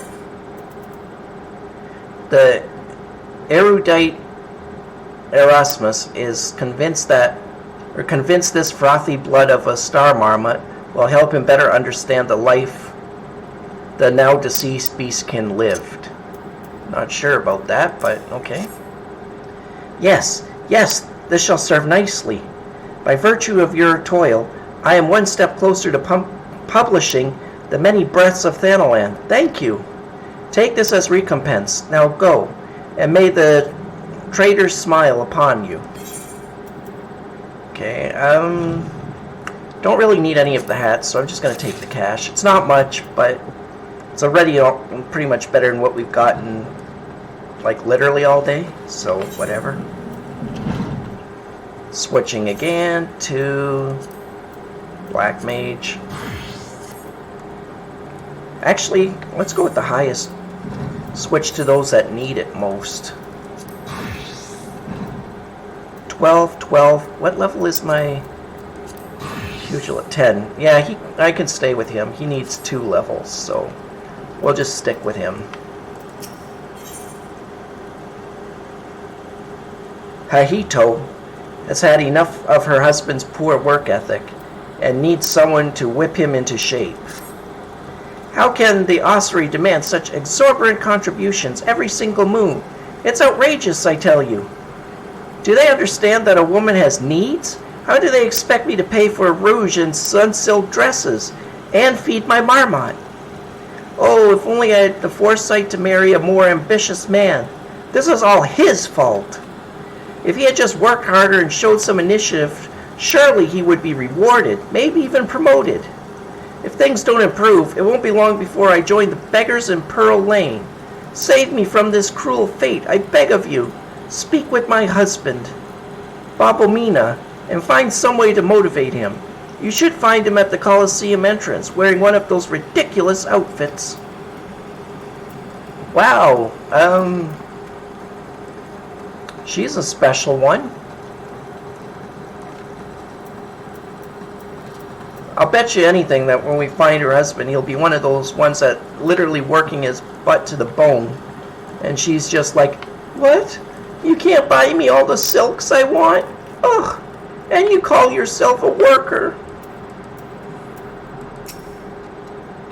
Hi, I'm Babomina.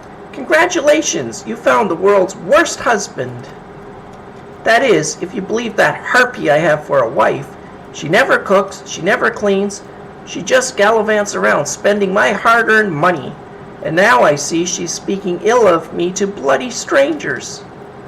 Well, if you're hell-bent on meddling in my affairs, you can assist me by taking some of these Franz the Fair flyers and posting them on the walls inside the Colosseum. I've got a long night ahead of me standing out here, so I won't be getting to it anytime soon. When you've finished, go and tell Wolken at the Gladiators Guild. He should give you something for your trouble. Poor man.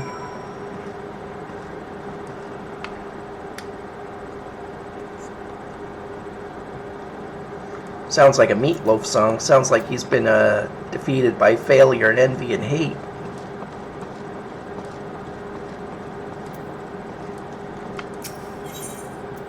Exposed wall. Franz the Fair Flyer. A notice singing the praises of one Franz the Fair, an extremely popular gladiator, as can be noted by the excessive use of exclamation marks. Oh, wonderful. Bet you it's like Franz the Fair with like 10 exclamation marks behind it. It's like, yeah, I get it. I got it after the first exclamation point. You didn't need to put more.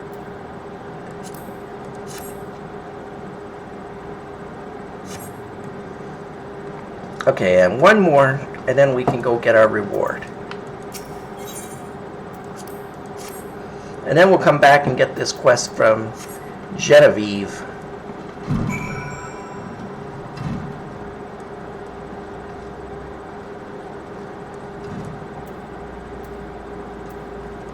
Where is Wolken, actually? Oh, right here, so I might as well just walk in and talk to him. Yeah, there he is. You helping Babomina? Well, ain't that charitable of ye. Fran's gotten plenty popular of late, and his fans keep stealing these flyers and taking them home as souvenirs. Ah, so you've met Babomina's wife. Now I understand.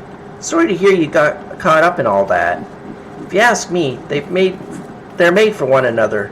Not that that's my place to judge, mind. Any road, we appreciate your help.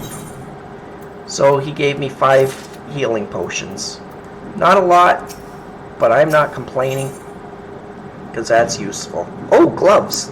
I need these. Let me guess. No, I can use them. Wolken of the Gladiators Guild is muttering frantically to himself about an infestation of ladybugs in the region. Carried your ass in here looking for work, eh? Well, you're in luck. Just so happens I have a deed that needs doing.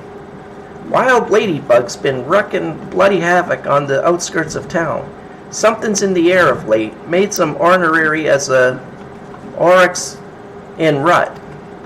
Ain't much for fighting on their own, but in numbers, they're more than a match for any merchant who's seen more days at the teat than he has on the battlefield. Well, what'll it be? Fancy putting down 4 or so of the bloody buggers, or don't ye? Yeah, we'll put down 4 of them. That's not exactly a lot. Let's just see where we should be. Yeah, we can do that. That's pretty close by.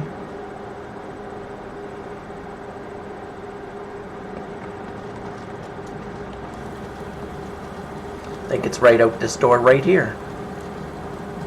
Can't get much closer than that.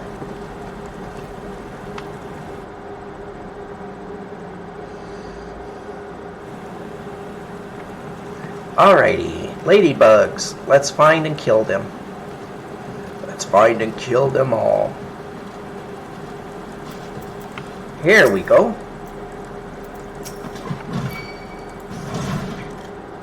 It's another. They're a little tougher than the other critters, but I bet you it's their shell.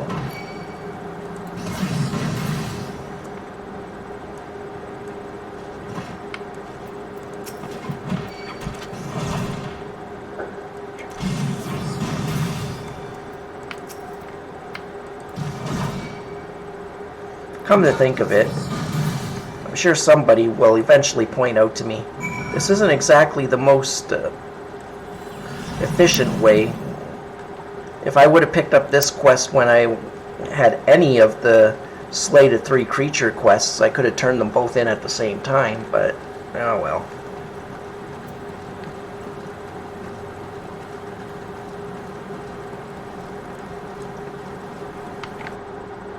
You live and you learn, I guess.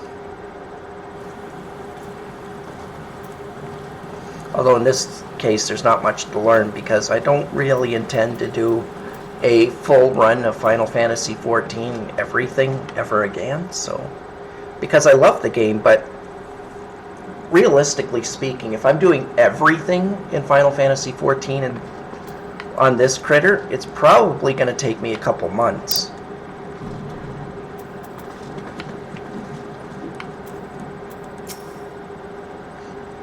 Back in one piece, are ye? It's about bloody time. I admit, you look as though you just picked up a sword yesterday, but you handle yourself well enough. I'll give you that. And here, I'll give you this as well. Ain't worth a night in Ulda's finest pillow house, but I'm sure you'll find use for it. Yes, I'm taking those gloves, thank you. Thank you, good sir. I shall put these on. I should have my tank stance up, just so I get in the habit of putting it up. Because if I'm not putting my tank stance up by habit, eventually I'm going to get in a lot of trouble. Genevieve, what do you have? Ah! What have you done? Your kind has no business to even look at a lady such as I. Such shocking, unbelievable insolence.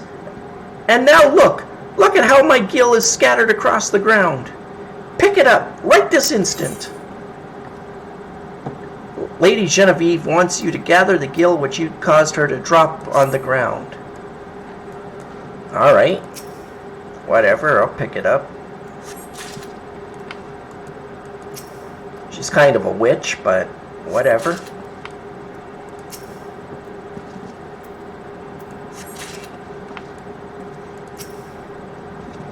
I heard a wise man once say, the best judge of a person's character is how they treat the lowliest of their employees. If this woman considers me an employee the way she's treating me, yeah, she does not have a very good character. My gill, now! And there had better be not missing. The faint aroma of prosperity can be detected on this freshly minted gill. Oh, jeez. This appears to be everything. What are you still staring at? Are you expecting some kind of reward? The insolence! Well, she still gave me a reward. 102 gil, but... well, whatever. She sure as heck wasn't happy about it.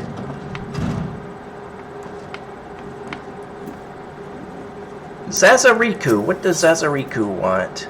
Zazariku needs an adventurer to pick up an order from the Goldsmiths Guild. Have you come to wish me luck? I appreciate the thought, but there's no need to worry. What? You don't know who I am? The next big thing that's coming to the Colosseum? Zazariku is my name, and you'll be hearing all about my exploits in the coming days.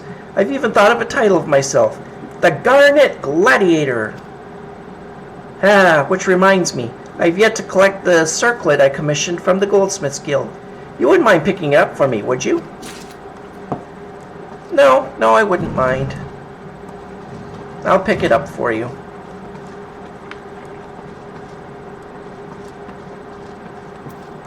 Some point, I guess, to say I did everything with this character, I am going to have to eventually work on the crafting classes, but I'm not looking forward to that. Maybe on a day off when I'm not streaming, I'll just do the crafting classes while I'm doing something else, like watching a video or something.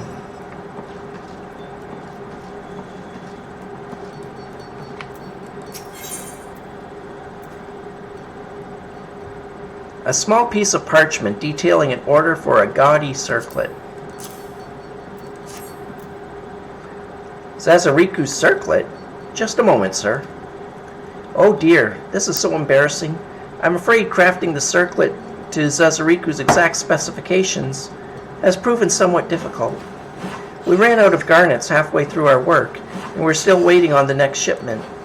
I hate to impose, but would you explain the situation to Crooked Haft at the Miners Guild?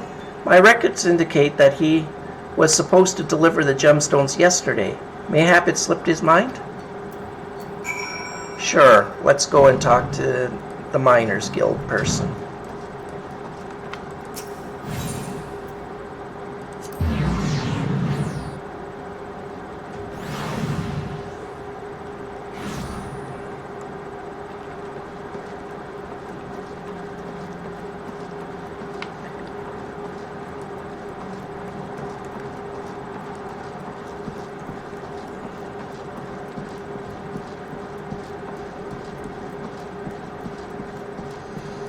Okay, we go in here.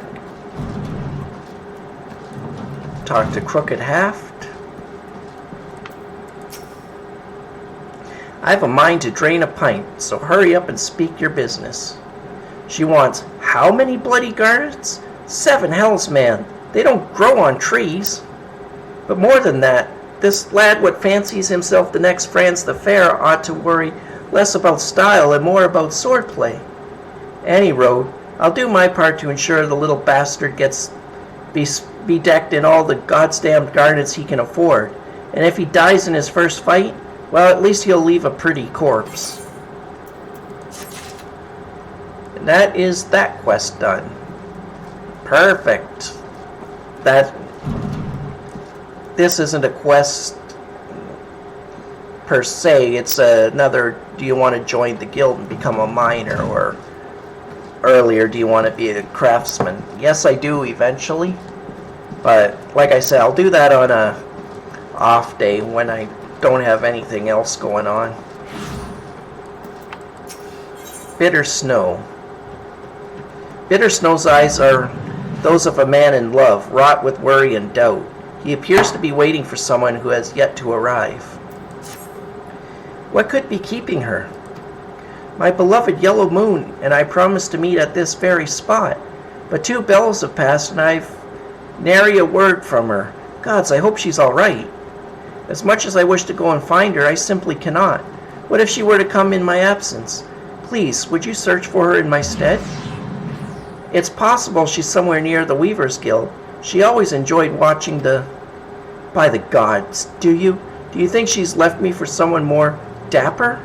I try not to look a bumpkin, but I've no mind for fashion. Okay, well, we'll go and find out what's keeping her. We shall go to the Weavers Guild now.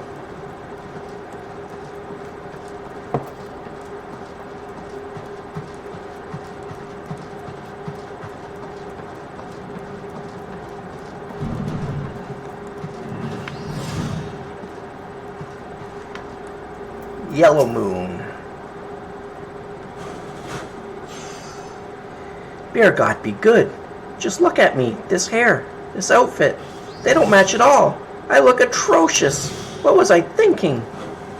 Oh, I can't let bitter snow see me like this. Maybe that last tunic was best after all. Or no, perhaps the blue? Bitter snow's waiting for me, but I haven't anything to wear. Well, I'm sure you do, but... Okay, there's 2 quests in here, so we'll get those done next. Aethelwine appears vexed by his work at the Weaver's Guild and is in need of a helping hand.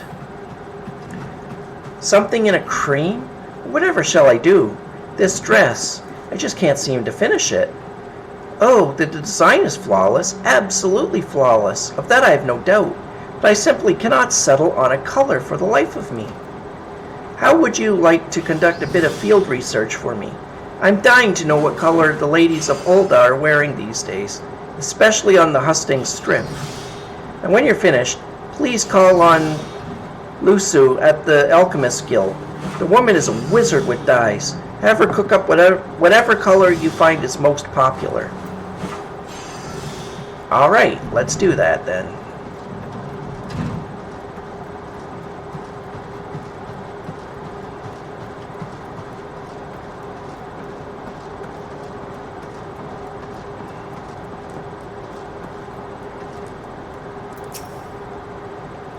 Opalette. The most popular color of late? Well, all colors have their merits, of course, but if pressed, I'd have to say red.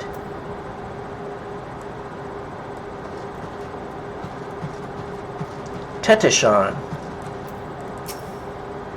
Why, any color is perfectly fine for a dress, you silly thing, so long as it comes off easily at the end of the night. Okay, so that didn't really help. Sorry, little guy, but you go to horny jail. Dodomun. What color is in fashion? Well, I must say, I just got back from Gridania, and I find there's a certain verve to verdant livery. Green, you bloody idiot. Okay, well, apparently I got 1 vote for red, 1 vote for green. And 1 vote for any color. Best color for a dress? Well, you know what they say, once you go black, you never go back.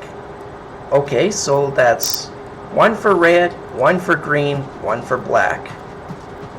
So far, this is not very helpful. Cordial Spider.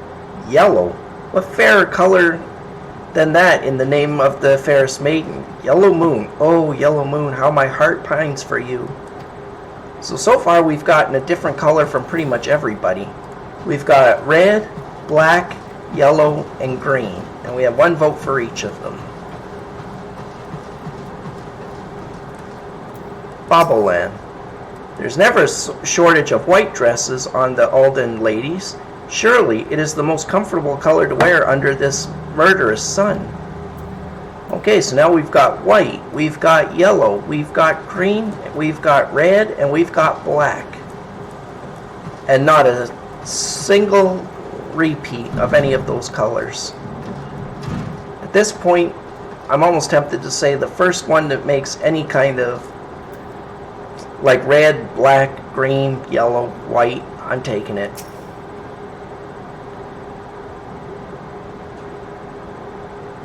Oh. Of course. Personally, I've always had a thing for a motley of red and green overlaid with stripes of purple and dark brown. Really? So we have 2 red, 2 green, 1 black, 1 white, 1 yellow, 1 purple,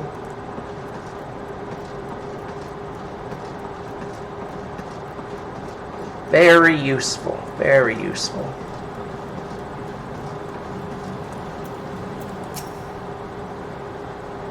Red, ever and always. This is Alden, my dear boy, where the sun beats on your back with fiery fists, and the sins and sands are hot and unforgiving, and everywhere at once. We Aldens live for our passions, and our lust for life is surpassed only by our lust for lust. Well, there we go. Red is the most popular by 1 vote.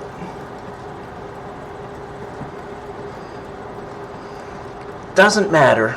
It's still a vote. It still counts. I'm taking red. You are here on behalf of the Weavers Guild, are you not? Yes, Ethelwine said you'd belong. Well, what color is it to be then?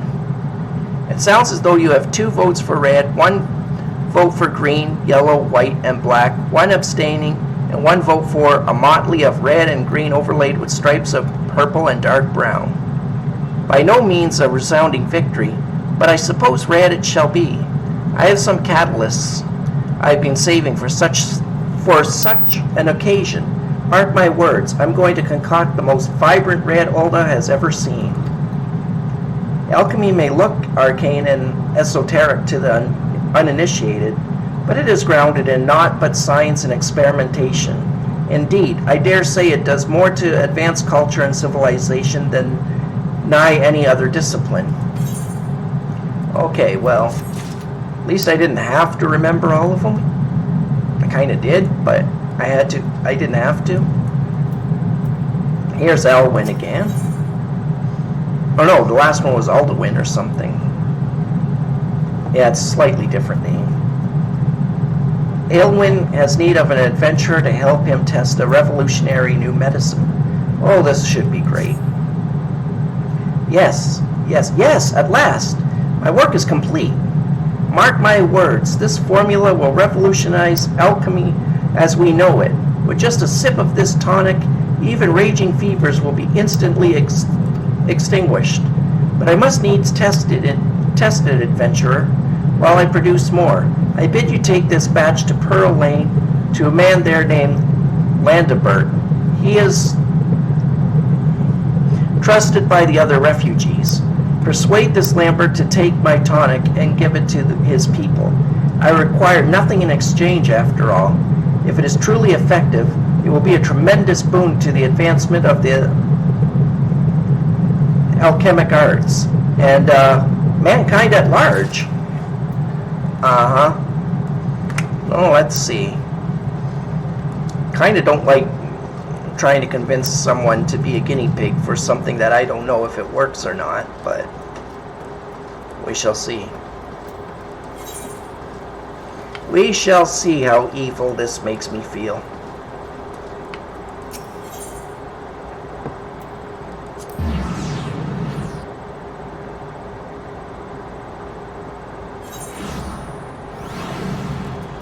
Alright, we'll go up here.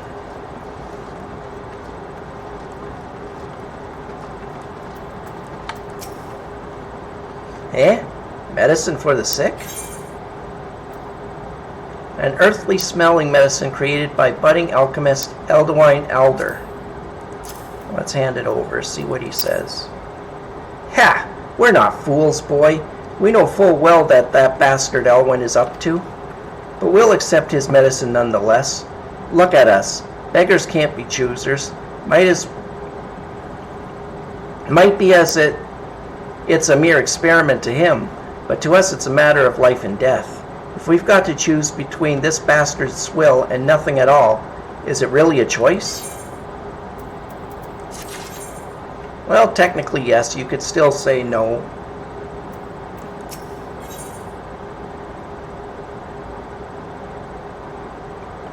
Landebert wishes to offer you a small token of his gratitude.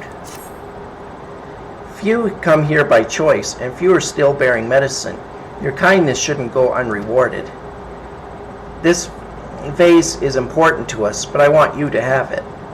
It's just some old pottery, I know, but it might be valued by collectors of cultural artifacts. There are men who are willing to pay good coin for such objects.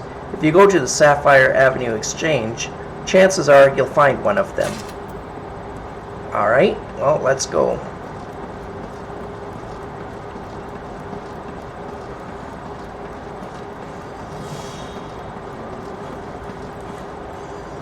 Sent go? Welcome. What might a discerning gentleman like yourself be looking for today? A cracked vase. The crack was there before you found it. Honest. Permit me to examine this vase of yours. I hope you did not spend too much coin on this trash. A flood of like items brought in by refugees has destroyed what demand once existed. The markers are fickle, my friend. If you lose sight of current trends, you stand to lose everything, as I once did. Market wards once bore my name, until fate and hubris reduced me to this. For your sake, I pray that you do not have to learn this lesson the same way I did.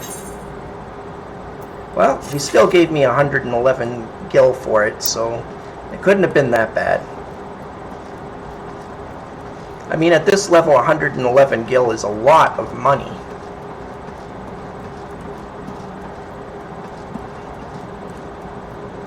So the way he's acting like, oh, well, I guess I'll just generously give you this amount of money, even though it's not really worth anything. It's kind of like, well, it is generous, and I'm going to take it, so thank you. I mean, it's like a fifth of all the money that we've gathered so far. And we've done a fair number of things, and the fates grant us some money too, so... Juliana of the Weaver's Guild finds herself at a troubling loss for manpower. If it is work you seek, the Weaver's Guild welcomes you indeed. Your timing is impeccable. A soiree is to be held with all of Ulda's elite in attendance. Once the invites went out, the orders came in, and that with a fury. Every lord and lady from Cape Deadwind to the Cinderfoot is demanding the latest fineries. I need hands, and I need them now, yet I cannot spare the time to go off in search of them. Would you care to aid us, friend? I ask no more than you welcome to our doors any willing souls you might find.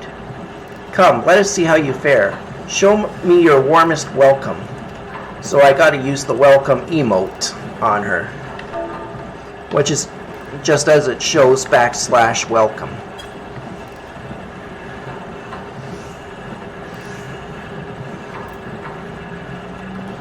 Excellent. I dare say I would work for you myself. Now hurry off. We need those people. Okay, so I gotta welcome a whole bunch of people.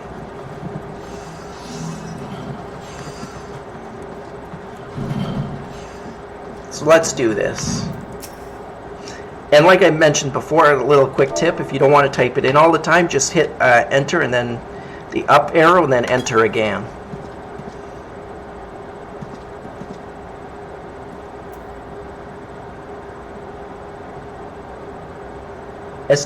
Esteline, work at the Weaver's Guild?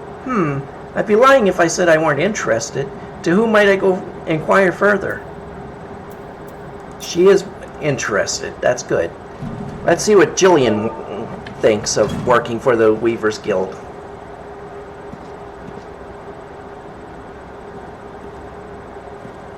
The Weavers are recruiting?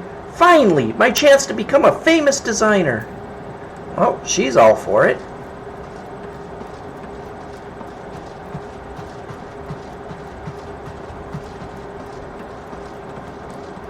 Lurking Leech? Well, let's see if he wants to be a designer.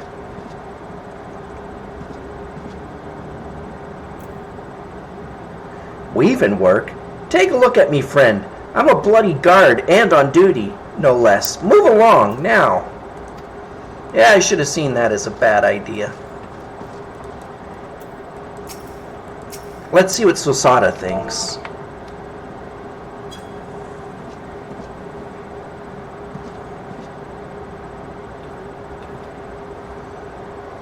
I appreciate the offer, but I must refuse. I'm all thumbs when it comes to stitching and whatnot.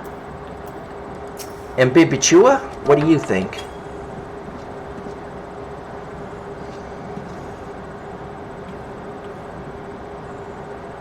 So, the Weavers need help, do they? Sorry, friend. I'm all set for coin. Well, that was disheartening. I got 2 people out of 5 wanting to join the weavers, so they're gonna have to do with the 2. I could work as a weaver, but I kind of don't want to right now, like I said. I'll do that on an off time. You've returned. Well, how did you fare? 2 potential recruits, you say? Welcome news! I only hope their zeal for fashion will show in their efforts for the guild. What we do here may seem all silk and satin, to be sure, but the work within these walls is far from easy. In that, I suppose our trade is not like any other. Very true. You're going to give me 102 gold as well, or gil? I'm going to take that. Thank you very much. I'm making more money now than I have pretty much all gained so far. I would say, how embarrassing, but I kind of knew that was going to happen. Okay, I'm done all of the main side quests in the town at the moment. I gotta go outside to the main part of the town. There's a few other quests there.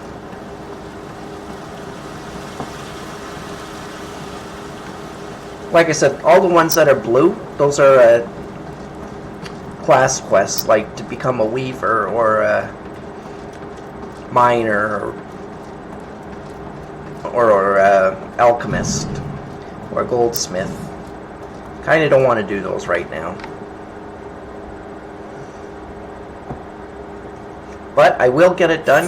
Eventually people will be seeing my maps where there will be no quest markers at all, because I will have done them. I'm going to try to not do anything really exciting off camera. So if there is a particular job that you're interested in, you want to see, just let me know and I'll do that on camera. But otherwise, I'm just going to do the collection and crafting quests off camera. Jajakuda. Jajakuda the merchant is visibly perturbed and in need of some assistance. Well, let's help him. Tell me, what brings you here, friend? Looking for a bit of work, perhaps? Some small job to add a little weight to the coin purse of yours? Well, you're in luck. The Pugilists have placed an order with me for several of their leather gloves and harnesses they use for sparring.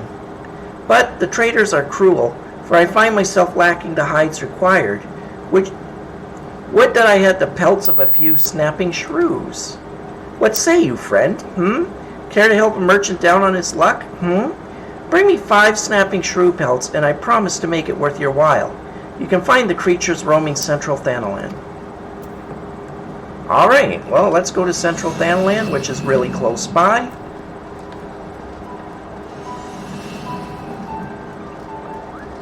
How many quests do we have left for today? I see 1.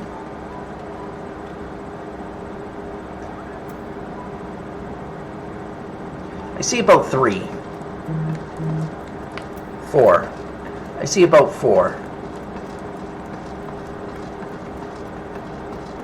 Oh no, it was 3, but I'm on 1 right now, so that would be the 4th. That's right. Okay, that's how I'm counting.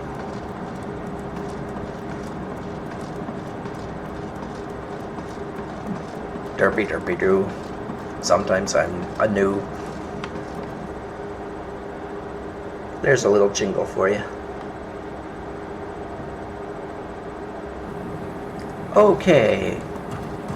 Kill some snapping shrews. Home on the range, where critters are locked up in chains. I'll cut in their side and I'll rip off their hide. Now, that's a pretty dark song for a kid's movie. I think it was the Rescuers Down Under that was in. Okay, another snapping shrew. Let's kill that. Don't worry, I'm not going to burst into song very often because I'm not exactly the greatest singer, and I know that. But I thought it was fitting in it. It just popped in my head.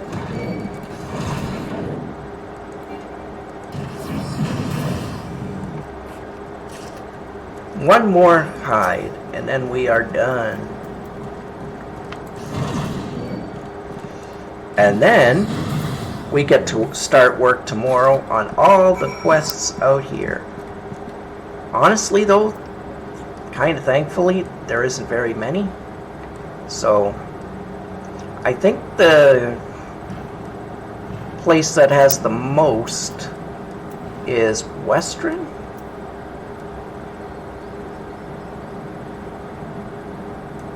No.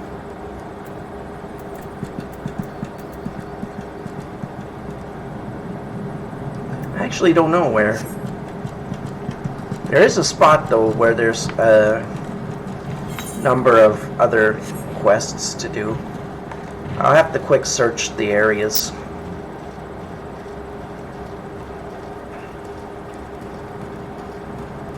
Just keeping an eye on the clock.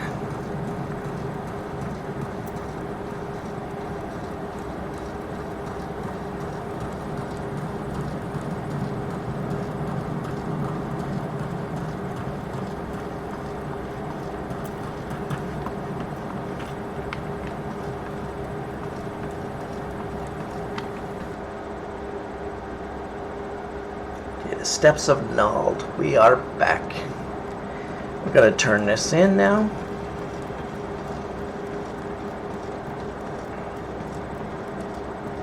And then we'll talk to this guy over here. Get his quest. And then we'll try to finish the 2 in the inn. Once we've done that, I think we'll end the stream. And then tomorrow, we'll get going on the few quests on in the world outside of this area until they're all done, and then we'll do the main quest until we can get to the next area.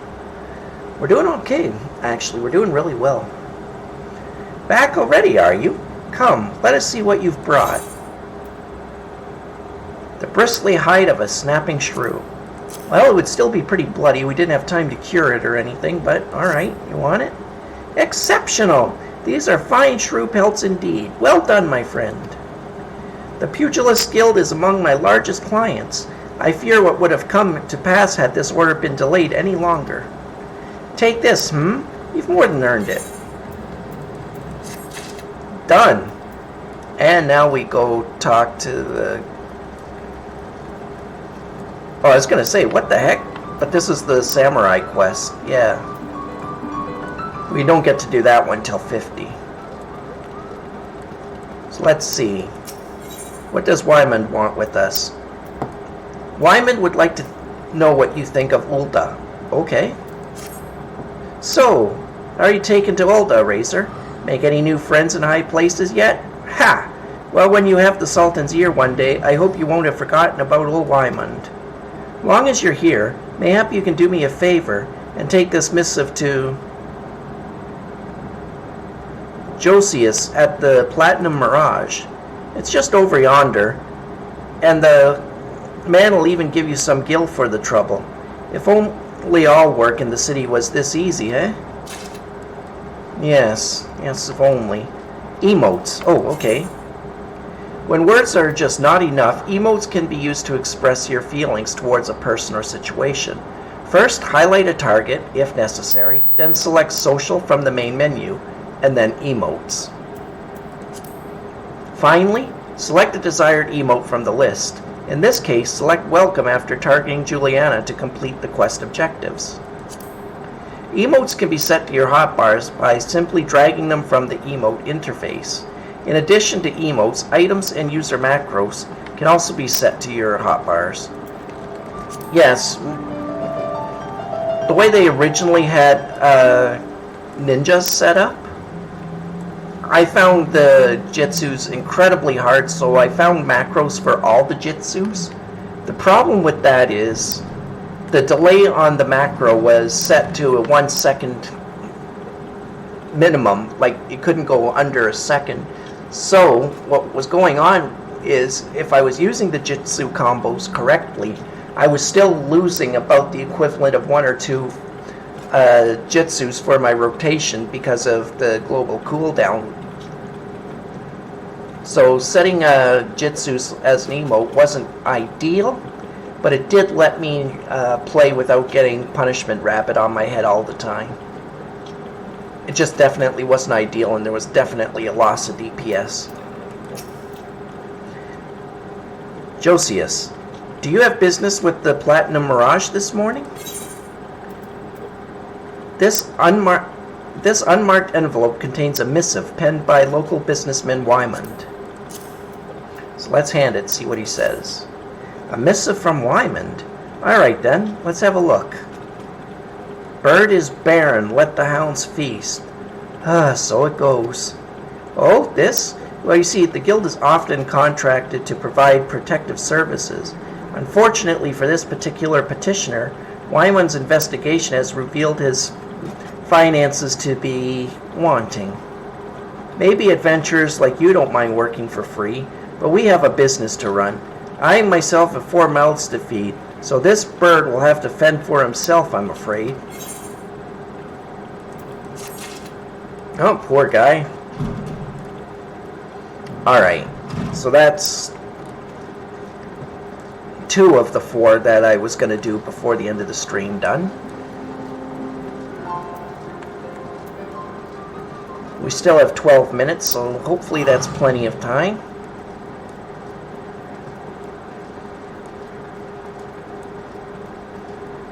I wish I could go over, but unless I stream again later tonight, I really can't.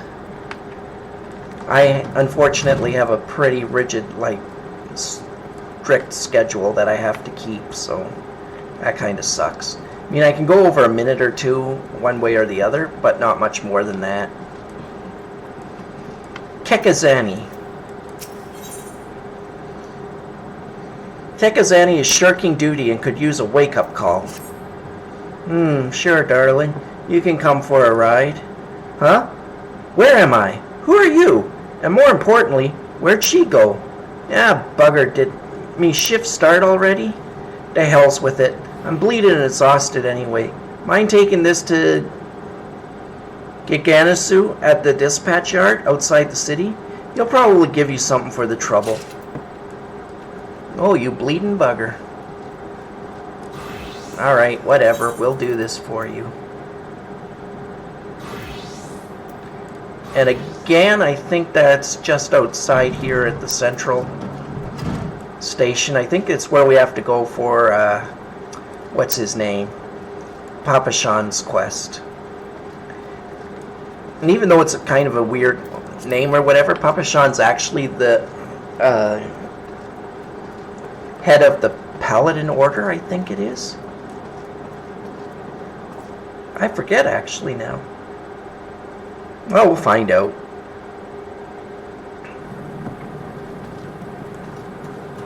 Paladin Tam. I guess we know which class that guy wants to focus on.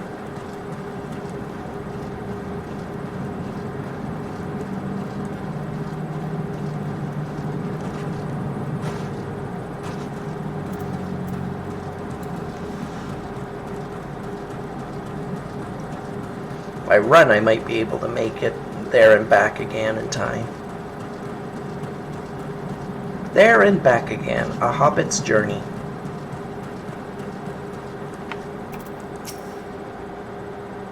Giganasu. Anyone seen Kekazani since last night? Anyone?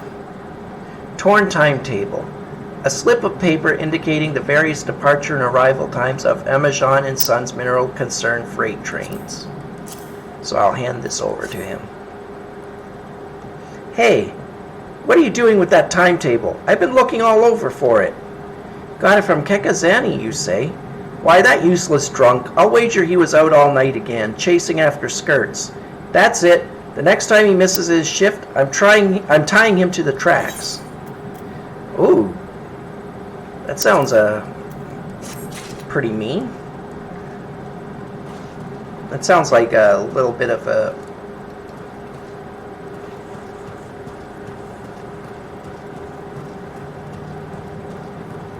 That sounds like quite the harsh punishment, actually.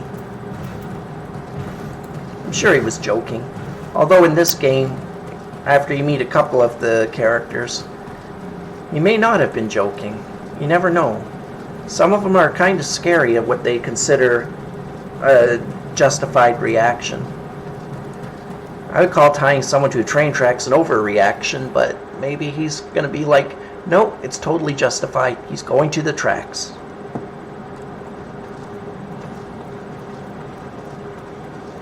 So let's finish off with this last quest. Oh, I should put on my new pants, shouldn't I? So I'm not running around pantsless. There we go. I'll update my gear. Perfect. And now where's the last quest? Right over here. Butolf is going to give us the last quest of the day.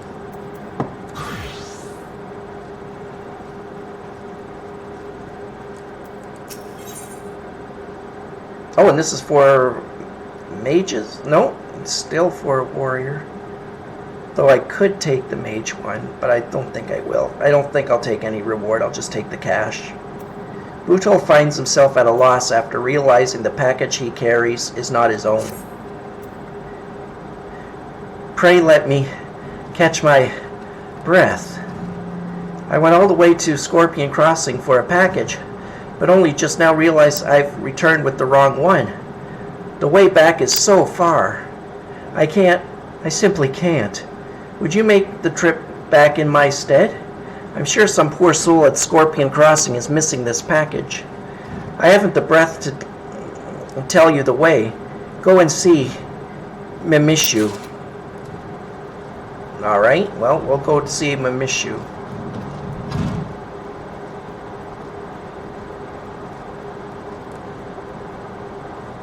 Where is Mimishu, actually?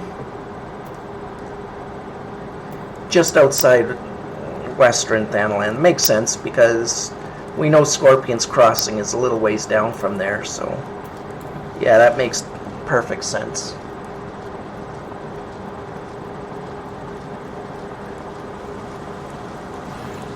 Alright.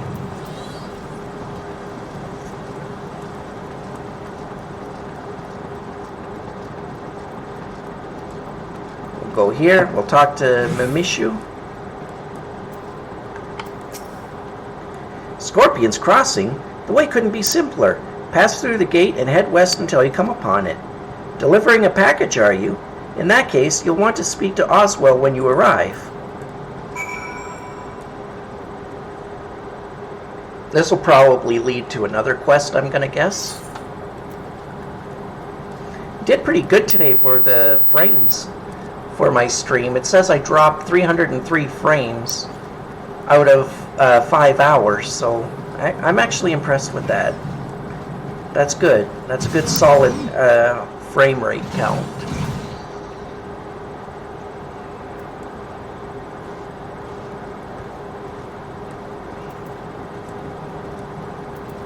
Oh, it's so tempting to go do those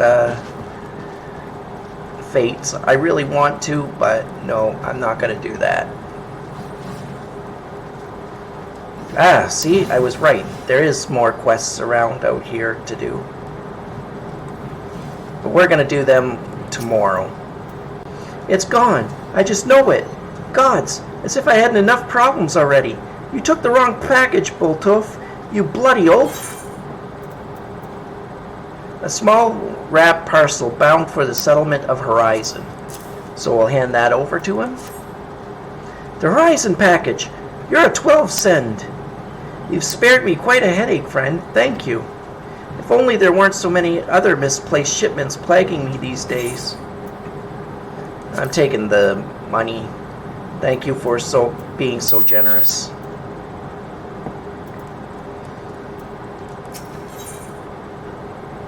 Oswald needs your help to locate a misplaced shipment. I think we'll do that tomorrow, because we've only got 3 minutes. I kind of want to go back to the town so that I can get rested experience in between, just like we were mentioned to do. And tomorrow, we're going to get rid of the remainder of these quests that we haven't done. And then we can start the main scenario quest. We'll get that done. And then once we get to opening the other 2 towns, well, we'll unlock those jobs and work on them as well. So we still got plenty of things to do. And plenty of things to keep us occupied, I think. So let's see. Yeah, first I'm gonna repair my gear again.